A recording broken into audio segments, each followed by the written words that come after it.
Check, check, check, check.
Good morning.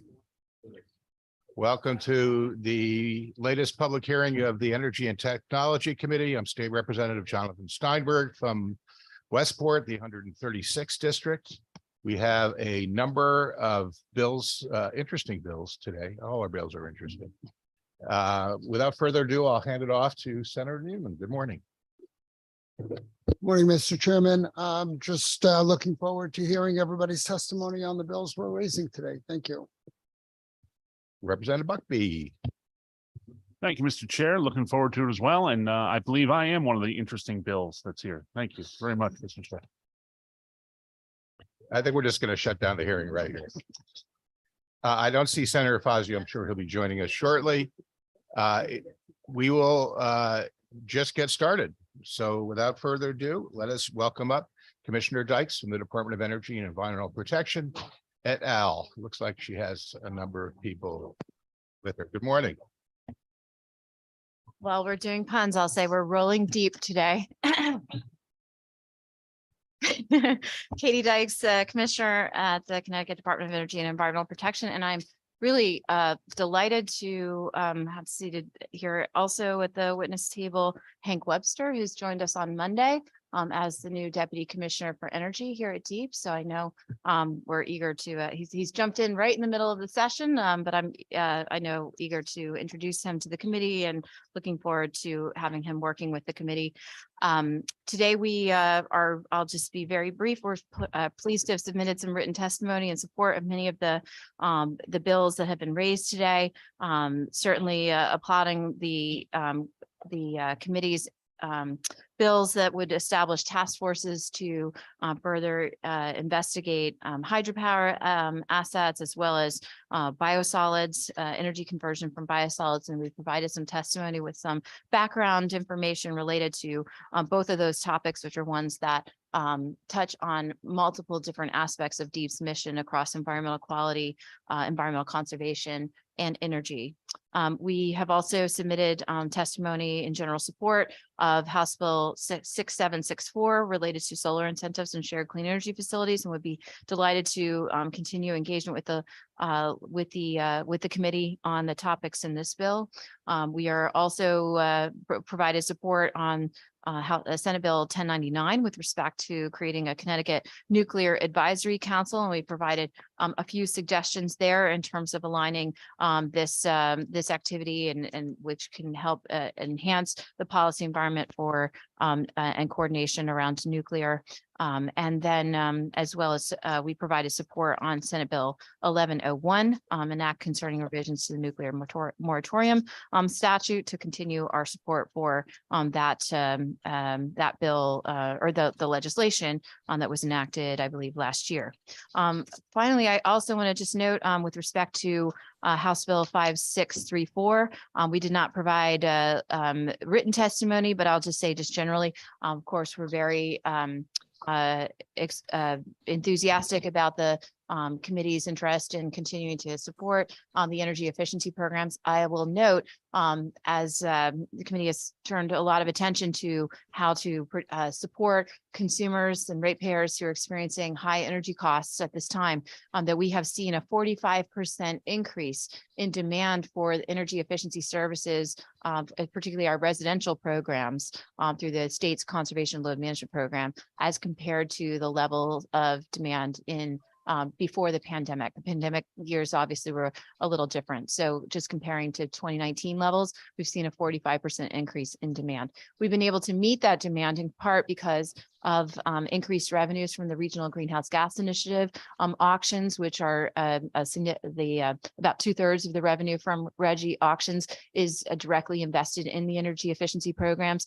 We've also been able to allocate an additional amount of RGGI funding last year, $3.5 million of RGGI admin funds that we were able to inject into the program to enable to continue to meet that significant demand. We know how critically important it is to provide for adequate funding to meet demand, not only to help ensure consumers can take concrete actions to reduce their energy bills, but also to ensure that we're providing enough predictability for the vendors, the home energy solutions vendors who are and to be able to continue to support their workforce and meet their payroll and be able to manage the increased demand. And so we've been engaging with the vendors and with the utilities over the last just few weeks as we're working through making sure that there's adequate revenue coming into the program. Again, forecasting RGGI revenues that we expect to continue to be elevated and a significant source of funding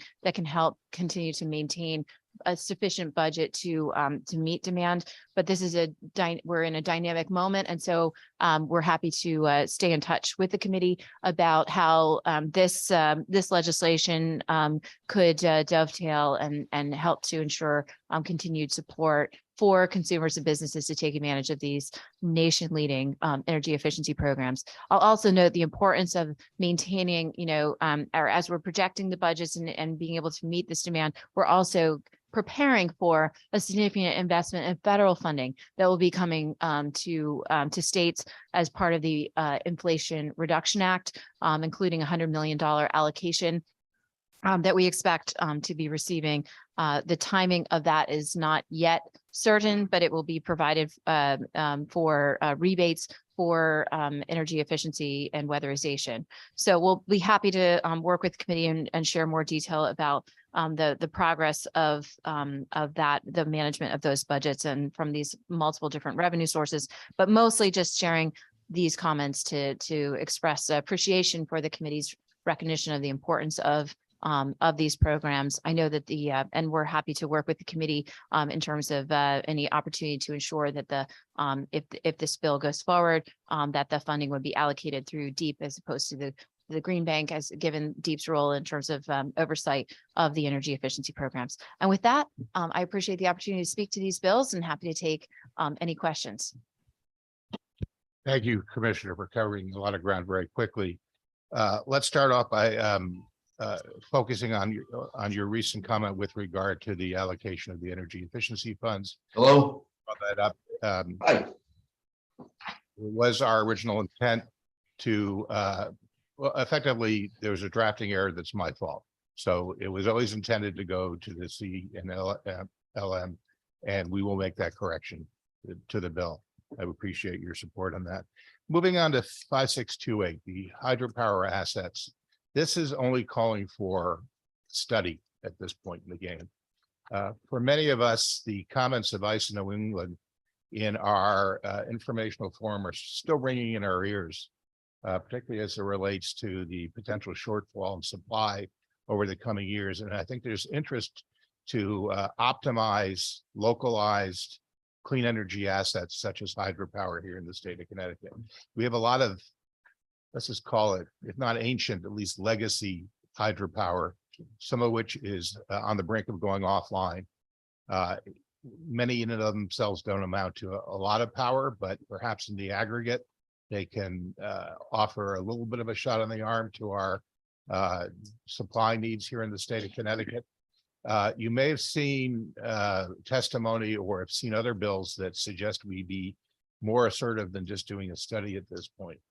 Perhaps offering some form of financial incentives, either through the rate or through other means to encourage some of these assets to stay online. Would you support that general concept? Well, thank you so much for that question, Representative. I will say that this is one of those issues that we love because it touches on, so many different aspects of DEEP's programmatic roles. This is one of the benefits of having energy and environment in one agency. As I know, Deputy Commissioner Trumbull has joined us here. He's from leading the environmental conservation branch of the agency. Obviously, we have a lot of focus on fish passage, ensuring that we can provide for greater connectivity on many of our waterways, to expand fish habitat and support expanded angling. We have as well critical issues in the environmental quality branch in terms of dam safety in both public and private dams and municipally owned dams. Certainly with the acceleration of climate change and more intense rainstorm events, we also, that need for critical investment is a significant one to ensure that we have operation and maintenance funding, and that our dam safety programs and frankly, the capital investment in dams is sufficient to maintain their safe operation in these changing climatic conditions. And of course, on the energy side, hydropower is supported through Class 1 of the RPS, and the focus on run of river hydropower aligns, reflects some of the balance of our environmental conservation and energy policies in the state. We have, are actively in discussions around future procurements for grid scale resources. And I think we'd be glad to work with the committee or have further discussion to think about how we could align some of the committee interests with eligibility criteria and considerations for being able to review bids for potential projects in these procurements that are balance the different policy needs across environmental conservation, dam safety, and energy production. Obviously, hydropower, a critical resource, that can be dispatchable in some cases, that can, support our zero carbon emission goals, and also provide for certainty of revenues to support continued capital investments and operation and maintenance of those facilities. Commissioner, when you refer to open to talking about projects, you're talking about new projects. What do we do about the ones that have been around a while and are on the brink of going offline? Maybe your deputy commissioner, maybe it's a lot to ask for him to weigh in on so early, but welcome anyway. Let me just get that. A lot of our concern is not necessarily incentives for new projects, but maintaining what we've got. Yes.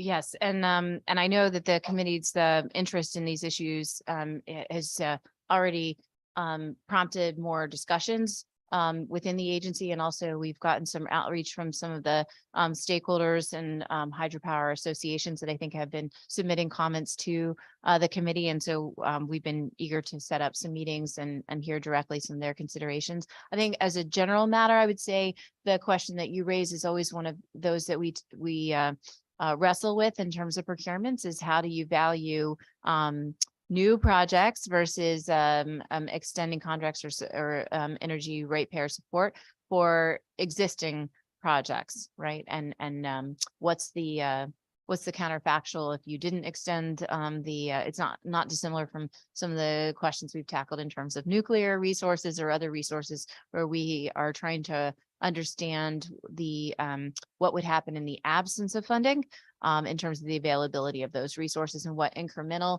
benefits to the electric system are derived by providing for greater certainty of revenues that could support perhaps additional throughput or additional energy services as a result of capital investments. So those are things that, if it sounds like I'm not giving a direct answer, it's because our minds are still very open to kind of understanding what the views of the committee and stakeholders and hydropower asset owners are about that value proposition.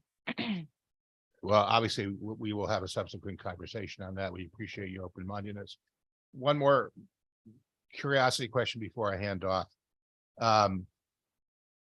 With reference to 6766, interestingly, I didn't see any testimony on it as of this morning.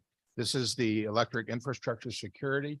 I was just curious as to whether these issues have come up in your conversations with other states in terms of a regional priority.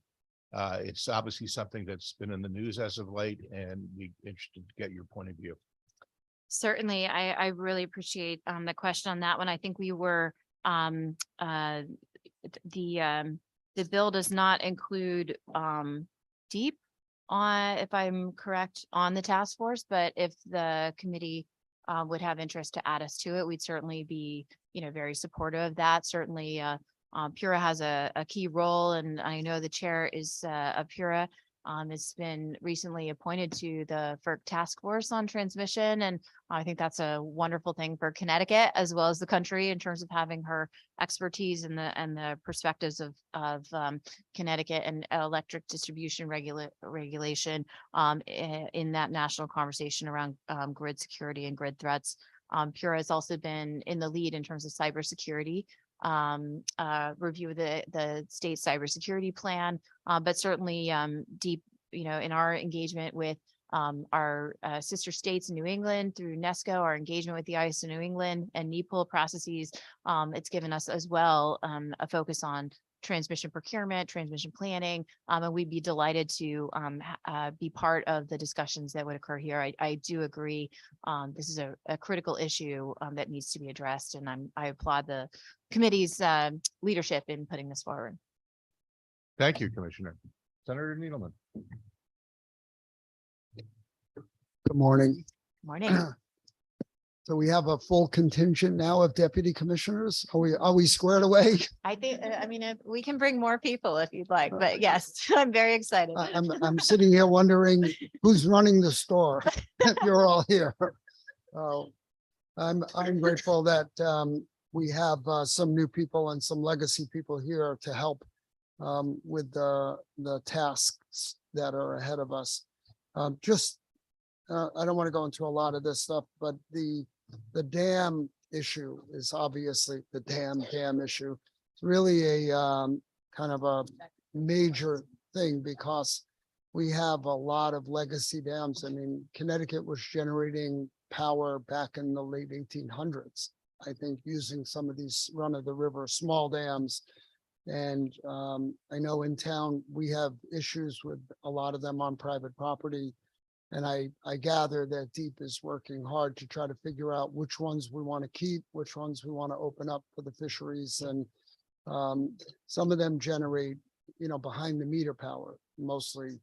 And I'd be reluctant to layer in a lot of cost onto ratepayers, but some of them are worth keeping. And then you guys have to deal with the issues of some of the dams that were placed 75, 100, 125 years ago have created ponds that people live on and have waterfront property.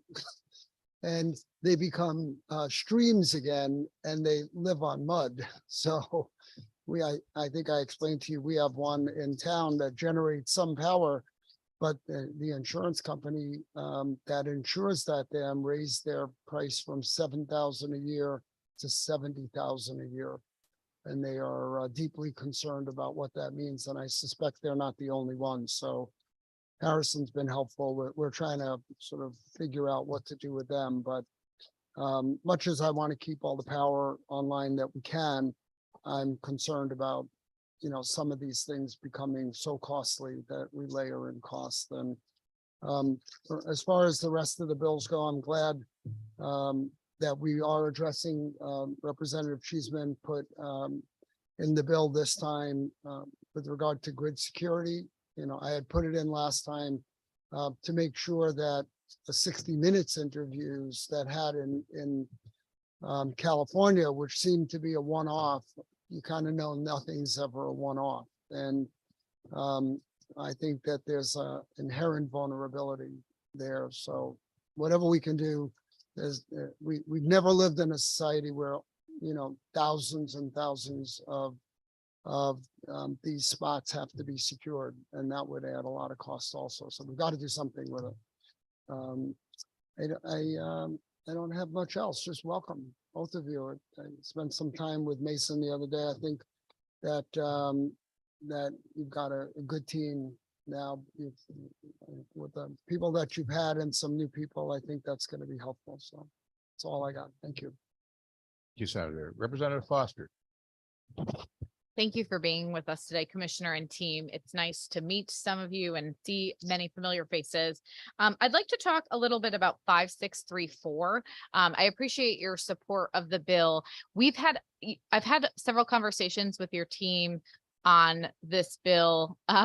Okay, that is the swap I would have expected. I've had many conversations with Deputy Commissioner Hackett about this bill, and with you too, Commissioner. And my community's been really actively and interested in helping their local residents. So we have a couple of local businesses who participate in the home energy efficiency program, and they feel like they're part of the solution of rising utility rates. And so I'd like to just see if you could spend a little bit of time talking about the existing portfolio and what this money will do to help ensure that the programming is still accessible to folks, and that how much savings can be offered for constituents through this service.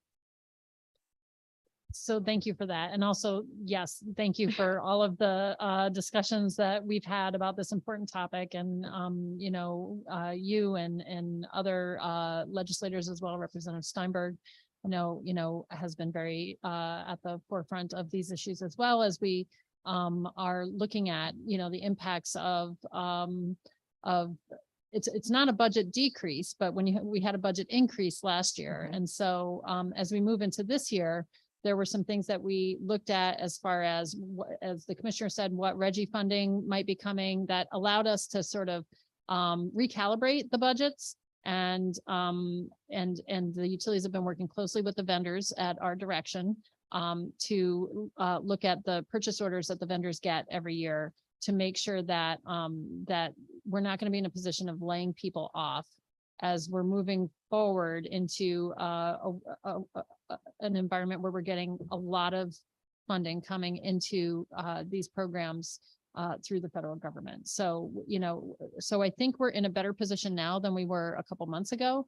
But as we look toward the federal funding coming in, these businesses, including, the ones in your district, but all of the businesses that are supported by these funds and that support these funds, and the distribution of these funds are going to be critical to leveraging all of the federal funding that is coming our way. The $100 million from the IRA, but also the funding from BIL.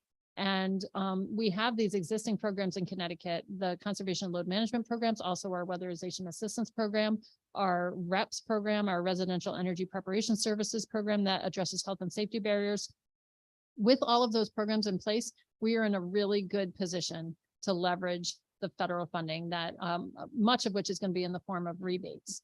And, I've been in frequent communication in meetings with DOE and other organizations that are working on implementation of the federal rebates. And what I see is that Connecticut is among the states that is very well positioned to leverage that. But we have to get to the point where those rebates are coming in. And so we're expecting that to start happening later this year. And we certainly don't want to be in a position where we're having layoffs in the meantime, right? So, and I think we're managing to that.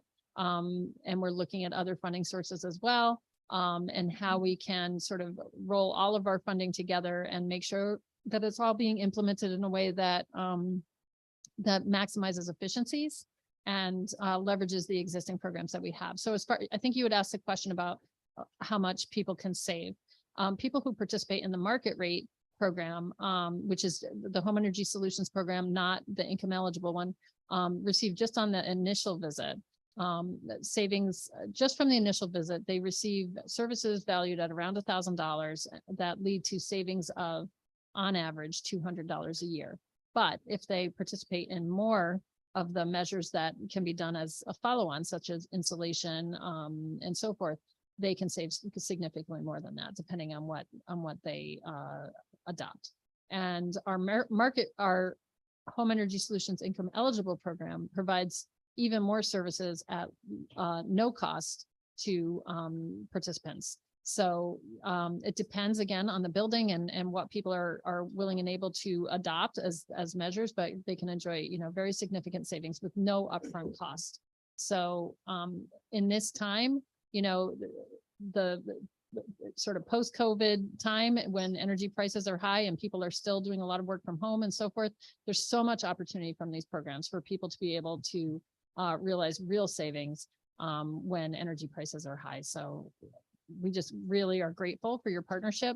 I'm not sure if I answered all your questions, but I think you totally did. I mean, what I have viewed this as is in many ways like a bridge. We had, after increase in ARPA funding, such a significant investment in these programs that people eagerly participated in, and local companies and businesses staffed up significantly, have invested tremendously in training and resources on those staff members. And what we don't want to see is them to, as ARPA wanes, but new money is off on the horizon, them have to lay off and then potentially hire new and different folks, retrain and make that significant investment again. So benefit to the local businesses, but also to the folks who are doing this over time, because the more experience they have doing these home energy efficiency programs in local neighborhoods, they're understanding what's making a difference in housing that's similar and in similar places and what people like and are benefiting from. And I know that people are having neighborhood conversations about how big these programs are.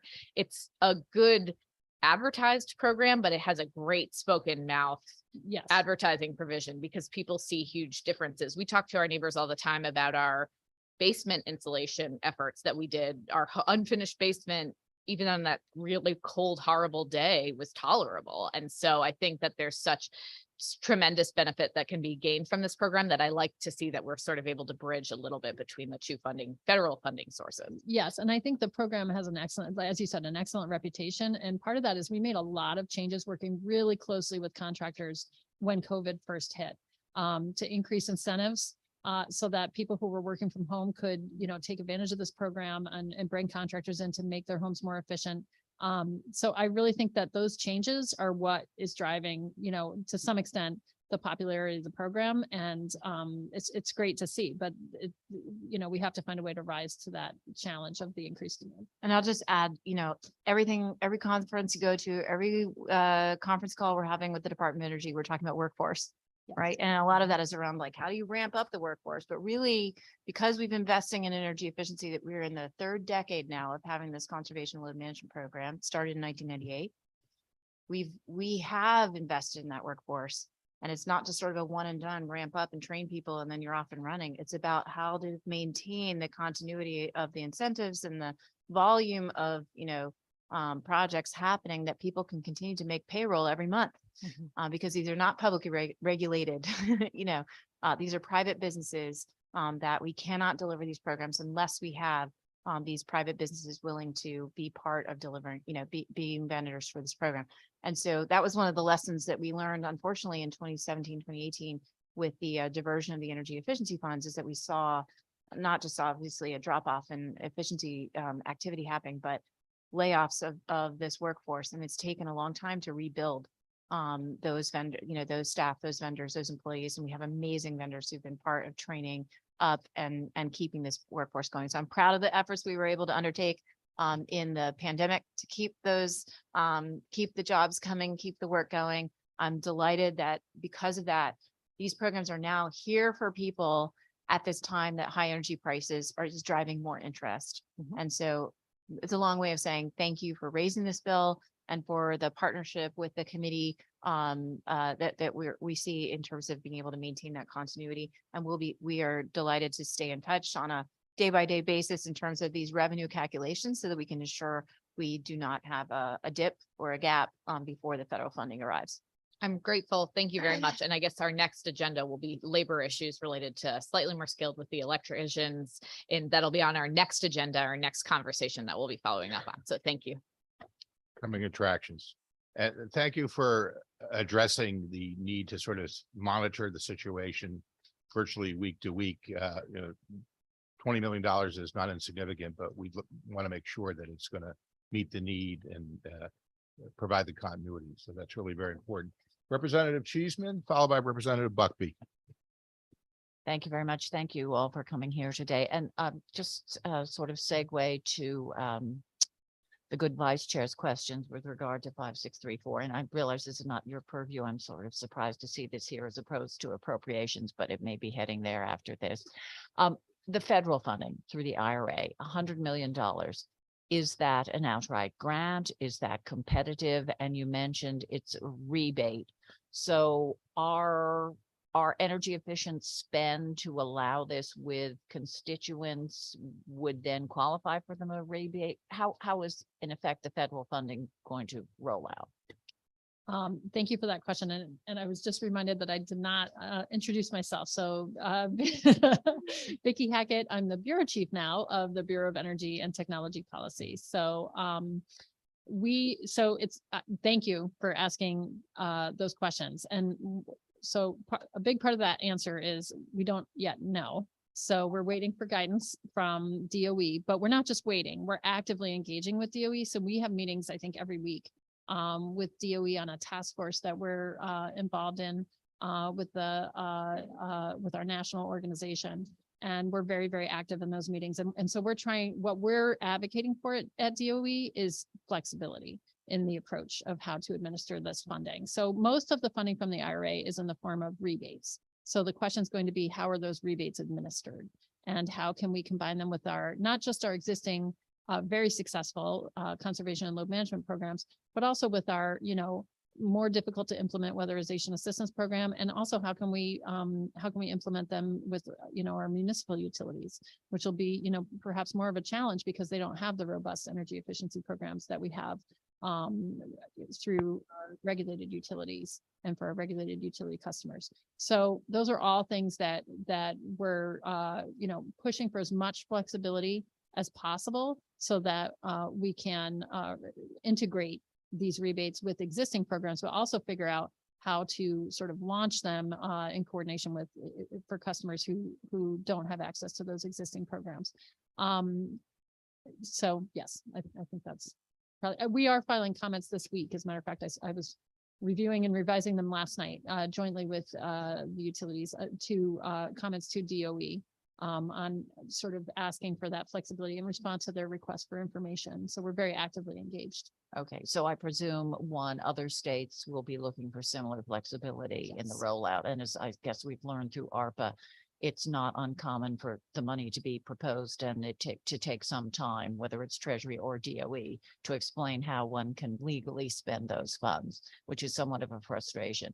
Do you have an ETA? I mean, has DOE given you some, well, we hope by end of X, we'll have an answer?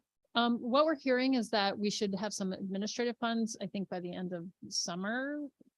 I could double check on that and get back to you. That's what we're hearing right now. And then they're hoping to get actual funding rolling by the end of the year, but they're getting, what they're hearing from states is that where states don't have robust programs in place that they can leverage right away. If people have to go through an RFP process and hire, it's gonna take states some time to implement. So we get the guidance, but then we have to work that guidance into our actual processes. And so ideally we'll have, maybe even on a pilot basis, some of the funding flowing by the end of the year. But it's a lot is going to depend on what the guidance is. And, one of the challenges that we have is that the statute requires, the federal statute requires different eligibility criteria than what we use in the state. So, and I think that actually came up on one of the bills under review today. So do we change our eligibility criteria at the state level? That would be very complicated because some of that also ties in with other federal eligibility requirements. So, so it gets a little bit complex. We are asking for as much flexibility as possible to allow for things like census tract data to qualify people when they otherwise qualify for our low income program. We would like to be able to use census tract data to have them qualify at the federal level as well. So that's and they seem open to that, but we're just going to have to wait for the guidance and see. But we're not just waiting. We're working really hard with the utilities, with other stakeholders, with the Green Bank to get ahead of the game and start developing the eligibility tools that we're going to need, electronic eligibility tools and start, get input from our vendors and contractors in the program about how best to qualify people for the rebates.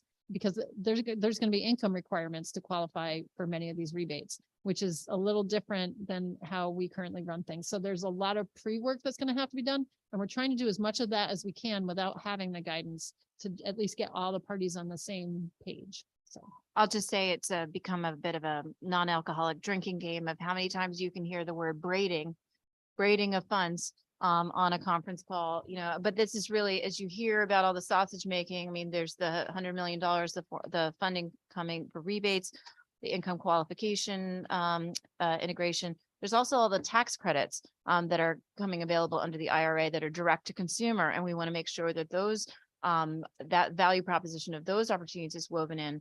But ultimately, the vision, I think, as we wait to hear how, the puzzle pieces will fit together, get guidance from DOE and so on. Our vision really is to make this as easy as possible for vendors and customers in the state. And the good news is that we have been implementing programs from multiple sources, Green Bank, solar incentives that Pura oversees, the energy efficiency programs that DEEP involved in. We have been trying to make those seamlessly available. And we have things like Energize CT, which is our one-stop shop website. And the goal is that ultimately we want to make both the federal and state incentives essentially seamlessly integrated, that value proposition and available through a common sort of clearinghouse like the Energize CT website or CNLM vendors being able to market both state incentives and federal tax credits and so on. We're even talking about the cheaper funding for EV rebates, which has now a federal complement in terms of federal tax credits, being able to make that kind of information available, because for customers, we just want this to be easy for customers. And so that's our goal. So we're working to figure it out, but obviously, as you know, it takes some time to get the federal guidance. Yes, I guess the lesson at the end of the day, as far as the federal government is concerned, there is no such thing as easy free money. So, all right, thank you. Thank you. Representative Buckby, followed by Senator Fazio. Thank you, Mr. Chair, and thank you, everybody, for the great testimony. It's always a great way to dive into each of our, I said dive, I'm going right to hydro. Dive into all of our discussions, and let's get our feet wet with that too, as long as we're going there. That's it. You get 3. You're done. I might go further anyway. I'd like to, you started speaking about that. When talking about the task force, we just came through a great task force, right? The hydrogen task force, I think, did an amazing job in presenting and gave us a lot of great information to move forward with. My concern in my history with this building is that task force usually either doesn't do as well as what that just did, or it drags on a lot longer. And we are very time sensitive into what we're doing here. So it sounded to me like you had a lot more data currently on our existing dams than, sorry, yeah, we're gonna swap it out now again, sorry. A lot more data now. We've had small discussions, one-offs about, of course, I run a park for a living. I'm always concerned about the fisheries and concerned about the fish population and keep our fishermen happy as well. But as we started touching on earlier with the good chair's comments, there's going to be a balance, right? Which is always give and take. And that's kind of what this building is built on, give and take. So I'm curious, it seems like we got a touch of it, but there's a lot more data that you're already on that might not need to go to task force. We might be able to get closer to an answer on. So if you might want to go further on that. Yeah, so I'm thinking of Senator Needleman's comments, and it really strikes me that there's not kind of like a one size fits all solution for every single dam, and a lot of these are situation specific circumstances, and I know Deputy Commissioner Trumbull can kind of speak to a few of the issues, particularly from the environmental conservation side, that we've been addressing.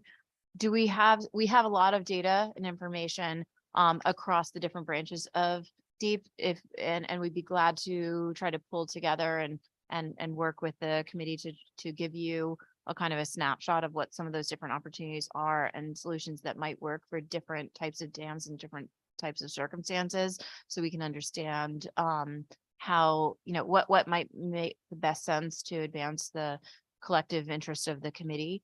But I do think that do we have a kind of a synthesized kind of cross-agency kind of policy to kind of present you in terms of what the right balance of different objectives is for every dam in the state at this moment? No, but we could I think a further conversation would be really helpful to share what we do have, the various policies that already govern dam safety, environmental conservation, fish passage, energy production, and that could be a good starting point. I hear loud and clear the committee kind of probing about wanting action to, wanting to move forward with action and weighing is a task force necessary, are we in a study mode, or are we in a move forward with the next step mode? And I think we'd be glad to work offline and share what we know and see, help inform that discussion. Do you want to add a little bit? Yeah, Representative. I think Mason Trumbull here, Deputy Commissioner for Environmental Conservation. What Katie said was absolutely right. There's not a one size fits all. So there's multiple priorities that we have as an agency when we look at dams. Fish passages, you mentioned, being one that I'm obviously very concerned about, and I know speak often to the members of the Environment Committee about. But then obviously, meeting our clean energy goals is another one. Our water quality and stream flow. Making sure that our streams have enough water in them, not only to support water quality and fish, but recreation as well. And then, as the Senator Needleman said, people live on lakes that are held up by dams, right? And so I think if you apply a broad approach to every single dam in Connecticut, you're going to run into some serious problems. And really, the way we look at it is we look at these almost and really truly in a one, each dam is different. They have different fish passage problems, benefits, different fish passage methods work in different ones. So there's lots of different options for each specific situation. I appreciate that. And I think we're all on board with the same. I didn't mean that one. On board on the water. Sorry, just damn. I don't think we're looking for a one size fits all by any means. I think whether it be, yeah, I'm not going to do that one. I think that there may be some that are existing that we can move forward with, right? That we might be able to. There may be some dams that we can jump into not the water, but the dam itself, and upgrade to what we need to do immediately. I would think since you collected a lot of that data, there might be more we can do before we get to legislation, right? Because what we do here is a lot of times is never moving fast. The state never moves fast, no matter what we do. And not saying that deep can't move faster than we can as a legislature, but we tend to spin our wheels up here a little bit and or turbines as it may be. So what I would like to, nothing? Okay. So what I would like to do is just see if there were some that were, if you had not saying every dam by any means across the state, but if there were specifics, hey, top 5, 6, we can get on right away that we can find a way to work through. I think that would be considerably helpful in getting more green energy, immediately. Certainly have experience in terms of past energy procurements and being able to tailor eligibility criteria or provide for additional qualitative benefits that get factored into selection of projects and evaluation of bids that could go beyond just what might be in the definition of class 1, for example, and could enable us to have a tailored solution focused on certain types of facilities that meet the committee's interest. So again, I think we're eager to be part of the conversation. Excellent. I think that was one half of what I wanted to ask about. The other part was the other part tends to stink a little bit as we talk about biosolids and conversion. It's gonna moan on that one. That was it. I think it's one of those pieces that gets overlooked quite a bit too. When it talks to biosolids, there's always those concerns, but I'm curious how much of that Deep may have already set up. Sorry, make change out again. Where you may already be as far as the knowledge base on that is too, like you are with other pieces of it, to see how much I didn't mean it that way. That's smile. I didn't mean it that way. As to how far away that might be for us as well to moving that through. Well, you've hit a triple today because now you've got all 3 deputies, all 3 branches testifying. Tracy Babbage, our acting deputy for environmental quality. Thank you so much for the question. It's a great one. And I think one of the things that we tried to lay out in the testimony is some of those considerations. So we sort of pulled together historically what municipalities have been doing in terms of anaerobic digestion, sort of the evolution of that, and sort of pointing out what municipalities can do.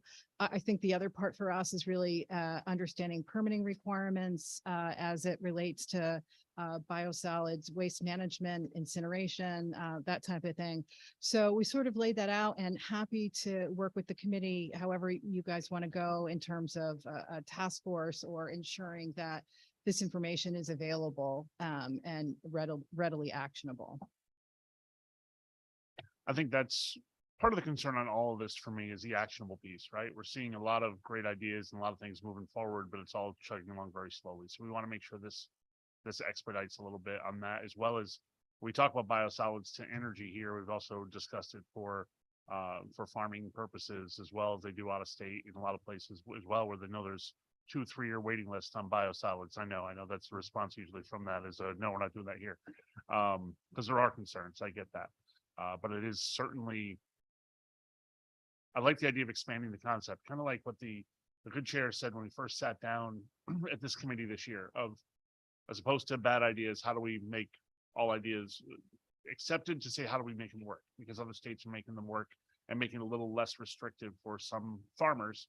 But that's a whole other topic for another piece. I think this part of it is the critical part for what we're talking about. And I think that more data goes through quickly with that, as opposed to more task forces that tend to slow up the system. So I'd like to see a little more action on our part that can translate on your part as well, that we can move forward as more than just a task force.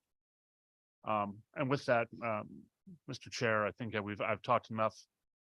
I've talked enough dams with Commissioner Dykes today. I think that's been enough. Thank you.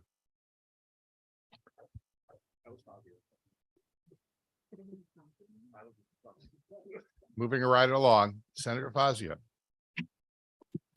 Well, no, I'm supposed to follow my good co-ranking member. Thank you, Commissioner, for your testimony.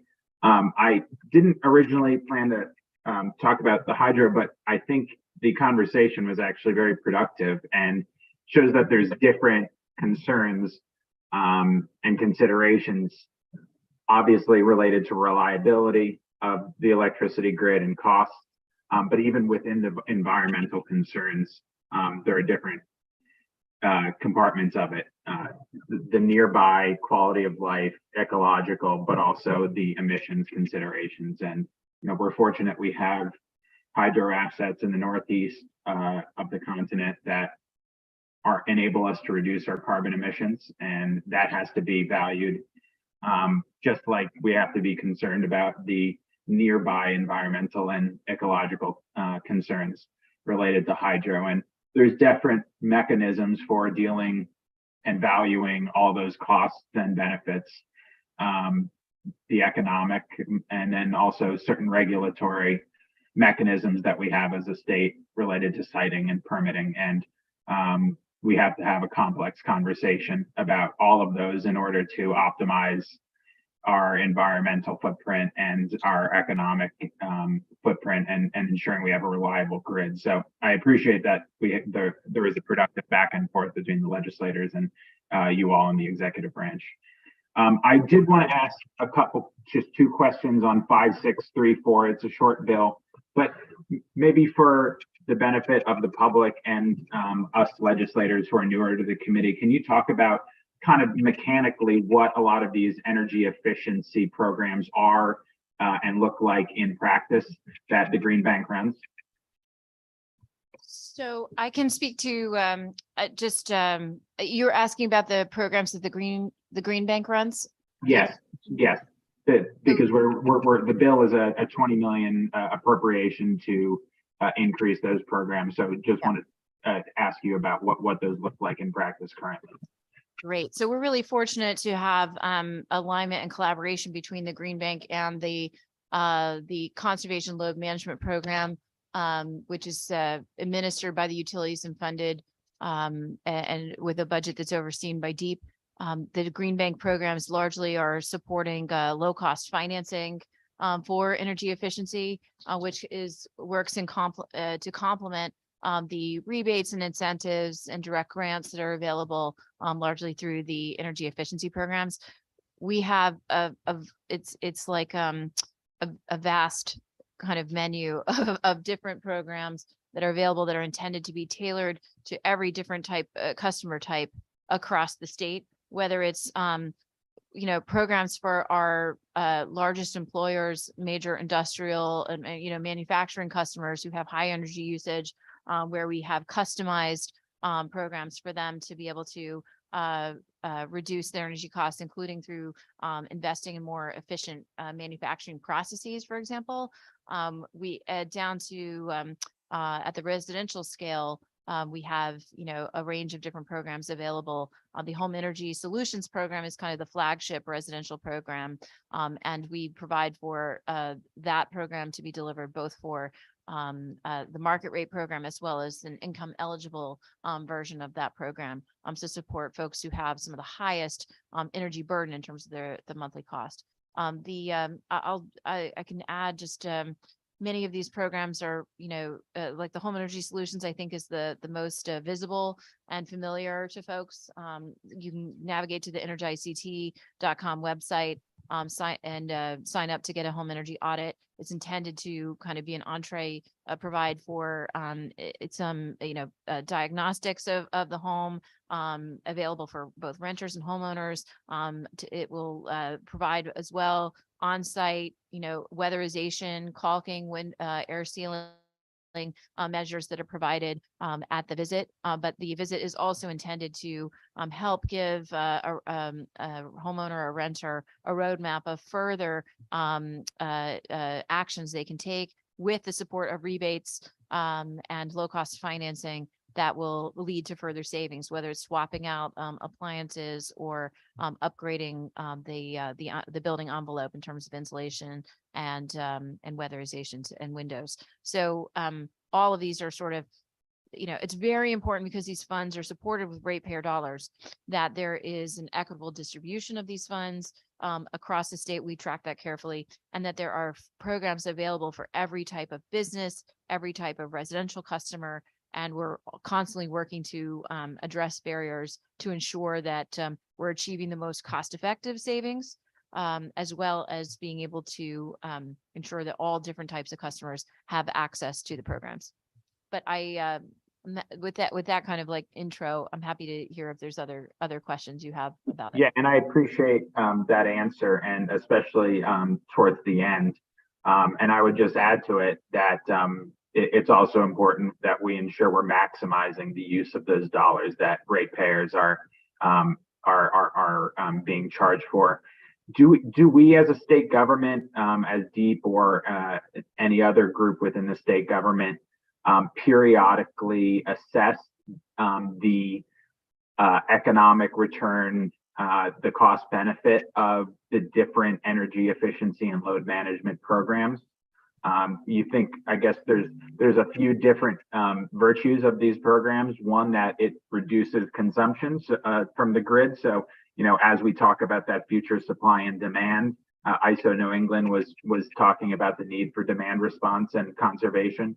Obviously environmental, and then economic. If you're using less electricity, your bill is going to be lower. Do we try to evaluate these different energy efficiency programs periodically to try to do a cost benefit, a net present value, et cetera, of which ones are maximal or bring maximal return and which ones are maybe lagging?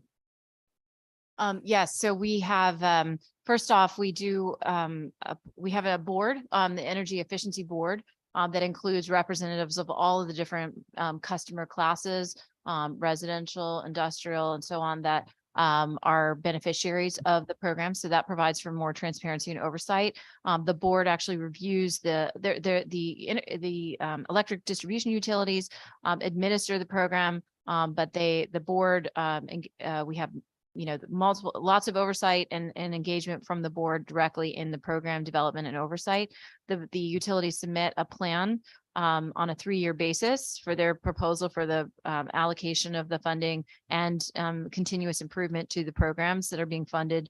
And that plan itself goes through extensive cost effectiveness testing that covers both the benefits to the individual recipient of the energy efficiency services, so the participant in the program, their benefits, as well as the benefits to the non-participants, the entire electric system. The benefit that I receive as a ratepayer by the virtue of the fact that you, a participant, my neighbor, have invested in energy efficiency in your building. And just looking at some of those system benefits, we've avoided the need to build about 1,000 megawatts worth of electric generation as a result of our investments in energy efficiency over the years, and been able to maintain, prevent electric demand from increasing substantially. So those benefits are well documented. And in addition to that, we have an evaluation committee that's a third-party evaluator, independent of the electric utilities. The independent evaluator is funded through the budget and develops their own it's almost like an audit, essentially, their own kind of catalog of studies and evaluations that they're doing of all of the different types of programs. They have access to the utility data, and then they present their findings to DEEP and to the Energy Efficiency Board. And that enables us to, again, verify the cost effectiveness of the programs, as well as identify continuous opportunities for continuous innovation and improvement to the programs as well. Thank you for that answer. And I think we as a committee should definitely make sure we're up on that reporting so that we can make the best decisions possible when we're looking at energy efficiency as well. So appreciate your testimony. Thank you, Mr. Chairman, for the indulgence. Thank you, Senator. Well, we really put your whole team through the paces this morning, though I understand Representative Foster has a really quick question. Representative Foster for the second time. I apologize for the second question. I had forgotten to ask on 6764. You'll be tasked with a study of determining areas available for SCEF expansion. And one of the anticipated barriers of agencies for collaboration in that. So it's DOT and DAS, which make sense to me, but DOC was one of the other named agencies. And I'm sort of curious, we have had a significant grid scale solar investment in one of the municipalities that I invest in, and there were significant right-of-way challenges to navigate. And so can you just talk to me about how the study might accelerate that process for grid scale solar programs, where they're in a place where they're collaborating with the municipality, they make a lot of sense, they're going to be generating municipal revenue through a TSA. What is the, like what there are current significant holdups working with right-of-ways? And so what do we think might be the relief that's offered through it's section 5, I think. Great. So I think, again, this is something that we'd be delighted to, work on. We started the steps for solar process to look at best practice around siting of solar facilities. This is a huge issue, topic, and a major priority. A lot of discussion in Washington. If we're going to meet our clean energy goals, the importance of unlocking appropriate sites for renewable deployment. Connecticut being a very dense state, we have, I think, been engaging these issues early and often, and we look forward to, working with our sister agencies to help to move this kind of information forward. There's been obviously, similar to the hydro discussion, questions around safety, access, right of way, considerations that have come up, from the Department of Transportation, those considerations. Corrections has a lot of, state in terms of acreage, a significant amount of acreage available. And we have seen projects moving forward, including through the renewable solicitations for state facilities that the Green Bank has facilitated. So there's some lessons learned there as well. So I think we can build on some of the work that we've done here. And I applaud the committee in identifying, the interest for more information that can be, that could become available and through this study. And would you be amenable report. and interested in also considering as a sister agency, the Department of Agriculture? Because in the community that I represent, prime and important farmland is something we want to see deprioritized as places for investment. And so perhaps that perspective could be meaningful and helpful in this task force. Absolutely. I think DOAG has been critically important partner in the STEPS process, and then certainly many of the stakeholders, Working Lands Alliance and others have been doing a lot of work on thinking about photovoltaics and other positive practices there. So be happy. I can't speak for DOAG, but I love working with Commissioner Holbrook. So, but in any case, we'd be glad to talk further on that one. Maybe we can. Thank you very much. I appreciate it. Thank you. Thank you, Rep. Buster, and I agree. It's never too soon to start talking about SCEP 2. It's going to come up and hit us pretty soon. Without any further questions, thank you again for your testimony. We look forward to the further conversations you offered us, and we will take advantage. Thank you again. Thanks so much for the opportunity. We have gone past our first hour, meaning we will switch back and forth between elected officials, agencies, and the general public. I understand that Mr. Collins, who is next on our list, is currently testifying before Commerce. So we will go to Diane Lauricella. Welcome, Diane.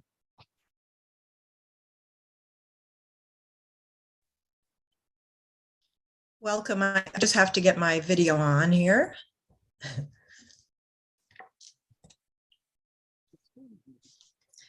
Sorry for the, I'm having camera problems, so I have it's kind of fuzzy. Anyway, my name is Diane Lauricella. I live in Norwalk, Connecticut. Thank you for this virtual opportunity to comment on certain bills. Thank you, co-chairs Senator Needleman and Representative Steinberg, vice chairs, ranking members, and esteemed members of this great committee. I am an environmental consultant by trade, but I'm speaking on behalf of Norwalk Zero Waste Coalition, which is an ad hoc group of residents and businesses that care about not having waste, be it energy, trash, recyclables, that sort of thing. I'm a member of the Connecticut Energy Network and the Connecticut Green Building Council, but I am not speaking on their behalf. I'm proud to be a member, though. I'm going to focus on 3 bills. The first one is the quickest one, and that is House Bill 6497, about Energy Data Bill of Rights. I very much agree with both Mark Scully and Peter Millman's submitted testimony from PACE that knowledge is power. I think that if New Hampshire Governor Chris Sununu can do this, certainly Connecticut can. I also appreciate Deborah Rowe's sample questions. I just want to say, as trying to put together a task force in my city, it was very difficult to find benchmarks, even though we did some benchmarking, and having all of this data available to the public and the municipalities would be very helpful. I want to focus on House Bill 5634 and House Bill 6764. On House Bill 5634, return on investment is what it's all about, and it's a no-brainer in my opinion.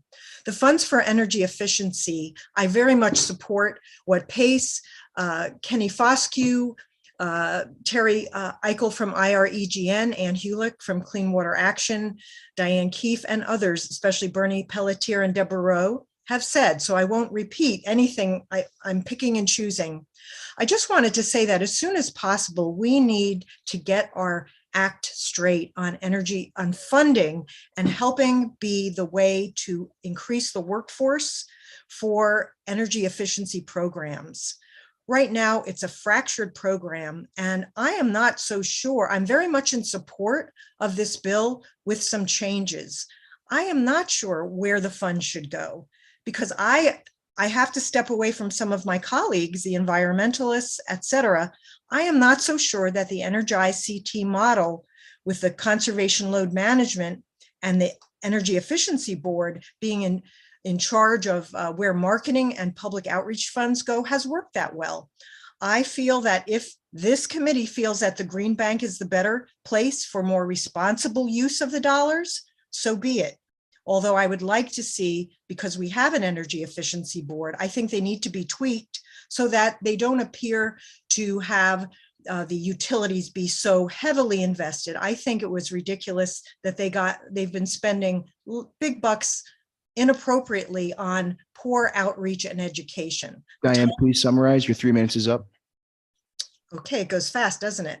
I strongly support 6764 because I do believe, and I agree with Mark Scully, that solar incentives need to be enhanced, and carport solar is currently a wasted opportunity. There are so many surface parking lots in schools all across towns that could be utilized, and they also serve as a benefit, not only to provide shade in the summer, but less snow plowing in the winter. So thank you. This went very quickly, and I appreciate all the work. I want to say that all of the bills need to include a public outreach and education component, because that way, whatever you decide is well known and well rehearsed. Thank you.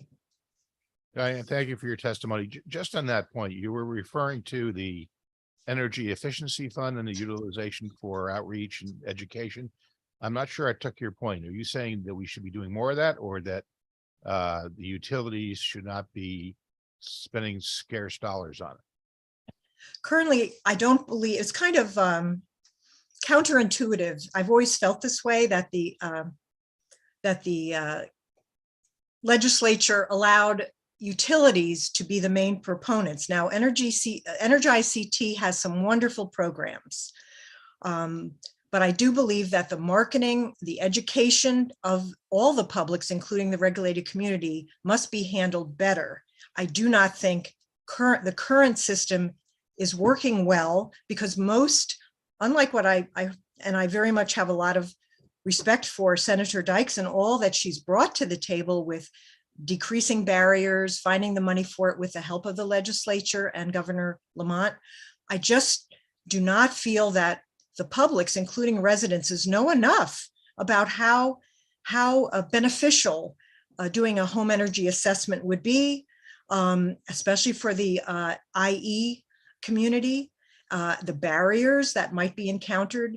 It is not well known. No matter what you will hear, it is not well known. It should be sung from the highest mountaintop. It should be a collaboration with the media, social media, as well as our news programs that are listening today, CTN, and it is not well known. Another thing that's not well advertised is yes, you have the entree to that initial home energy assessment, but rarely, and this is where we need data, rarely do those folks go and do the next thing, the deeper that makes the difference, which is insulation, sealing your home or your business. That will be truly showing the energy efficiencies.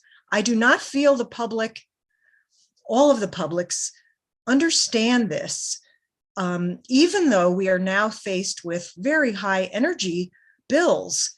The public, you would think, not everyone has the time or knowledge of where to look for the abatements and even trusted companies that could do the work. I know there are many very good companies there. We do need more transparency and auditing, and what even Senator Fazio, I heard him just say. I do believe that we need public education that is in layman's terms, is more frequent on a weekly or monthly basis, and I do not believe the current program is doing it. I took the BPI, the classes. I realized as a consultant I wanted to have a understanding of the biz, so to speak, and I found I myself, like many of you, take our home envelope for granted. Many of us don't know that our buildings are living, breathing entities, and by understanding more about how our buildings function, we will be able to reduce our demand and also realize savings, great big savings for not only residences, tenants, but also municipalities that are struggling to pay the high electric bills, the high heating and cooling bills. And this is just not being done properly through the Well, energy thank you, efficiency. Diane. Thank you. We definitely take your point that we can never do enough on the education and outreach side. And the fact is something that frankly, government doesn't always do very well. And I think we could can your presentation and make sure it gets out to everybody. I think that would be very helpful. And I'd be surprised if those involved with the Energy Efficiency Fund have not made some effort to analyze both the effectiveness of their outreach, but also the disconnect between the initial home energy audit and the subsequent taking of action like insulation and windows and the things that you mentioned. Again, I think we can do better than we're doing today. And to your point, ratepayers are probably more aware and willing to contemplate these things now than they did before they got their January electric bill. So we take your point. Seeing no other questions, thank you. Mr. Chairman, may I just follow up on briefly on what you just said? Just very briefly. Very brief. There have been some new appointments to the Energy Efficiency Board representing the underserved community and others, and I have good faith that they will be able to make this point. The thing is, it's taken a very long time, and many of our businesses that do home energy audits are struggling, and we need this as soon as possible. This particular. Well, thank you again for your passionate advocacy, and I think we'll have those conversations with the relevant parties. Thank you again. Moving along, we'll move back to our agencies and elected officials. We welcome Claire Coleman, our state's consumer counsel. Welcome.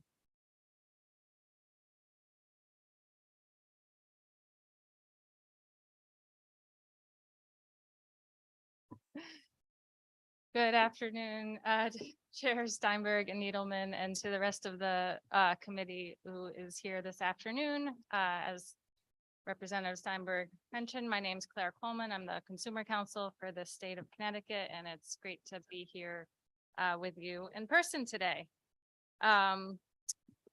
I believe you have my written testimony, so I won't go through it in detail, but I will take a moment to highlight some key points and try to be responsive to the testimony you've heard already today.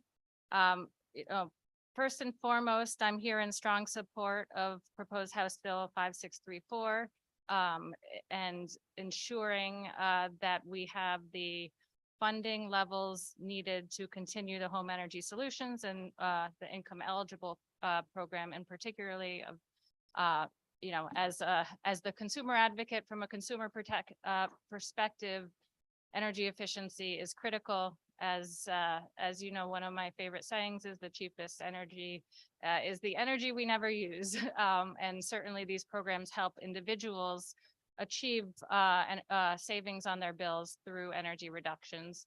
And they also have a compounding aggregate effect because as more energy efficiency tools are deployed, we reduce demand on the grid, and then we're also helping reduce distribution costs across the ratepayer class. So it's really critically important both on an individual and on a grid scale level. And I did note Chair Steinberg's mention of ensuring that the new language directs the funds to the conservation load management plan, which we support. I was also particularly happy to hear Commissioner Dykes and her team talk about the opportunities with the Inflation Reduction Act, because you know, from our perspective, the more we tap into federal funding, the better off both our state and ratepayers are, and certainly support efforts to leverage those funds to the greatest extent possible. But we do need to ensure that there is a bridge between the funding gap that was identified through the Energy Efficiency Board and to ensure that we get to the point where we're receiving the IRA dollars. We also support House Bill 6497, an act concerning Connecticut Energy Data Bill of Rights. Of course, ensuring energy transparency, both costs, data, access, you know, it's all critical. I appreciated someone's comments earlier that knowledge is power, and we use that frequently in our office as consumer advocates. The more knowledge consumers have, the smarter decisions they'll be able to make, and particularly with respect to our, you know, our state's deployment of energy resources, including those cited on our own buildings and property. It's really important to have a holistic picture of all of this. I know that the Office of Policy and Management data team has done a great job putting some data from Greener Gov online. And I think that there could be some benefit to some discussion to ensure the bill language reflects what's already been captured, what should be captured, and we're happy to assist with any of those discussions to the extent would be helpful. Moving on to House Bill 6764, an act concerning solar incentives in shared clean energy facilities. You know, this is the bill that proposes several changes to the 3 clean energy programs of our state, the RRES, residential renewable energy solar program, NRES, and SCEF, the community solar shared clean energy program. So there's a few aspects of this bill. I think my global recommendation is there are some areas that the committee has identified important issues, but I think that the ongoing work that PURA is doing should be recognized in consideration with these proposals. Particularly with respect to asking PURA to address the interconnection costs of residential solar. PURA actually just issued a straw proposal seeking to do just that. And this is a straw proposal our office, my team was supportive of and had been involved in some of the stakeholder engagement leading up to it. It does provide a good balance between you know, ensuring costs are accounted for. You know, it's kind of a balance of what we call cost causation principles and also some socialization of costs. And it's a hybrid of this seeking to balance ratepayer interests and the state's interests of deploying more distributed energy. So I'd urge the committee to review that and consider whether the study is still necessary in light of that. So with respect to the proposal for continuing increasing, or I believe it's a doubling of the non-residential solar program, the commercial solar program. You know, I do want to say at the outset, I recognize, my team recognizes the importance of distributed solar. It has become increasingly cost effective. And it's a tool that assists individual customers as well as has some of those grid benefits that I talked about, similarly to energy efficiency as we're able to aggregate more distributed generation, renewables, more solar PV, our grid can then benefit more from reductions in demand. So that's important. On the flip side, there are immediate bill impacts for customers, and particularly non-participating customers that we have to balance. The state did increase the size of the program last year, and PURA is in the process of doing an annual review at this point of what the impacts, both cost and deployment will be with that new change. And I think I share the recommendation that was made in written testimony by PURA to just pause and allow some of that evaluation to occur before we move forward to double the size of the program again. And my office is engaged in that, and in fact is looking at some of the specific cost benefit analyses that have been referenced today, to ensure that all of the non-participant cost contributions are aligned with the substantial and important benefits that distributed solar brings to our state. So we're excited to continue to work through PURA on that, and happy to talk further with the committee on the results of that work. Finally, I did want to flag with respect to Senate Bill 1100. This is an act concerning technical revisions to the energy statutes. So this is a bill that requires a portion of civil penalties that are imposed on third-party suppliers, which is a really important tool that PURA has. It requires those civil penalties to be paid to a nonprofit agency engaged in energy assistance programs. While we support that tool in being a part of the toolbox for PURA, I do have concerns with mandating it in all circumstances, because there are violations, notices of violation and penalties that include restitution for individual customers. So when an individual customer has been harmed, through a unlawful termination fee, or through being, as has happened recently, a supplier that essentially went out of business for failing to comply with ISO New England requirements, ensuring that customers who were forced back onto standard service receive the differential between their contract and the ISO, and the standard service rate. So we do think ensuring that restitution is something that PURA has the discretion to order is important, and happy to talk through the details of that with committee members who are interested. And I know I've gone over and you've indulged me, so just one quick plug for the OCC with respect to two of the bills that suggest task forces. There's one on nuclear advisory council, and there's another on electric infrastructure security. We'd like to be a part of those. We are the statutory ratepayer advocate and have a critical perspective to offer in terms of both, the value of energy technologies that are being explored and the impact on customers. And I do particularly commend the committee for picking up on the critical issue of infrastructure security. PURA does also have a fairly new docket open, which we were pleased to see.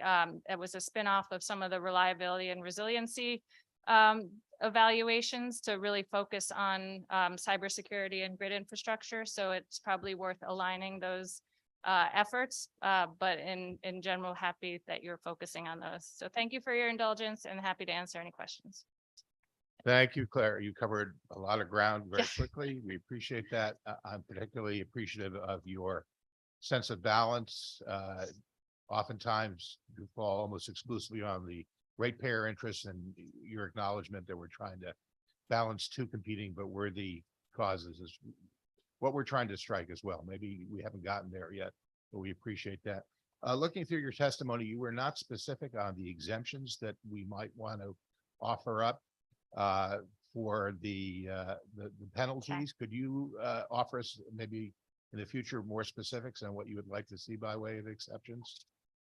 You mean for the third party supplier civil Right. penalties? We'd love to get Sure. some language that relates to that. Sure, happy. I think if we just preserve Pura's discretion to either direct penalties to energy assistance programs or, ensure that we're including restitution as an option, and I can follow up with some language.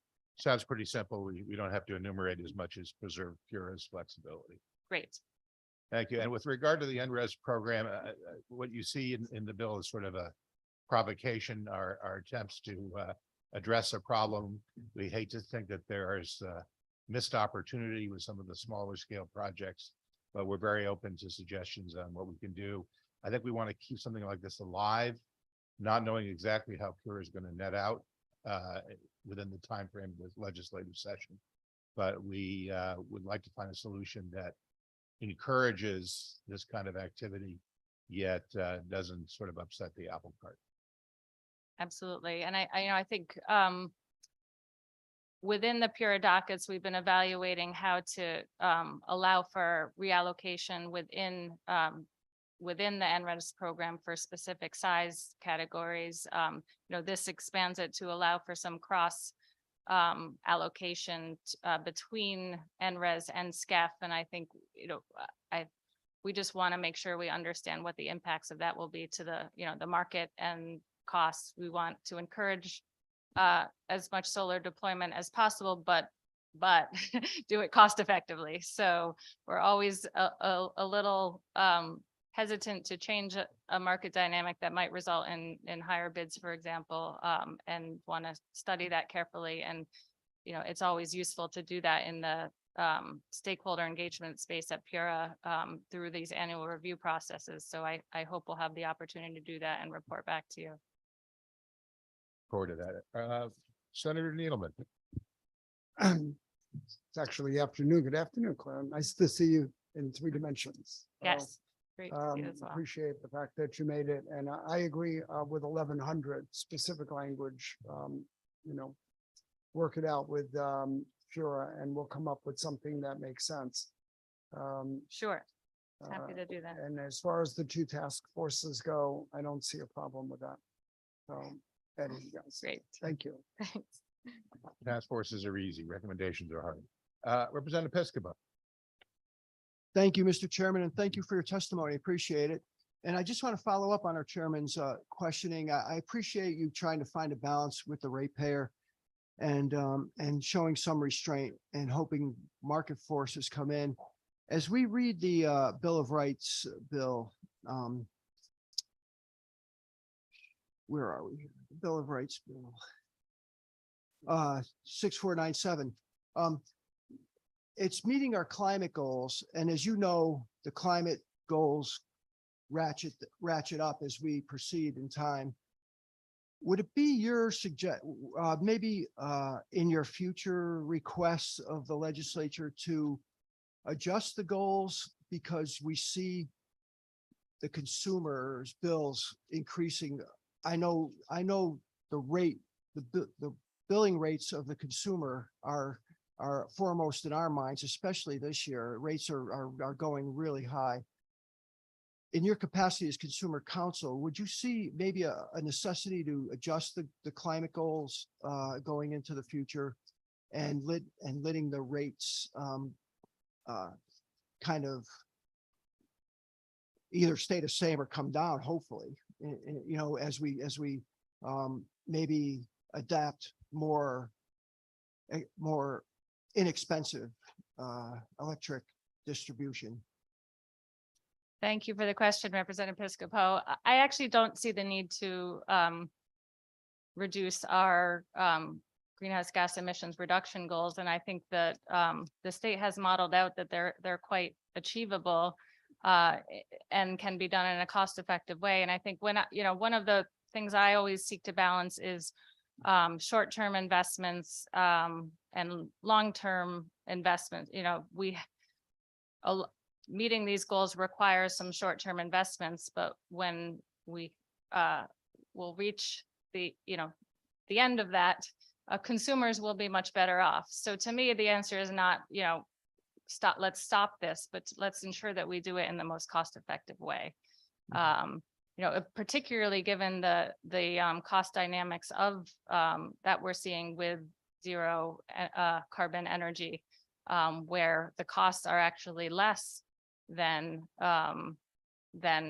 fossil fuels. For example, we've seen savings in our state due to our reliance on the Millstone nuclear plant, as compared to natural gas prices. I think, grid scale solar is cheaper than natural gas. We're seeing offshore wind come online, and then balancing that with battery pilots. It's really the economics are in favor of transitioning in a way that will allow us to easily I shouldn't say easily, because there are a lot of challenges ahead of us. But I do believe we can do it cost effectively, and appreciate, your work on this committee to evaluate all of these programs and ensure that we're choosing the path that will get us there in a way that benefits most consumers. And we do always look at these issues from a cost benefit analysis framework. One of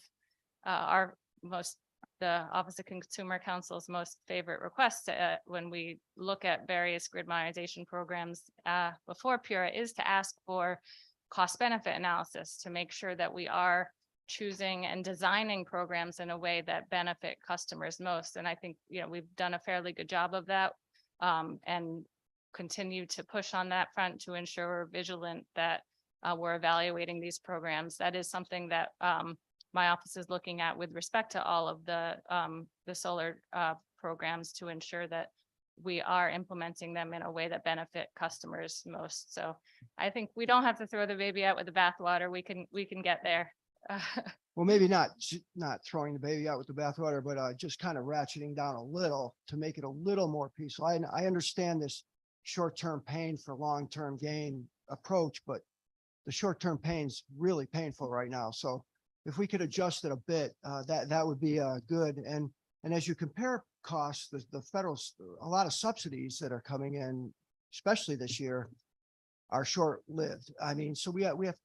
I appreciate your cost analysis, and would a cost analysis be, I think, prudent in this bill to include what the costs are of different energy procurement? Gas coming in at 2.9 cents a kilowatt hour as opposed to 11 cents for wind, or. I think there's already a lot of great analysis done both at PURA and through DEEP. But DEEP is working on their comprehensive energy strategy right now, and I expect we'll produce a lot of pretty graphs about the different benefits. And then within the PURA dockets, ensuring that benefit and cost of each specific program, our general practice. So I think that is consistent with what's already happening. I think that with respect to your prior comments, I do think it's important to clarify that the current pain that we're feeling in Connecticut is not due to our greenhouse gas emission or clean energy targets.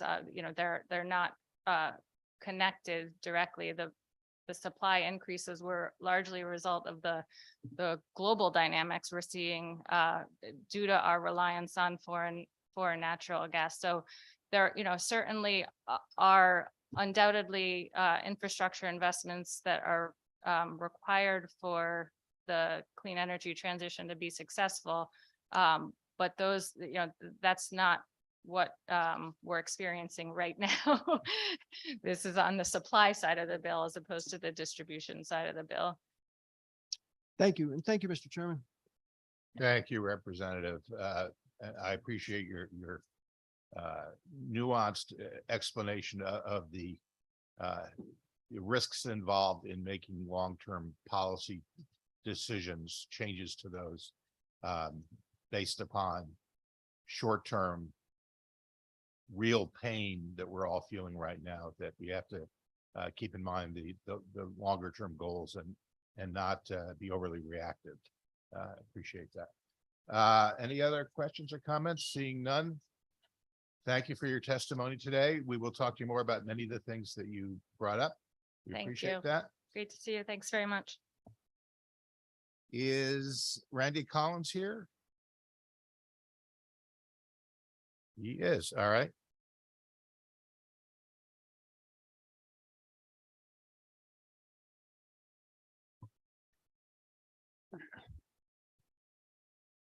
Good afternoon. My name is Randy Collins, Advocacy Manager with the Connecticut Conference of Municipalities. Here today to speak on 6764 concerning solar incentives and shared clean energy facilities. CCM opposes Section 2, 3 of this bill. Section 2 would exempt all solar photovoltaic systems from the property tax, extending the current exemption existing for residential and farm use to for-profit commercial producers. Section 3 actually replaces that property tax that's currently imposed on them by creating a uniform capacity tax. The money from that uniform capacity tax, we're replacing our local property tax with a new state tax. The money is then going to be collected by DRS to OPM, and then the money will be redistributed by one, providing direct financial assistance to municipalities, and two, allocate direct financial assistance in proportion to the share of total photovoltaic systems in the state that is located in each municipality. I read this a number of times. I was confused by this. And quite frankly, we have concerns anytime that we're losing property tax to a stream that's going to be diverted, sent to the state and redistributed. We've got a history of those promises not being kept. Mashantucket Pequot Fund is now almost 40% of its value. Then at the same point, the restaurant tax, which was increased by 1%, was supposed to go to municipalities. That money never came back. So there's a lot of trepidation that municipalities would be made whole. But I mean, I want to be honest. I understand where the solar industry is coming from, and property taxes are too high. They're absolutely right. But it's not just for the solar industry. It's for our businesses. It's for our retail, our restaurants. It's too high for our residents. We have a property tax system that's broken. Municipalities are overly reliant on it, and providing exemptions for a solar industry, it doesn't fix that property tax. It's just going to shift that burden to a different business, to a different residential payer. Every single committee I'm at this year, we talk about affordable housing. We wonder why housing is not affordable because our property taxes keep going up. Some of our municipalities are 50% tax exempt, and creating further exemptions to help one industry. What about the wind industry? Who's next? Sooner or later, someone has to pay the bill. And this is not the way we can go forward, but we are understanding that it's a goal that we're looking forward to. We're happy to sit down with the committee and the industry to see if there is a path forward, but we oppose as written 6764. Thank you. Thank you. You've heard the word several times today, which is balance, trying to strike the right balance between competing needs, both of which we'd like to accommodate to the degree we can.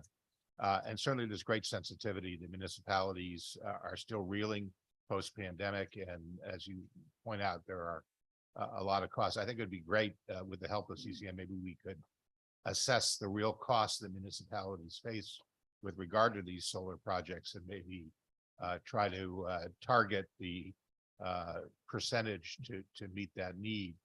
We'd appreciate your help on that. Beyond that,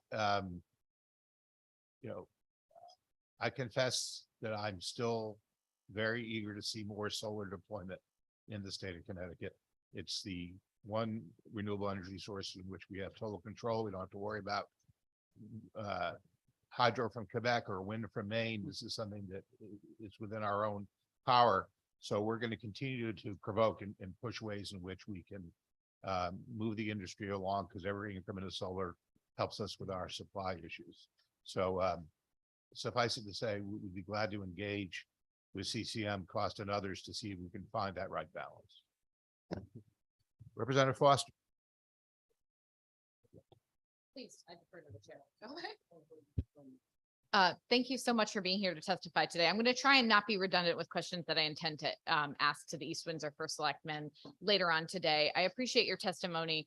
I represent East Windsor and Ellington, who I think will be likely homes to a disproportionate share of the state's grid scale solar, just by the presence of high amounts of farmland. I've talked to other legislators who represent agricultural communities, and this is a growing problem. One of the questions that I was hoping you can answer, I think that there are some benefits to a standard fixed tax system. One, for pricing for the solar companies, which I think we all understand, but I think that there are a great number of municipalities whose municipal CEOs might have different amounts of experience working with these grid scale solar projects. And there might be confusion when they work towards trying to enter into a TSA if they've never done it before, and really understanding the energy generation and how much that would translate to what they should be taxing. And so I think this sort of like lack of synchronousness in the way that we're communicating about taxes and the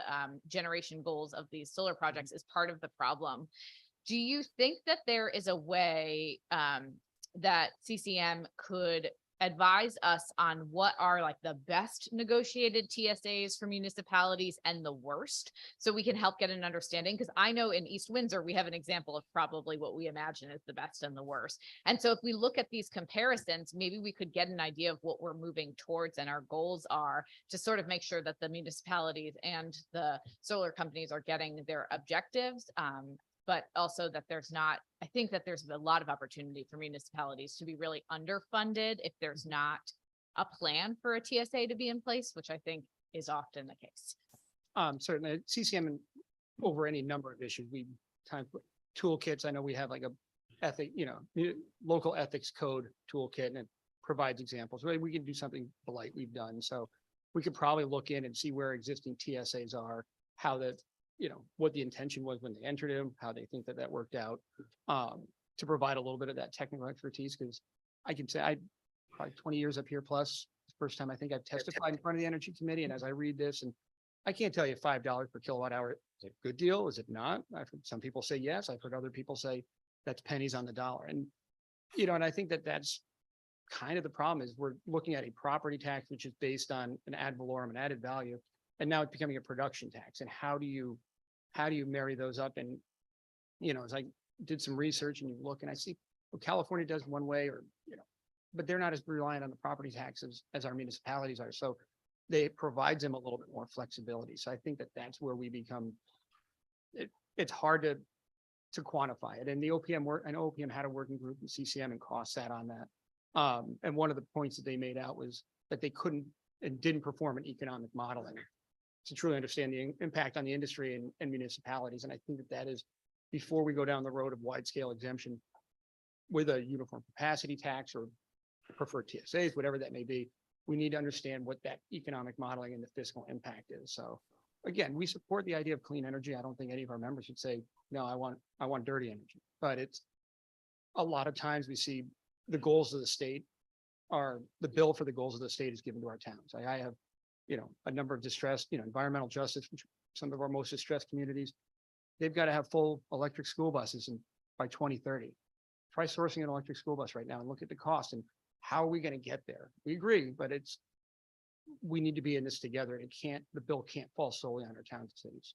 And I'll put out that one of my concerns that I have is that there are towns that will a disproportionate burden on the housing and support of these projects.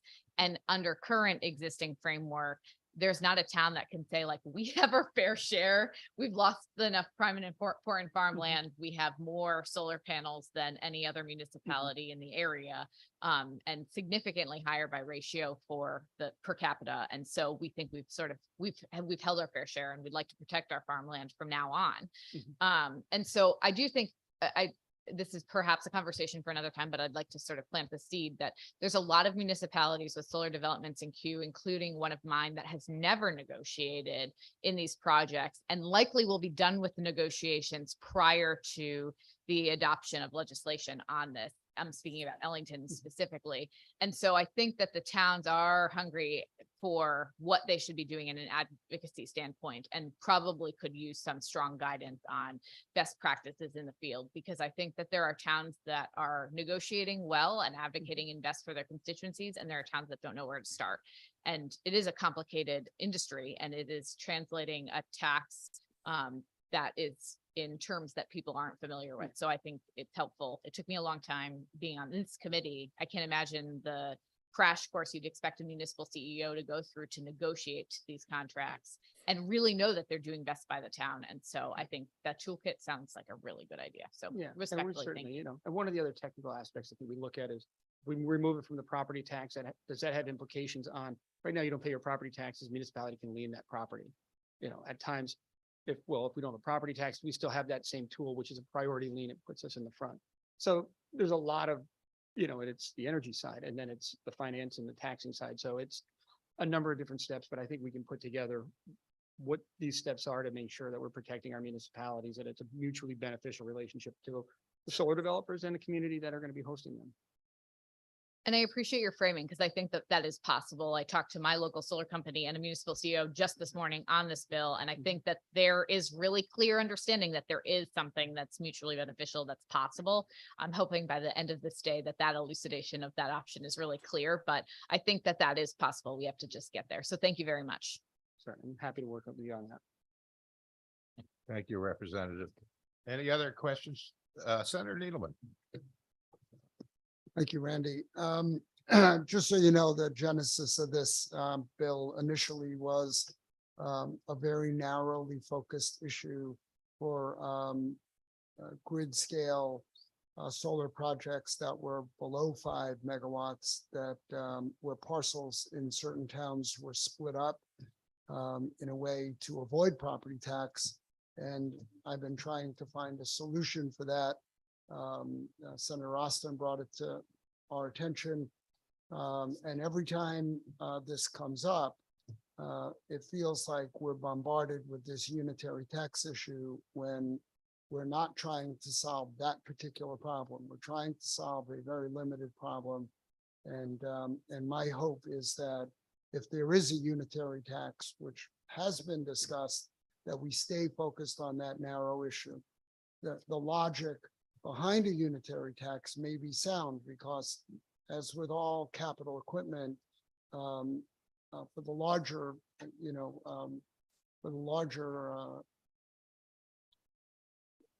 the larger solar arrays, there's a depreciation schedule and there's a negotiation that goes on.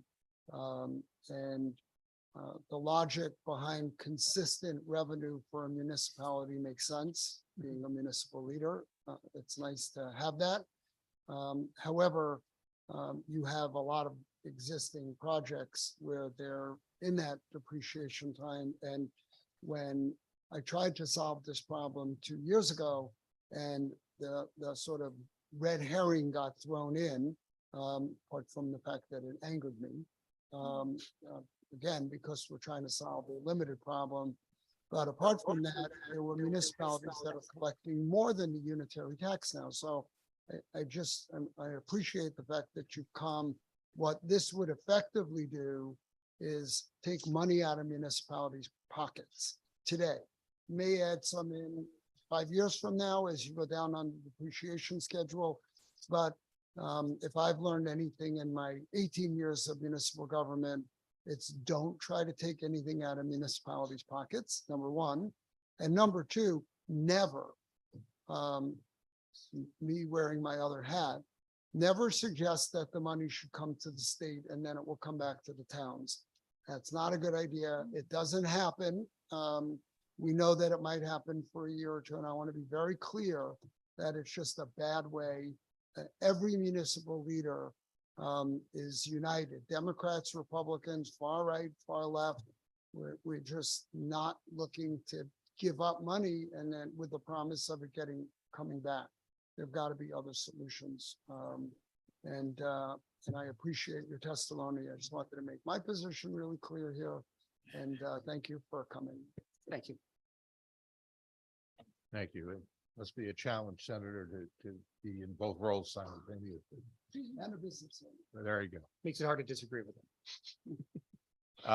Seeing no further questions, thank you for your testimony. We look forward to any input you can give us to wrestle with this thorny issue.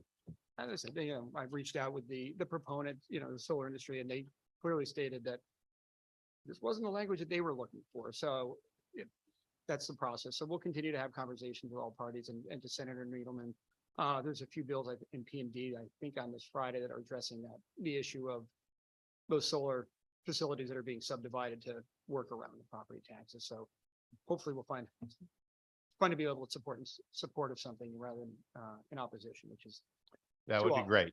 Thank Our initial salvo may have done nothing more than attract a lot of attention, but it seems to be effective. Always good to have a conversation. Thank you. Next up, we have Mayor Bronin. I do not see him here, nor is Jason Bauza, the first selectman from East Windsor. So we are going to move on to Aaron Good from the New Haven Bioregional Group. Hi, thank you, Mr. Chairman. I'm actually with the New Haven Environmental Justice Network, but I want to voice support for HB 6764, particularly Section 4 about reallocating megawatts from undersubscribed rounds of SCEF, and also qualified support for HB 5634 energy efficiency funding for the reasons laid out in pretty much all written testimony submitted to the committee, including from the Green Bank itself, which seems to be saying they do not want to be the administrative steward for this funding. And I think you have JFS language fixing that issue. Here in New Haven, 81% of our housing stock is pre-1980, 67% is pre-1960, 35% of our residents spend more than 10% of their income on energy bills. If we could just increase energy efficiency of our 49,000 households by 25%, which is doable, it's one of the deduction benchmarks in the Inflation Reduction Act, we would keep $25 million a year in our community, in our neighborhoods, instead of having that wealth sucked out by energy aggregators and utilities. So providing this $20 million gap funding will help avert a fiscal cliff before funding from the IRA or other sources becomes available for HES and other vital programs. On that issue of other funding, the legislation to which 5634 is closely related is Section 21 of SB4 in the Housing Committee, which steers $200 million a year for energy efficiency programs into environmental justice communities. That would be a significant investment in climate and green jobs. But let me say to you what I've said many times to different committees of the legislature: the current definition of EJ communities in state law has little or nothing to do with environmental justice as it's commonly understood. And to make it completely on point about this bill, some of the conservation and load management efficiency programs also rely on this definition, under which all of East Haven and Stratford are considered EJ communities, but only a few census blocks in New Haven are covered.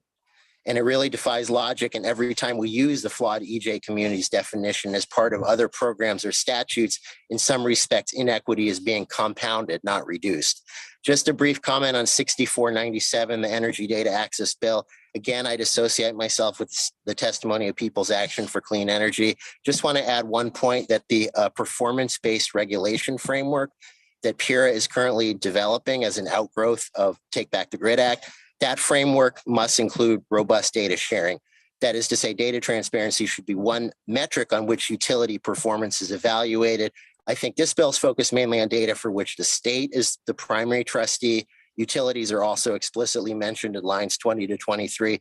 Clearly, all stakeholders need to be part of the data transparency solution, but above all, the utilities, because quite simply, they have the most data. And that data is so important for the modeling and benchmarking that enables us to progress towards our climate goals. So yes, we need data access transparency for utilities in this bill, which hopefully leads to it being incorporated into the PBR framework. Thank you very much. Have a wonderful day. Thank you for your points, particularly as we struggle to assist PURA in making sure critical data is available. If you have any other specifics, we would appreciate that if you could submit that. I don't see any other questions. So thank you for your testimony. Moving along, we have Mary Gardner from the CAAO, followed by Tom Swan.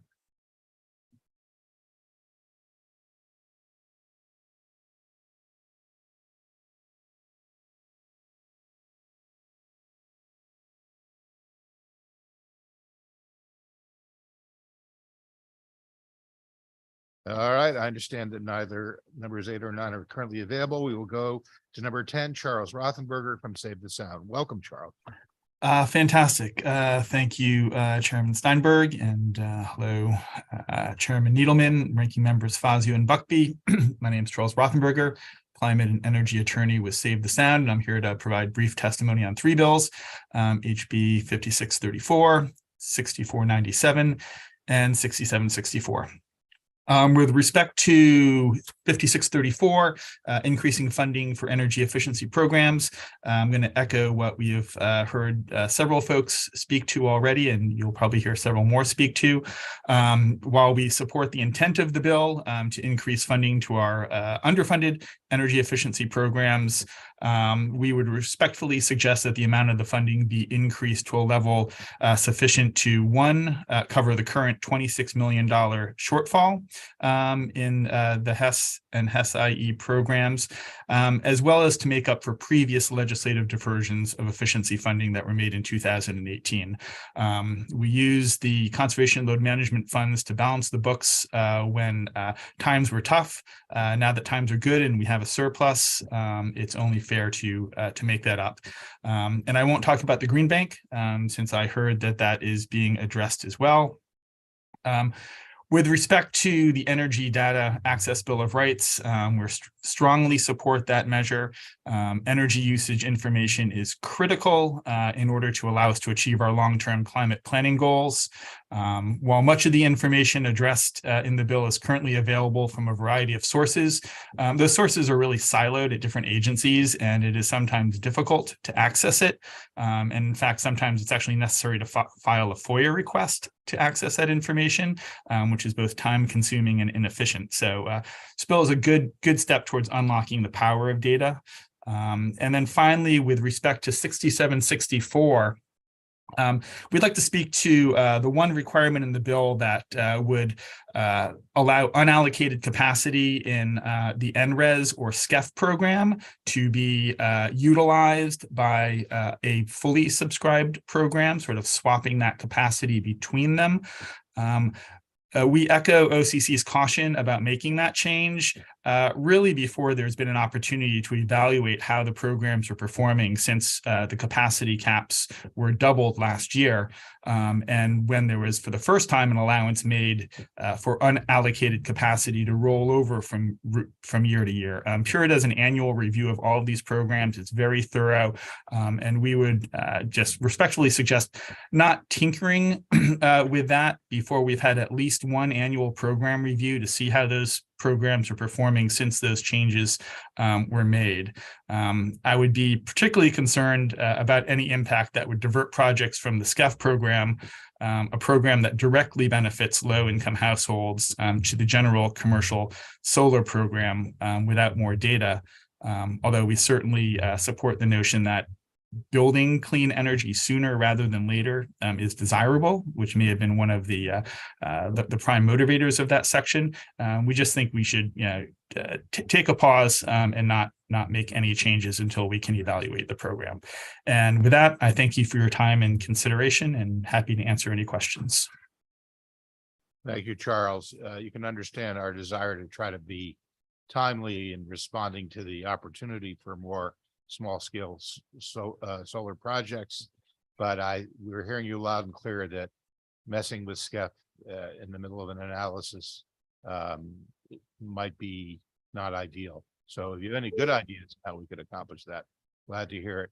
With regard to the data, I'm shocked to hear that you think that sometimes bureaucracies devolve into silos and they don't talk to each other.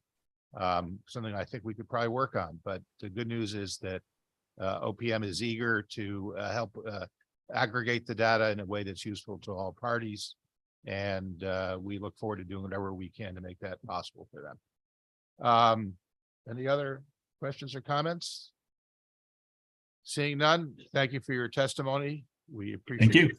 It. Next up, I understand that Duncan Roach is on an airplane. He would be the first to testify via Zoom in the air, but apparently he's not available to do that.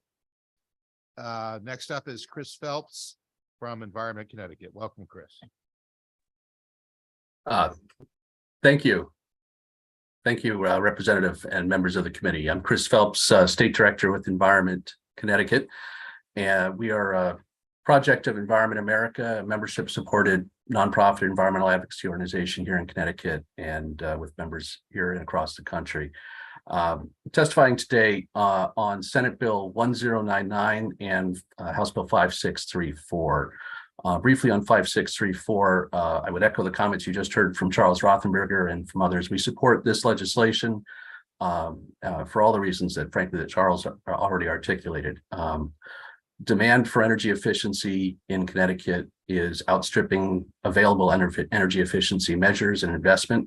And more support for energy efficiency means not just lower energy consumption, but lower energy bills for Connecticut's families, businesses, municipalities, and therefore this bill will help both our economy and our environment. And we strongly urge you to support increased energy efficiency funding through this.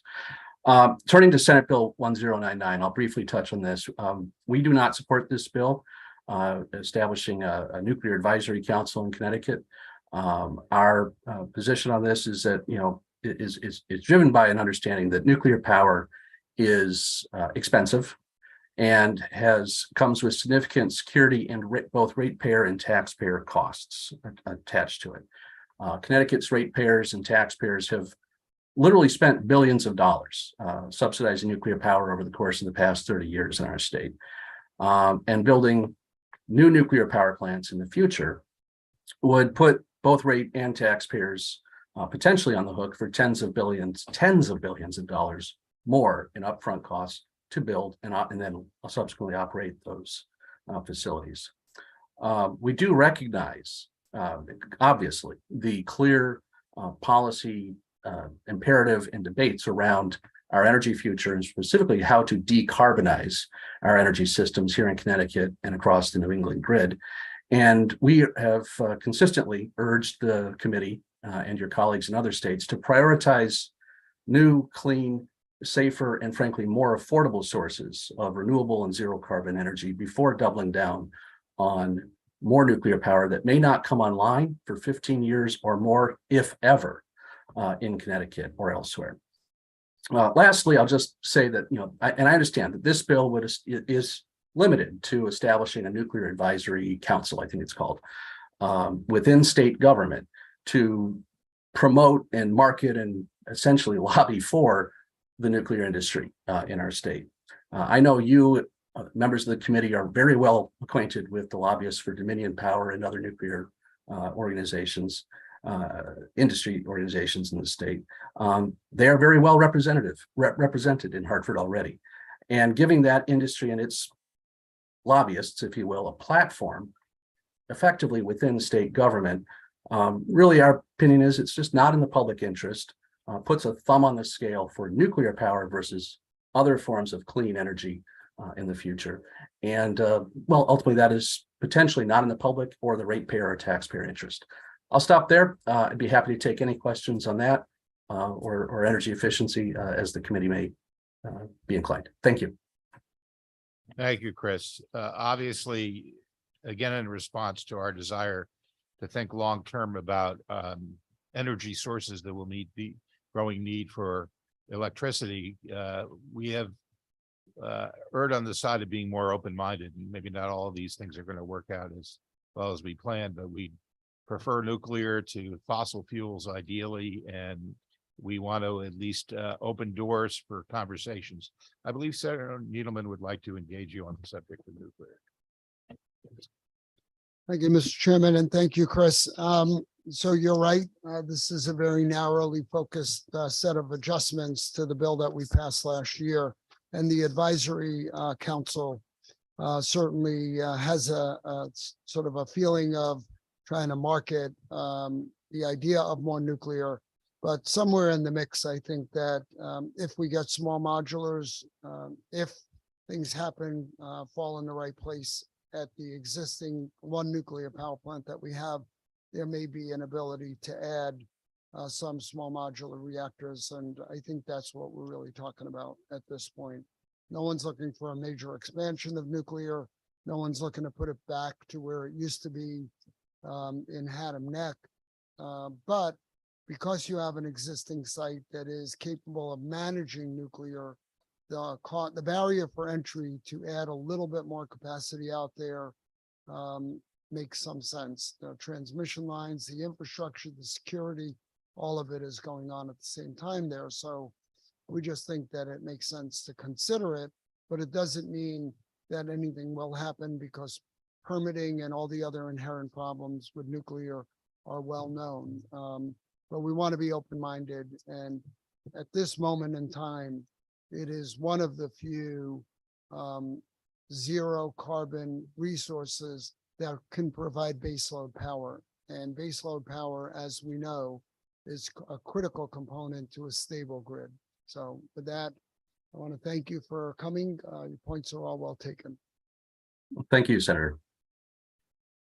Any other questions or comments?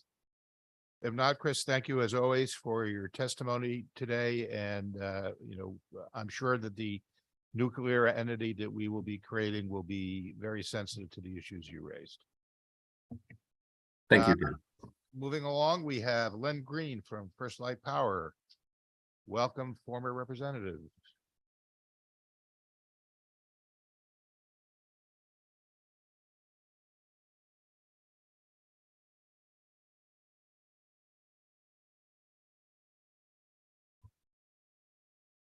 Thank you. Good afternoon, Chairman Steinberg, Chairman Needleman, respected members of the Energy and Technology Committee. I'm very happy to be here today. For the record, my name is Len Green, and I'm the Vice President of External Affairs for First Light Power. And I'm here to testify in support of House Bill 5628. For context, First Light is a leading clean power producer, developer, and energy storage company with operating and development assets in New England, New York, New Jersey, and Pennsylvania, and soon to be Ontario as well. Our operating assets comprise a diverse portfolio of more than 1.6 gigawatts of pumped hydro storage, hydroelectric generation, and solar generation, and our development pipeline includes 2+ gigawatts of solar, battery, and offshore wind projects. Here in Connecticut, more importantly for context here, we are the largest supplier of hydropower in state, with 10 stations providing more than 124 megawatts of hydropower capacity and pumped hydro storage capacity year round. I'm going to be submitting written testimony, so I won't go and read the whole thing here. I'll try to be brief and leave some time for questions. But the basic gist of my testimony, our in-state hydropower is not a huge portion of our overall energy mix here in the state of Connecticut. But it is an important piece of the puzzle that provides valuable non-emitting clean energy. And much of that energy, and this is important to remember, is dispatchable, which is a critical variable that hydropower can provide that some other renewables unfortunately can't. You can't make the wind blow, but you can dispatch hydro, which is an important factor for people to consider when trying to achieve our clean energy goals into the future, especially when it comes to things like factoring in resiliency and reliability for the grid as we completely decarbonize and reach our goals by 2040, I think it is at this point now. And that's a real problem for multiple states, not just Connecticut. We do have some in-state hydropower, but like I said, it's not a huge portion of it. This bill would essentially take a look at how to leverage the existing resources we have and potentially either add more hydropower or use it more efficiently and effectively than we currently do. And First Light does believe that there is some opportunity for that. As I said, it's not huge. We're not talking about another opportunity for a millstone size procurement or anything like that. But there are some opportunities out there that we really can latch onto and ensure, number one, that we're using what we have as efficiently and effectively as possible, but also taking advantage of some future opportunities to maintain what we have and not lose some of those resources. And I know there are other hydropower representatives that'll probably testify either today or on some future bills as well that can give you some ideas of the development of hydropower. But from First Light's perspective, as the largest owner of existing resources, we do see some opportunities. And I'd be happy to answer some of those questions or give you some more specific examples, but I don't want to go over my time here. So thank you very much and happy to answer those questions for you. Well, thank you for your testimony. Obviously, some of the other testimony you've heard here today and the conversations about,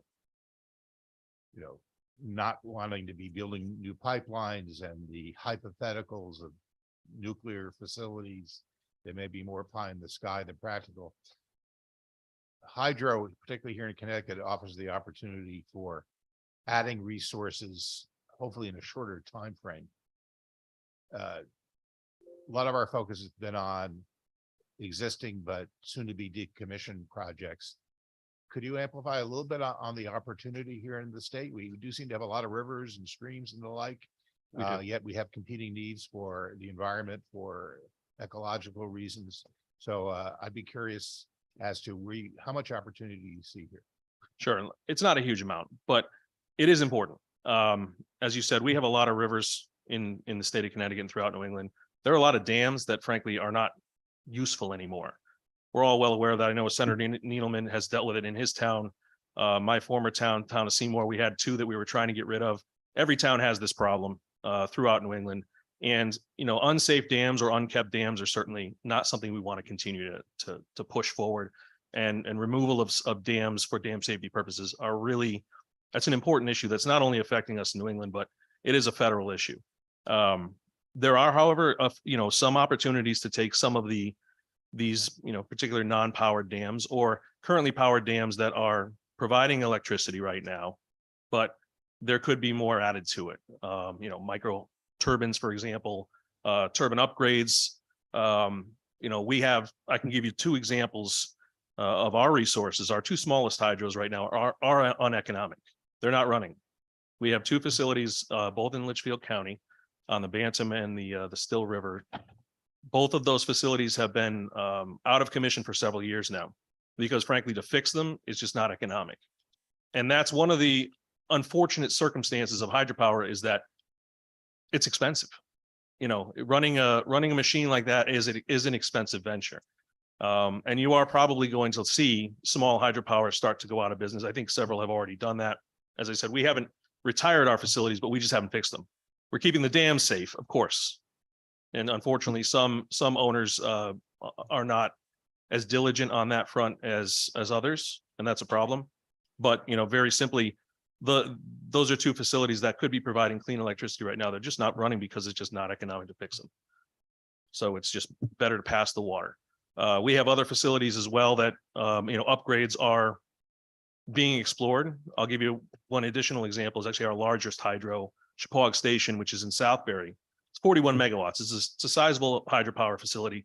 It's conventional. It's not run of river, so it's not a class 1 facility, but it provides a very important resource for the communities from a lot of different perspectives. Right now, what we have in that facility essentially is a turbine that is either on or off. Either you get all 41 megawatts or you get none. There are opportunities to change that out with something called a Kaplan runner in the facility that would essentially make that much more flexible. You can ramp it up and down according to river flows. You can provide other types of services that frankly are not available right now with the type of turbine that's in there. We haven't done it yet because it's not quite economic. It's such an expensive venture that the return is just not quite there. So looking at those types of opportunities, I do think the state of Connecticut has something there. And this bill, I would conceivably look at those types of things, in addition to other things that I'm probably not even thinking about right now. Thank you. That's a great example of where we might be able to supplement our current load. Senator Needleman, followed by Senator Fazio. Yeah, thanks so much, Len. And obviously the devil's in the details as to what it's going to cost and what, where half of the people in this room are wanting to do things that may add some cost to the ratepayers. Half of the people in this room are like talking about, we have to manage the cost of the ratepayers. It's a very interesting thing. And what is also interesting is that you might have people here that are very focused on cost, but that like specific things that may add cost, and then vice versa is the case. So when it comes to replacing the turbine and something like that, there's got to be a rate that makes sense in order to do that. And I think that what we're running up against is what is the cost? What's the ultimate support for the value of that energy that's necessary? It's not whether we like it or not. I've been a big advocate for supporting the hydro that we have in the state, but I have come around to being a convert to some extent on the idea of what is this going to do in terms of impacting ratepayers. So everything we do, we have to keep both of those things. We want the hydro where we can get it, but we don't want to layer in more and more costs that's going to make our rates higher and less competitive with the rest of the country. Do want to talk about the pumped hydro thing. Sure. One of the first things that a former chair of this committee sent me was a United Nations study that was done about pumped hydro, the potential to generate enormous amounts of energy from pumped hydro if we devoted resources to doing that. So you want to explain how that would work and what are the upsides and downsides? I want people to understand that because you're obviously familiar with it. It's not that simple, but I think it warrants a 1 minute conversation about it. I'll try to keep it to 1 minute. 1 minute, Absolutely. 58 seconds. You No. got it. So pumped hydro is actually one of the oldest forms of energy storage we have. And it's also, comparatively speaking, when you look at things like lithium ion batteries, which is what people most of the time think of energy storage, it's huge. And it can provide a long duration of electricity in terms of the redispatch of that stored energy. Pumped hydro is essentially it's taking water from one elevation, jacking it up to, or pumping it up in this case, to a higher elevation, holding it until you need it, and then dispatching it back down, depending on how much water you want to release, depending on what the needs are of the grid at the time. Our smallest pumped hydro facility is actually here in Connecticut. Representative Buckby's district, Candlewood Lake, our largest lake, is actually a pumped hydro storage facility. It was made specifically for energy storage back in the 1920s. It's also the very first pumped hydro facility in the United States. It's really an interesting facility. Then you look at it, is fantastic to take a look at, and beautiful lake. Our largest pumped hydro is about 1,200 megawatts. And that is up in Massachusetts. That thing is, about half the size of Millstone or Seabrook. It's a big facility. And that's a lot of energy storage that runs, it cycles daily. Rocky River, not so much because we have some restrictions as to how we manage the lake and we work with recreational boaters and those types of people. But, the long and short of it is pumped hydro is a huge opportunity, I think, for the world to take advantage of resources that we really need. It's energy storage is something we need a lot of. I will say this though, you won't build any new ones like you have now in New England. It's incredibly difficult to build a pumped hydro facility like what we have, which are basically open loop connected to a river. You basically take water out of the river and put it up the hill into a lake and then drop it back down again. There are closed loop facilities, and I think there are some opportunities in New England for the potential of that type of a build out. It's tough to do. It's hard to permit, and we don't like new things being built in New England. Generally speaking, it doesn't really go over very well, so that's tough. But it's there. It's a great resource. Thank you. So on some level, you need to get energy to pump it back up. Mhm. So you could do that in theory with renewables. Second best town in the country. Essex being the first. Bill has suggested that my whole town can fit into his park. I'm not so sure about that. But I am interested in the concept, but you do need land for it. That's really part. Yeah. You need a place to put the water and a place to collect the water in theory. And then if you did solar, for example, you could collect the solar and use that electricity to pump the energy up and dispatch it when necessary. I think that whether we can do much of it in Connecticut or not, it's got to be a big part of the broader energy picture. And I'm glad that you guys have assets and hopefully you'll accumulate more for New England. Thank you. Absolutely. Thank you, Senator. Senator Fazio, followed by Representative Buckby, who I think is going to extol the virtues of Candlewood Lake. First, Senator Fazio.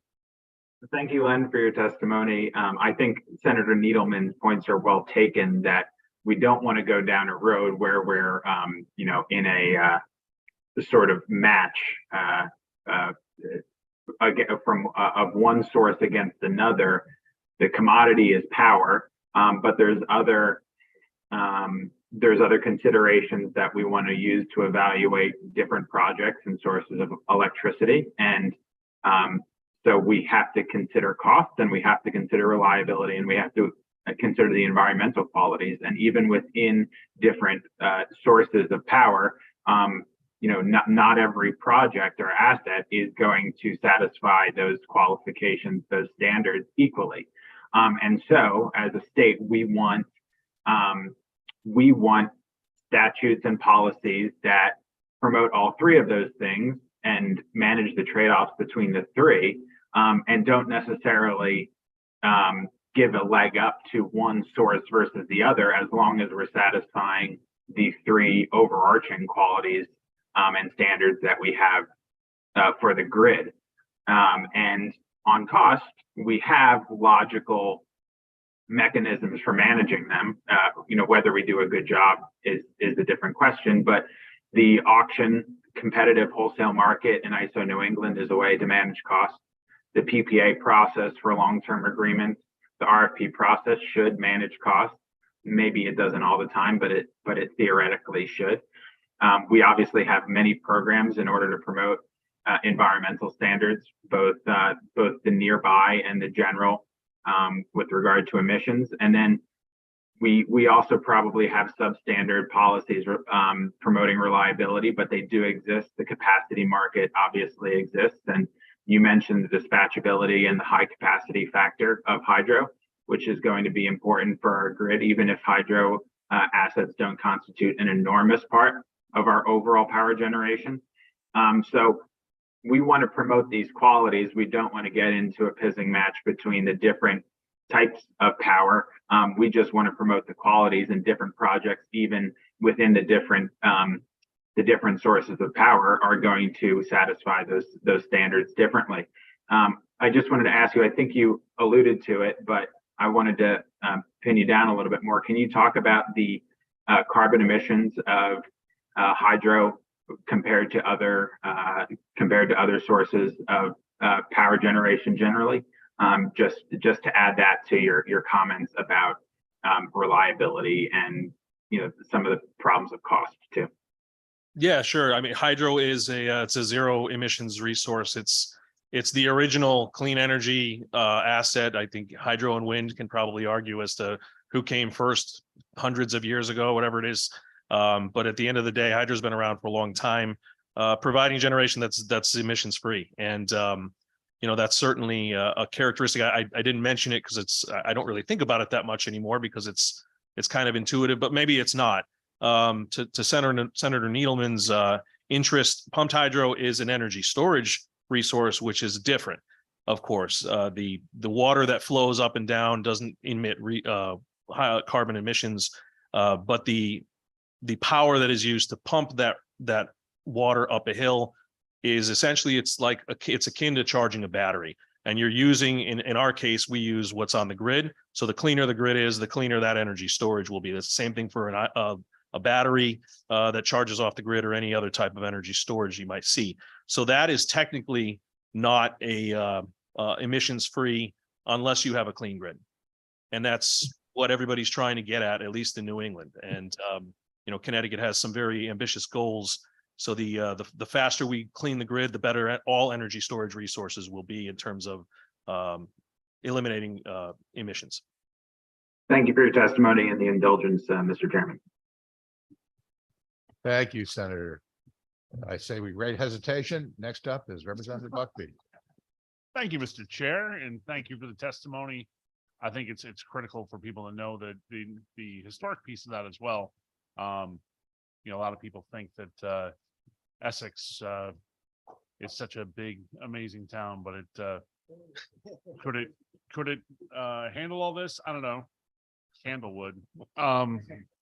So Candlewood actually is a pretty incredible story too, in how that was built. And there's full almost township underwater there. The houses are still intact underwater. My brother's been scuba diving through there and it's pretty impressive. But I thank you for this great information too. I think I am very proud of that, by the way, not only the town itself, very proud of that facility as well. As I've known many people that have worked there over the years and huge parts of the community that have had jobs there. You mentioned Chippewa at about 41, right, with 41 megawatts. Yeah. If that were upgraded there, what could that production be up to ballpark? Ballpark about 10 megawatts, give or take, depending on how it is. And the important piece of that, and I try to mention it before, was essentially that it would become variable. So even though it hypothetically say it's 50 megawatts total capacity at that station, you wouldn't be 0 to 50 or all or nothing type of a situation.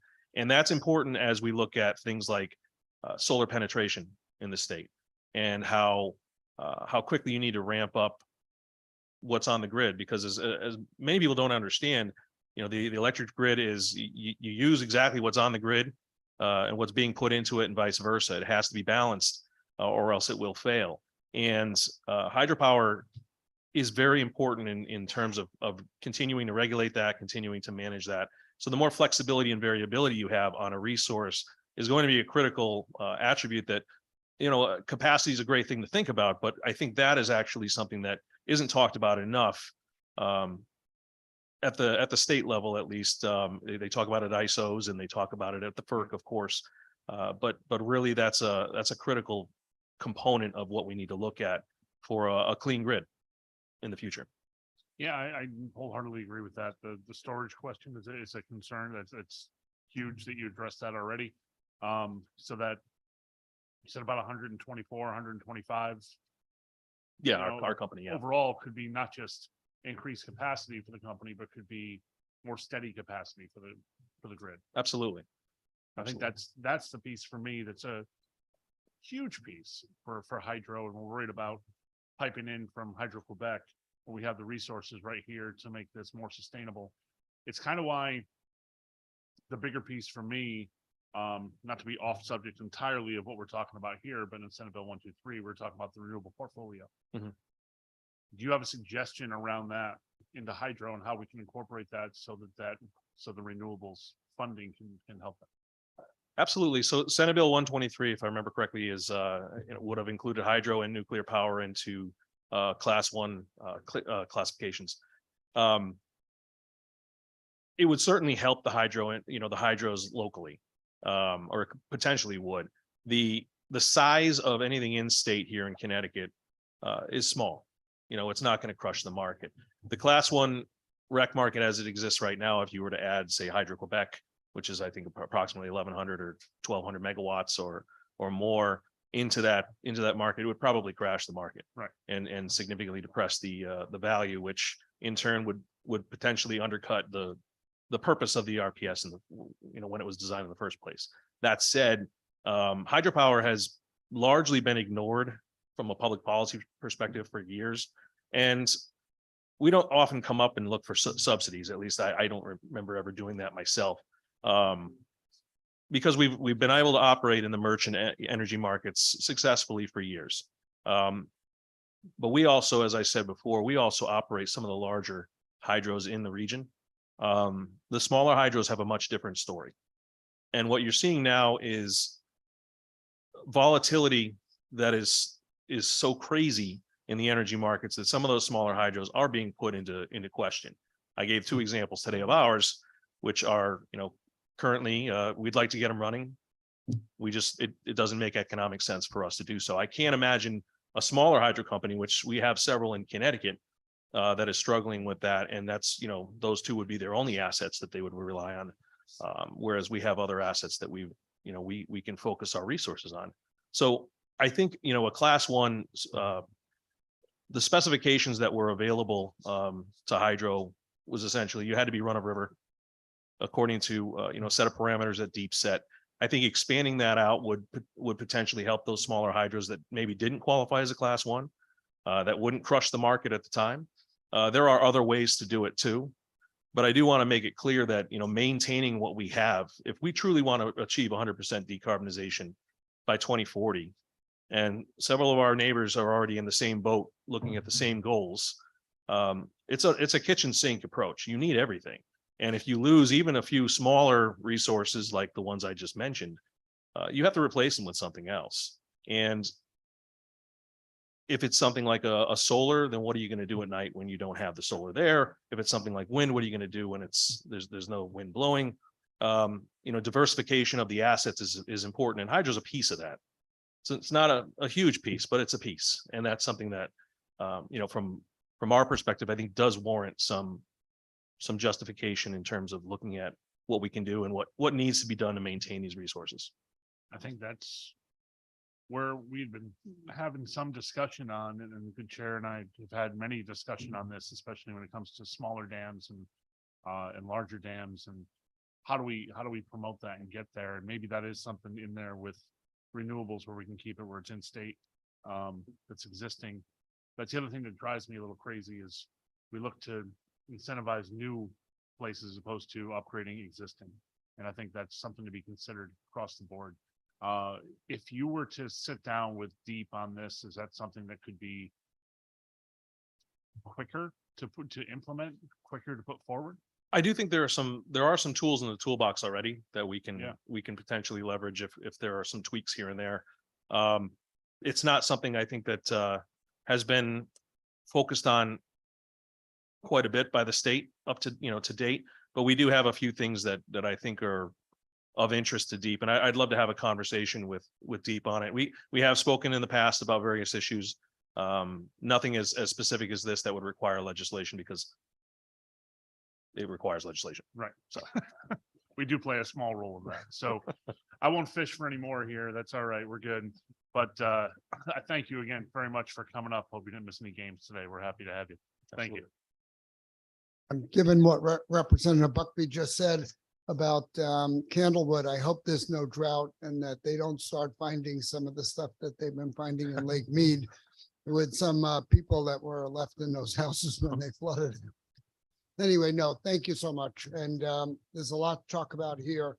I think there's a issue of balancing out cost in the whole thing. And I think that's, I don't want to drill down into the cost to replace turbines at this point and what the capital costs over 20 years would mean in terms of what kind of a subsidy would you need for the rate in order to make that work. Sure. Because that's the issue clearly with legacy stuff. And it's also the issue with new stuff. I mean, how much do you incentivize and at what cost? So really appreciate your time. Thanks so much for coming, Len. Thank you, Senator. I think we have Tom Swan came back. Is Tom here? Nope. Oh, Tom, yeah.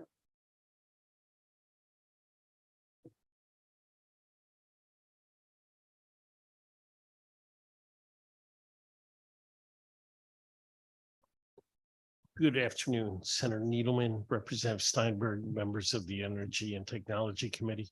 My name's Tom Swan. I'm the Executive Director of the Connecticut Citizen Action Group.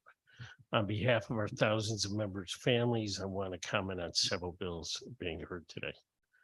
We oppose SB 1101, an act concerning revisions to the nuclear moratorium strategy, and 1099, an act concerning nuclear advisory council. We were appalled last year at the way that the legislature eviscerated the nuclear moratorium in a late session aircraft carrier bill, and will oppose any effort this year to finish the job. It is also shocking to us that we would consider creating a council whose purpose is, and I quote, to establish a permanent council to promote the expansion of nuclear energy and organize state resources related to nuclear energy. As stated in House Bill 6764, an act concerning solar incentives and shared clean energy facilities. This proposal makes a mockery of our comprehensive energy strategy process and has the state shilling for one of the most controversial industries without any cost-benefit analysis. Furthermore, the committee is made up of industry representatives who could form their own council to push their agenda without an official endorsement by the state of Connecticut. We strongly support HB 5634, an act increasing funding for energy efficiency. As many have spoken before, we understand it was a clerical error. We want to say go to the CLM fund instead of the Green Bank. Thank you very much.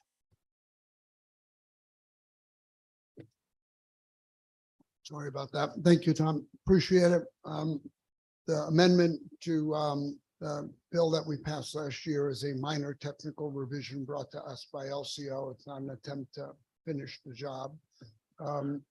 If one had a problem with the original, what was done last year, Yeah, it that- is finishing the job. Okay. That's what it's. And I just wanted to be clear about that. We're not expanding anything. It's a very limited opening of the door to only expansion of nuclear when such technology exists, like small modular reactors. Not an attempt to do it anywhere else in the state other than at the one site where nuclear power is current. And I'm just stating. a I'm fact. just saying the way it was done last year was embarrassing to the state of Connecticut, the lack of public process within that. And I believe that this is, as you said, it's a technical revision of that, but that would make it, to me, finishing the job of a job that shouldn't have been done in the first place, Senator. Appreciate your opinion on that. Anyone else have anything? Nope. Don't see anyone else. Thank you so much. Thank you.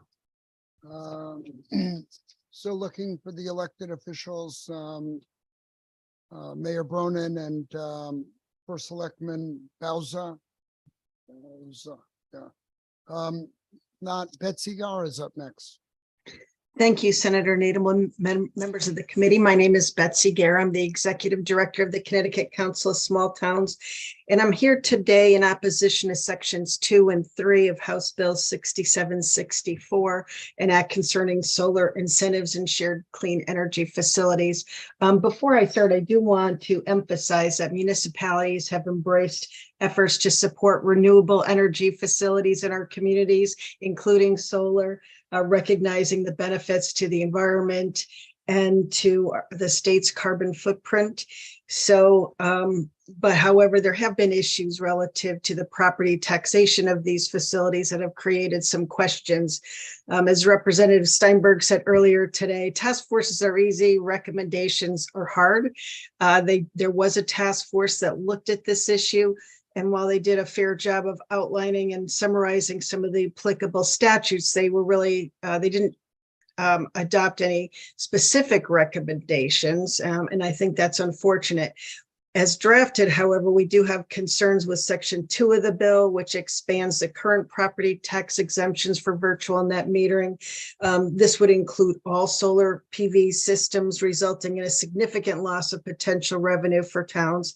And in addition, Section 2, subsection F of the bill retroactively exempts certain commercial solar PV systems from the property tax, again, resulting in a significant loss of property tax revenue.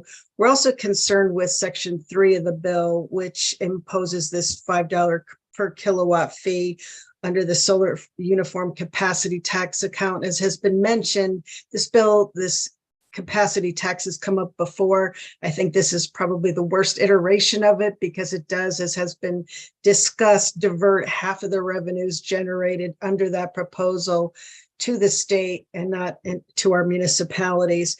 And we're concerned that this would provide municipalities with only a fraction of the revenues that they should be entitled to based on the assessed value of the property. We had wanted to address a fairly limited issue, and I think Senator Needleman mentioned this earlier, where there appears to be some solar developers that are using a way to get around the current property tax exemption situation. So in an effort to support renewable energy, there was an exemption from top property taxes for certain small solar projects. But what's happened, at least in a few southeastern towns, is that the developers are taking advantage of this exemption by installing projects side by side on one parcel, splitting the arrays into separately metered systems under separate power purchase agreements with the same entity, or using some other means to avoid paying the property taxes. And that is a loophole that we think could be fairly easily addressed by providing that solar projects on one parcel of land are considered one solar project for purposes of property tax calculation. So again, we're happy to continue to have the dialogue on how to address these issues. I do think if we can meet with the other stakeholders, there is a way that we can address this situation this session. I know it's been frustrating many members of the committee for several years, so I would like to bring some closure to this, and I'm committed to continuing to work on this. Thank you. Thank you, Betsy. And you hit the nail on the head.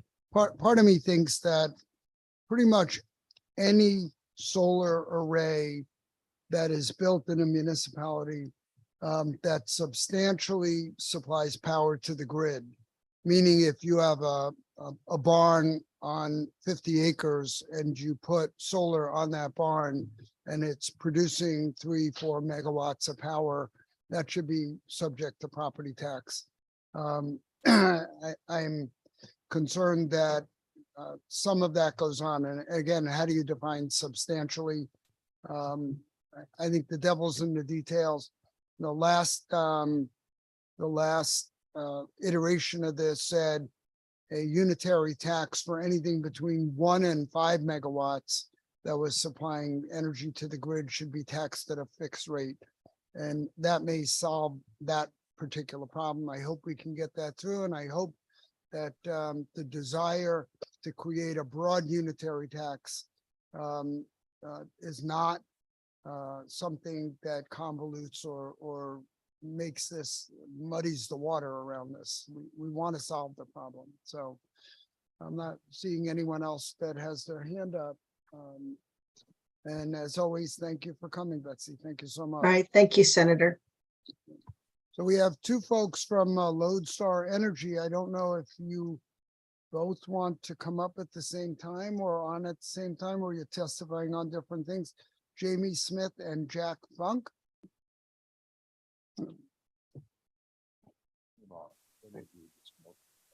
Oh. We have a delegation. So who do we have here? Can you hear me now? My name is Jeff Mason with Lodestar Energy. We have a panel that represents CSSA. This panel is Will Herschel from Verigy, Jeff Mason with Lodestar Energy, and Stefan Hartman of Earthlight. We have several issues to discuss. Our first and primary issue, continuing on the topic that Betsy was just discussing, is the UCT, and I will hand it over to Will Herschel to pick up on that issue. Thank you. Thanks, Jeff. I had the privilege of being on the OPM working group as it pertains to the UCT and solving the issue of taxation for commercial and industrial solar here in the state. Over a period of 2 months, we were able to discuss a myriad of options, understand how we got to where we are today, and try and come up with a recommendation that allows the industry as well as the municipalities to have clarity of vision as to what the taxation of these assets is going to be, and to allow them to take, a maximum amount of benefit to allow for the actual deployment of these assets. So after going through that period, OPM, and I might just read from the report, was able to produce a list of recommendations. And so it's as follows: to improve our existing framework based on the work group's recommendations and to meet the established policy goals, the state legislature should consider a general exemption, real and or personal property for on-site usage of solar, whether for residential and commercial land uses that currently exists for all sites that are based off of on-site load. Policy that incentivizes rooftop canopy and other solar development that does not remove buildable land in planned development areas or impede use of agricultural soils. Definition clarity on what constitutes a solar facility, and a clear, foreseeable, and consistent tax structure for the state that is not reliant on participation in particular solar energy programs or specific kilowatt hour production threshold. I believe that there's errors and issues with this UCT that's been proposed in this individual bill, but I think that's exactly what this bill is trying to accomplish, is that fourth goal of the OPM report. And with some changes in that, I think that we can get to a place where both municipalities as well as the development community, in consultation with the RPS goals of the state, can be met. So we oppose, my company specifically, the delivery of tax payments to the state as opposed to the host municipality. That was not something that we contemplated as we were discussing this in the OPM working group. We would request to clarify that any existing pilots or TSAs that are in place today, as well as any projects that are operational or have been contracted, would maintain an exemption. We think that the existing exemptions for traditional commercial and industrial assets continue to make sense, and we want to solve the problem for those grid scale projects that you previously mentioned, Senator Needleman. And then we want to clarify that this tax, this UCT, applies to personal property and does not apply to real estate, to ensure that we're not dealing with a double taxation issue where the real estate is increased in value and there's a personal property tax. It's kind of one or the other. And so we want to make sure that that's clear in the legislation. My point here is to say that we think the UCT is important. We think that this is not a fatal version. We do think there can be improvements to the bill, and we're supportive with trying to find a resolution to this issue, which I think, as it has been discussed, has been going on for a number of years. Just really quickly on one other item, I know in Pura's testimony, they talked about the ability to implement 200 megawatts of the NRES program, which is also contained in this bill. I think it's very important for us to understand that, as been mentioned in previous testimonies today, the deployment of commercial and industrial solar energy and the caps on the amount of incentive or payment that's being paid for power for these projects right now in the state is dramatically below the price of energy that is currently being provided to ratepayers in this state for brown power and traditional services. So this is a method right now for us to use to deploy as much as possible distributed generation and lock in rates that are well below the market tide. And I'll cede the rest of my time to Jeff to talk about other issues here. Great. Thank you, Will. I'd like to discuss, first of all, we support, I was on the committee as well with Will. The UCT is a top of our list issue this year. And we've been able to meet with other members leaving CCM. We talked to Randy afterwards. Joanne Wozniak of OPM was here. We are all in support and dedicated to a solution here. So hopefully we'll be able to, prior to finalization of these bills, work out a solution that's beneficial for everyone. The issues I'd like to discuss are really what I'm going to call programmatic fixes. Right now, there are 4 issues I'd like to cover, and I will summarize them and then get into each one very briefly. First, enabling the Inflation Reduction Act. We've heard some testimony earlier today on this. There are some definitional portions of our SCEF and NRES programs that can be aligned with those, and that would certainly help projects to qualify for the extra tax credit. Second, some statutory clarifications on the core forest and prime agricultural definitions. Prior to last year's session, Bill 2214 increased the size of some of the programs. NRES was a 2 megawatt cap. It was increased to a 5 megawatt cap. And that aligns with the SCEF program, which is a 5 megawatt cap. The prime ag and core forests definitions under 17218 were capped at 2 megawatts. We think that if you increase that 5 megawatt cap to allow exemption from those, that's what in the spirit of what was done under 17218. Third, we've heard a lot about land use and solar. Solar canopies would be an excellent way to align all our interests in terms of hosting capacity, where there is hosting capacity on Eversource and UI's grids. It's a great dual use for land use. It enables the deployment of EVs in the state. So this is a really important feature. We are proposing a pilot program that currently there's a 30% bid enhancement under the SCEF and NRES programs that allow you to build a solar canopy, and you get a 30% bid enhancement. To date, that program's been in place for 2 years. To date, not a single project has been built. If we create a separate bucket in the NRES or SCEF programs for specifically solar canopies, we think this would accelerate the deployment of those with a different price cap. So currently the price cap of approximately 17 cents for those is just not enough to build a solar canopy Anecdotally, we've built the largest canopy in New England. It's a 5.3 megawatt in Lancaster, Massachusetts. And our compensation rate is in excess of 20 cents on that project. With the increase of steel prices that we're seeing right now, that's going to be necessary if we want to see, amortization of those solar projects. And last but not least, the price caps that are set in SCEF and NRES are important. PURA has the authority to increase or decrease those. We requested to PURA in the last program review that those be reviewed each year in order to deal with inflation. We were awarded 5 projects last year, which in the program, which are going to get built, but with the increased prices we've seen in the last 12 months, we would like to specifically ensure that PURA addresses these on an annual basis in order to make sure that projects will get built that are awarded and the current economic conditions are reflected in those price caps. Those are the 4 issues. I'm happy to delve into either of those if any of you have any questions on those. Why don't we finish with the panel and then go on from there? Great.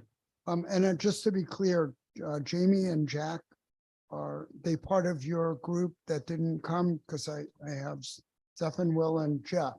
Correct. So I was at 23. We swapped, Jamie and I swapped. So for this panel, so Jamie's slot was swapped with mine, and Jamie will be taking my slot at 23.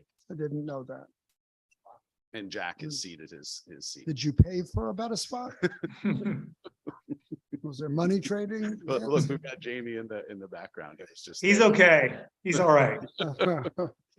I'll have to remember that. Somebody's gonna have to remind me. Okay, why don't we?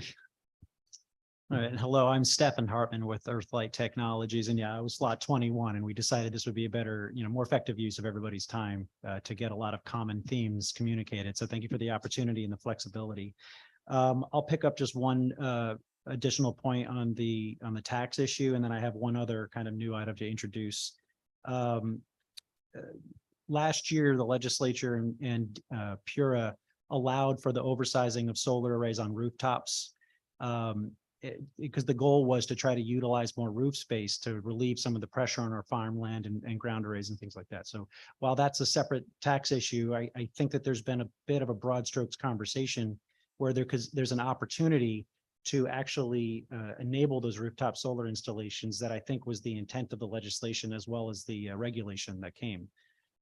Unfortunately, when we oversize a solar array, it becomes susceptible to the property tax issues.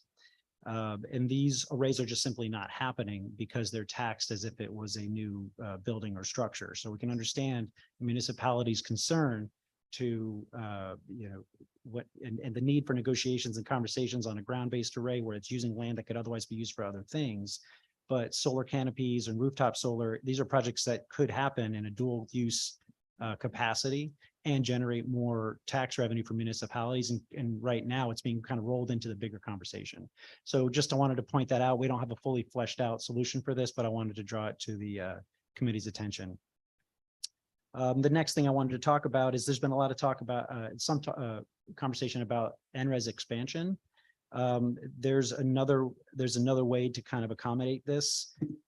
Just a quick history. I'm sure this is not going to be new to anybody on the panel. But when the ZREC program, the predecessor to NRES, was retired, essentially net metering. So when you tie in a solar array to the grid, there's a transfer of energy back and forth to the utility grid. And then separately, there was a transaction for the RECs, the renewable energy certificates. When that was retired, the new replacement program, NRES, married those two transactions into one. You have an energy and REC purchase, and there's the buy all option as well as the netting. Unfortunately, some of the rules that have evolved over the last couple of years and iterations of this program, it's resulted in a REC price and the trend that we're seeing that is far below market rates. So there's an opportunity to decouple those two things and allow for a grid connected solar array only that doesn't require the ratepayer to buy RECs in a 20-year contract. There are market platforms where those class one RECs could be sold, not just on the state and regional level, but globally, where the developers can find incentives to make those projects pencil that don't require the utility or ratepayer support to do it. But we would need some type of facility to tie in to the utility, kind of in the form of like a net metering or some kind of export tariff. So we don't, again, it's not fully fleshed out, but I wanted to call this to your attention that there's really no way to reliably tie into a solar right into the grid right now, unless you participate in the NRES or SCEF programs. And those come with the obligation to also sell your RECs at the same time. So there's a big opportunity there. The last thing I'll point out is that I'm sure a lot of people are familiar with the trend in ESG goals on the corporate level. And the way that a lot of these corporations are satisfying their renewable energy goals is to install solar, retain those RECs for themselves and retire them, or buy those RECs from third parties. Right now in Connecticut, we have a lot of clients who come to us and say, we would love to build a solar array, but we want to retire the RECs ourselves. We want to retain credit for that green energy. But again, to participate in a Connecticut-based solar program, you have to sell your RECs to the EDCs. So there needs to be a decoupling of the energy transaction as well as the renewable energy certificate to allow the broader market to do what it can do, and that is to stimulate more development of solar projects right here in Connecticut. And that could essentially alleviate some of the pressure and the constraints on the NRES program. Thank you. I'm gonna defer on this to anyone else and then maybe come back. Representative Steinberg. Thank you for this. As you can see with this bill, we're trying to solve problems, but we may not have hit it on the mark the first time. And we very much appreciate your specific comments with regard to the last subject you raised, which is companies trying to do the right thing, but we're frustrating that activity. Have other states been able to figure out a way to do that? I know nobody else has quite the same SCEF program that we do, but is there an example? I mean, I would love to believe that there's sufficient order of magnitude of that opportunity to justify going through the effort to create a special program for that. But could you amplify? Yeah, Connecticut had it until a couple of years ago, and Massachusetts still has it. So you can tie in a solar array and participate in their version of net metering. It's slightly different than what Connecticut had, and sell your class one RECs on an open market. So you don't have to go too far to find examples of this type of mechanism being in place. Right now, the program I think was well designed for what it is, and it certainly has value for a lot of building owners looking to go solar. But it is restrictive to a lot of other types of solar development that could happen because it's essentially the exclusive program, you know, NRES and SCEF together. So we're just looking for a way we think it could be relatively simple and allow the free market on the global scale to support the solar arrays so that ratepayers aren't exclusively burdened with it. That I think that is a potential path to a better answer, and we can look at that. With regard to solar canopies, you know, despite the fact that you may have a large project, most of the solar canopy projects we hear about are pretty small in scale. And given all the testimony you heard today about how sensitive we are about costs right now, you know, is there a realistic way, unless of course it's already on at a location where there's an existing facility, to encourage solar canopies more broadly, or is that really dependent on price? Yeah, so it's a great question. I think the price caps that exist right now make them uncompetitive against ground mounted solar. So right now we get a cost signal under the program that says if you're building a large scale project, your price cap is 17.5 cents. If it's that high, you're going to see ground mounted solar systems that compete at 10, 11 cents. And that's a great deal for the ratepayer. The ratepayers are paying 26, 27 cents for power. And so we are wholesaling that power to Eversource at our site, and Eversource then sells it to either under the SCEF program to the off takers it sells it to, or we're directing it under the successor NRES VNM program to our clients. Solar canopies can't compete against that pricing. And so with a capped program like we have, they would need a separate bucket with a different price mechanism. The cost of steel alone creates an additional 50 cents per watt of cost. And at a megawatt, that's $500,000 in a build. If I were to just quickly add, it's a balance, right? Because if you're looking to use disturbed properties for these types of installations, then you need to recognize the cost of that installation is going to be higher. But if you're weighing putting it on a green field, like Jeff was just describing, that's where that adder or desire for those types of installation comes into play. So if it's strictly an economic analysis, then a canopy is not going to be as successful as a greenfield or a rooftop project. If there is a desire to use some of those disturbed locations versus some other greenfields, then there needs to be an adder in place that actually allows, in a cap removal, that actually allows for those projects to go forward. Thank you for that. Again, there may be a path where we can separate out and incentivize only certain narrow activities in that regard. Thank you, Mr. Chair. Senator Fazio. Thank you, gentlemen, for your testimony. This is a very interesting and complex bill, and certainly there's a lot of things that are going to be good and some things that need to be fleshed out and changed.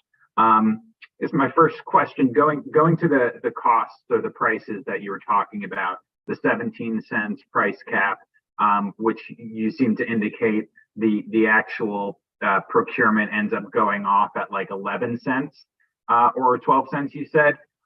Is that net back to the producer, to the solar developer, or is that delivered to the consumer, or is it somewhere in between? I just want to understand what the price actually is for how far it's delivered. Yeah, thank you, Senator Fazio. The cost, the price that you win at your awarded bid, if we bid 12 cents and were to be given an award at 12 cents, would be the price that we are paid by the utility to deliver that power to the utility's meter. So okay. The caps that are in place are there. All the bids are clearing significantly below the caps right now. Yeah. But if you wanted to add in, say, solar canopies where you give a bid enhancement to it, you would take that 12 cents and you would add a 30% amount to it. And in order for those canopies to be viable, the price is going to have to be above the existing price caps. It's just a simple fact. Yeah. So it doesn't. So that's not, that 12 cents is not with the transmission, distribution, the other costs of delivery to the residential consumer. Correct. It's 12 cents, but it is delivered in, I've always used this analogy. If you wanted to buy if you wanted to have Boston globes delivered to you and they're printed in Boston, we're printing the Boston Globe for you in New Haven. And if you need to deliver it to, Yale University, having it printed in New Haven is going to save you a lot more money than having it printed in Boston and transmitting it down. So, you're correct that it doesn't include a transmission and distribution charge, but theoretically there shouldn't be a transmission charge. It exists on the Eversource grid already. Yes, so it's distribution. Okay. Yeah, I mean, it's just it's useful to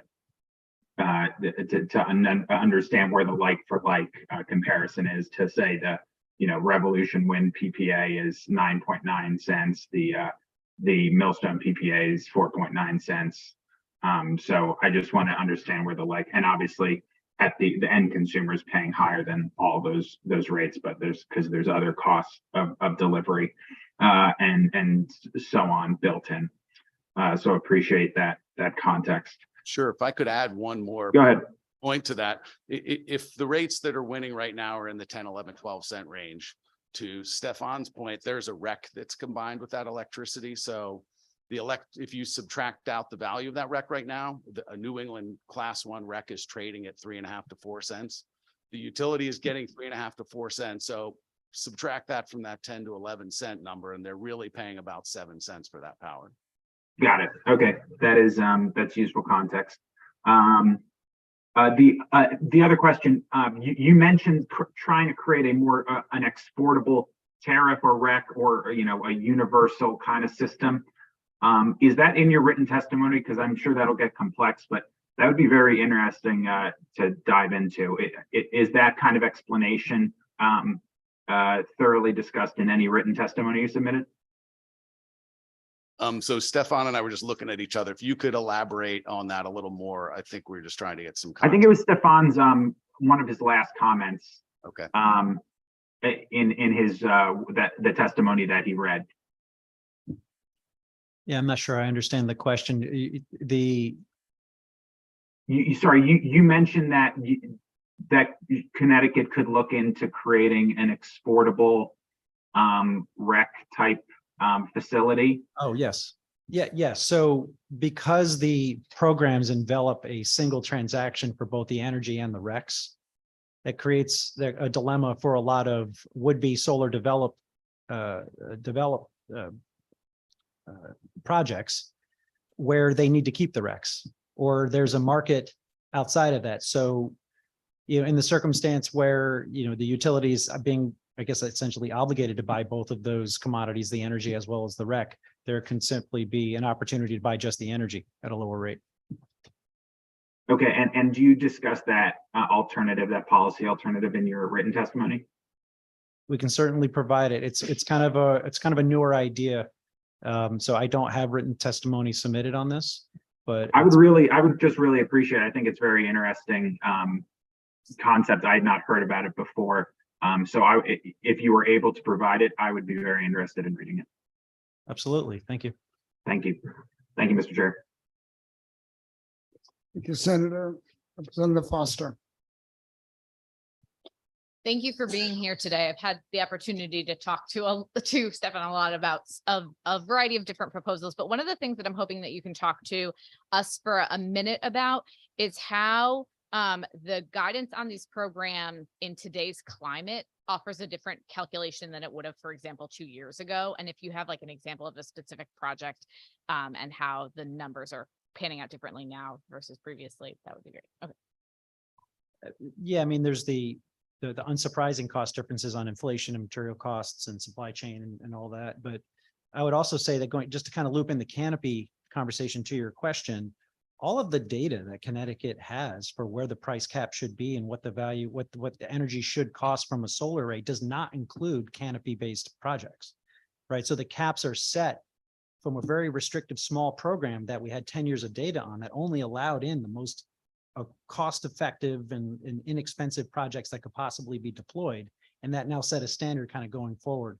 So as costs go up, and we also look for places to deploy solar where maybe the cost is higher just because of all of those reasons, the caps prohibit that. And so I just want to point that out, that the program design is based on data that is now irrelevant. And I'm not sure if I'm hitting exactly what you were looking for. I'm glad to take a follow-up question then.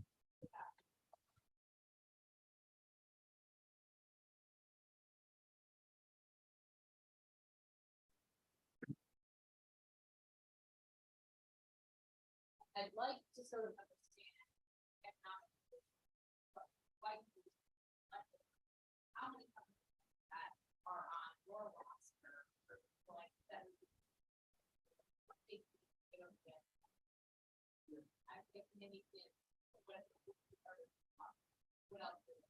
Yeah, there's a lot of places that energy can go after it's left the facility, right? And its value can be judged in a lot of different ways. The time of day at which it's exported, if there's a way to allocate it to, LMI type off-takers, so you can provide a virtual net metering or shared solar type of situations. The energy being exported to the grid, and instead of it just going to ISO New England and getting a wholesale rate, there could be an opportunity for beneficiaries here in Connecticut to take that energy at a cost to be determined and program to be determined.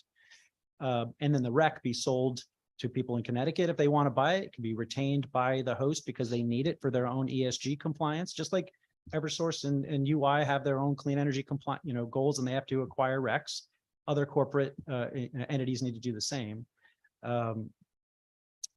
So what happens to that exported energy is really the last remaining unbankable conversation. If there's a known outcome to what would happen to that energy without the added cost of batteries and things like that, would deny the utility and the ratepayer any opportunity at that power at all, and increase the cost of the project. that's the next conversation. It's just how do we make that bankable and known? And we don't really need a whole lot.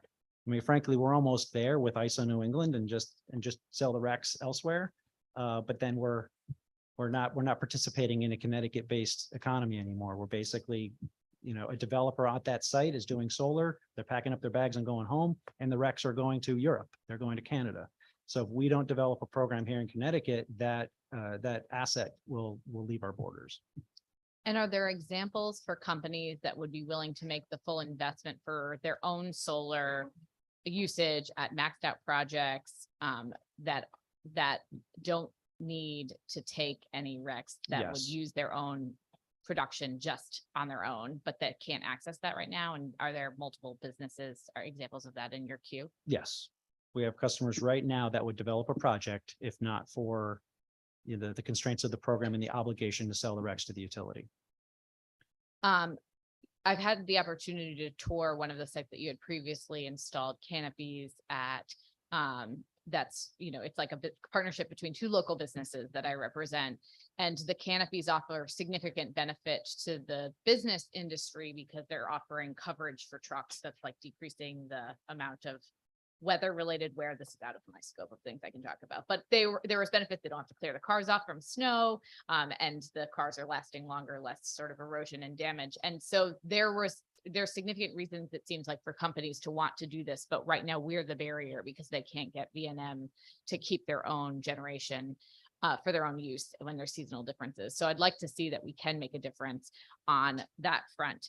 Are there other ideas related to this program that we haven't had an opportunity to capture in the conversation today that are missed opportunities? Are there other state examples, and this might not be an answer for today, but that are really like shining opportunities that Connecticut could be adopting? Are there examples of other states programming that you could share with us that would help?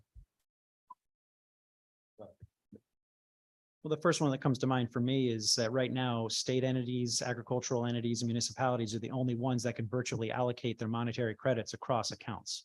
So there's plenty of, again, corporations, school campuses, public school campuses, like colleges and whatnot. They would love to deploy solar, but they might have a complex metering solution at their facility. So right now they're kind of constrained to either the limits of the buy all program or to an overly complicated behind the meter solution. So other states and, New York, Massachusetts, multiple examples have, reassignment options for those monetary credits to make a simplified, less expensive project, but still the benefits can be shared across multiple meters. And this could go beyond just a simple parcel. There's shared solar opportunities, community solar, so that's the first one that comes to my mind with that question.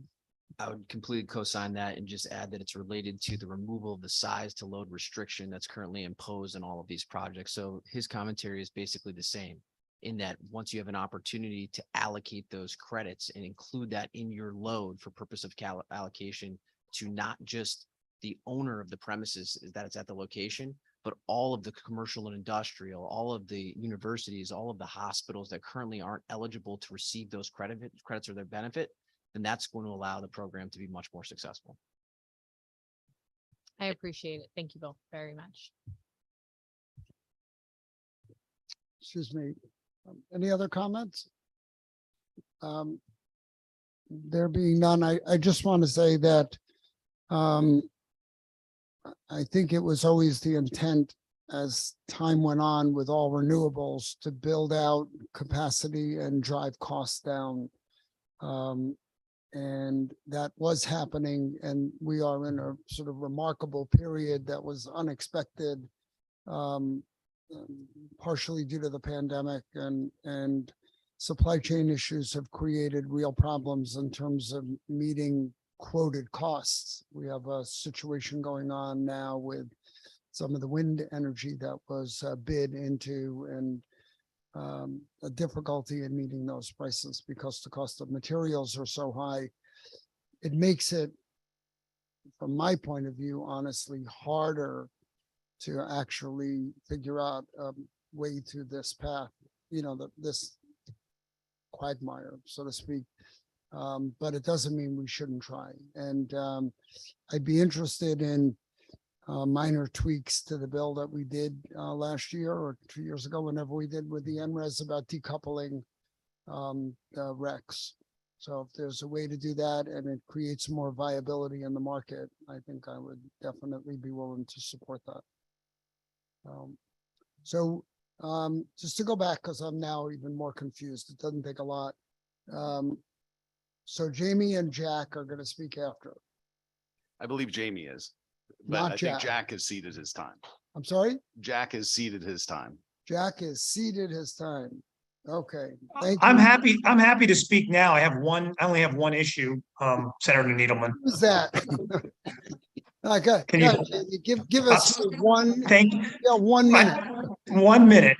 I think we heard a lot of talk about continuity in these programs. We heard Senator Foster talk about it. We heard Deputy Commissioner Hackett talk about continuity.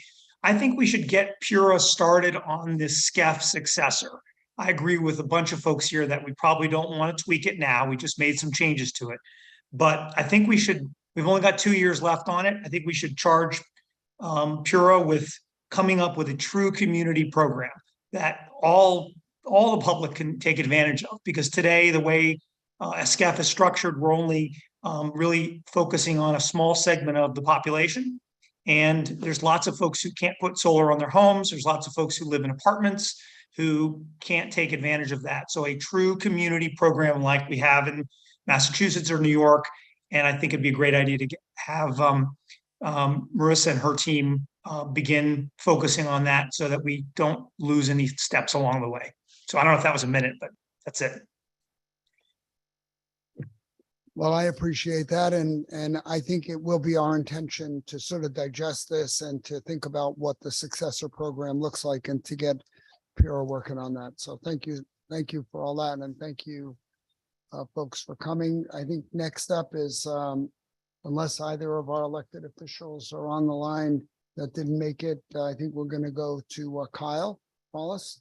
Thank you, Kyle. Yeah, thank you. Thank you for the opportunity to be here today.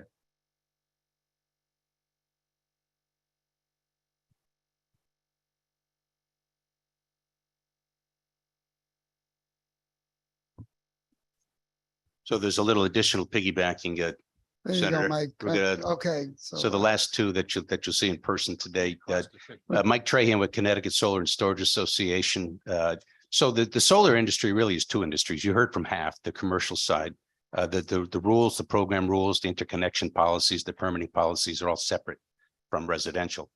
So we'd like to talk a little bit about this issue. Kyle Wallace is here with Posigen Solar in Bridgeport. So our agenda is not as ambitious on the commercial side. You'll be happy to know.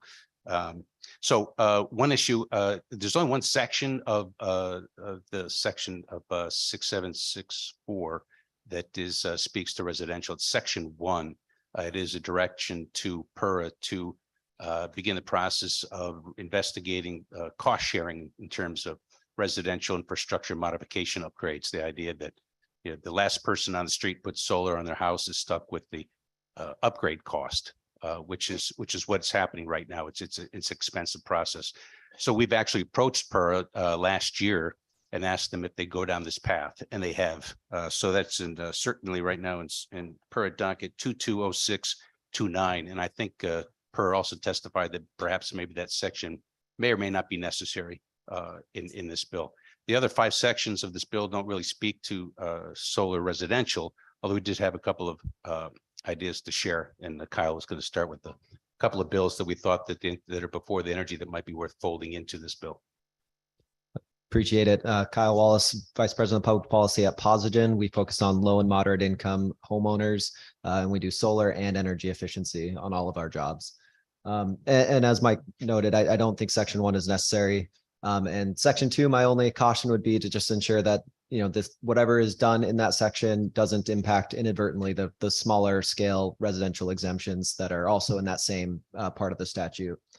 And then before I go into the two potential ideas for your consideration, I'd also just want to voice support for the energy efficiency funding.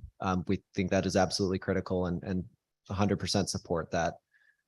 So the two issues, the first actually is very similar to the topic that Deep discussed regarding the 100 million coming to the states for a wide range of energy efficiency and electrification type rebates.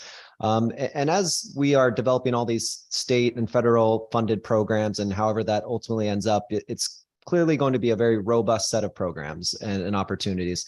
And so what we've started to think more about is where are there still potentially gaps for especially low and moderate income homeowners to be able to take advantage of those rebates. Because while the products themselves have rebates, some of the additional work around, for example, on a solar installation, roof work, structural upgrades to the attic, upgrading the electrical system, those are not necessarily covered by some of those rebates, but they're still true barriers, particularly for LMI homeowners. And at Posigen, we run into that all the time. And it's particularly challenging for those who don't qualify for things like the Smarty loan through the Green Bank and those types of low cost financing because they're credit challenged. And so there is a bill, it's I believe HB 5633 that Representative Linehan introduced. And the idea around it was a site improvement grant program. And we think that might be an interesting concept to consider for LMI households where potentially costs that are not covered through other programs may be able to be covered through a type of grant. And that would help allow them to electrify, to have safer homes. And I think it would be a good step forward in meeting our goals of 40% deployment of solar in disadvantaged communities and for low income customers.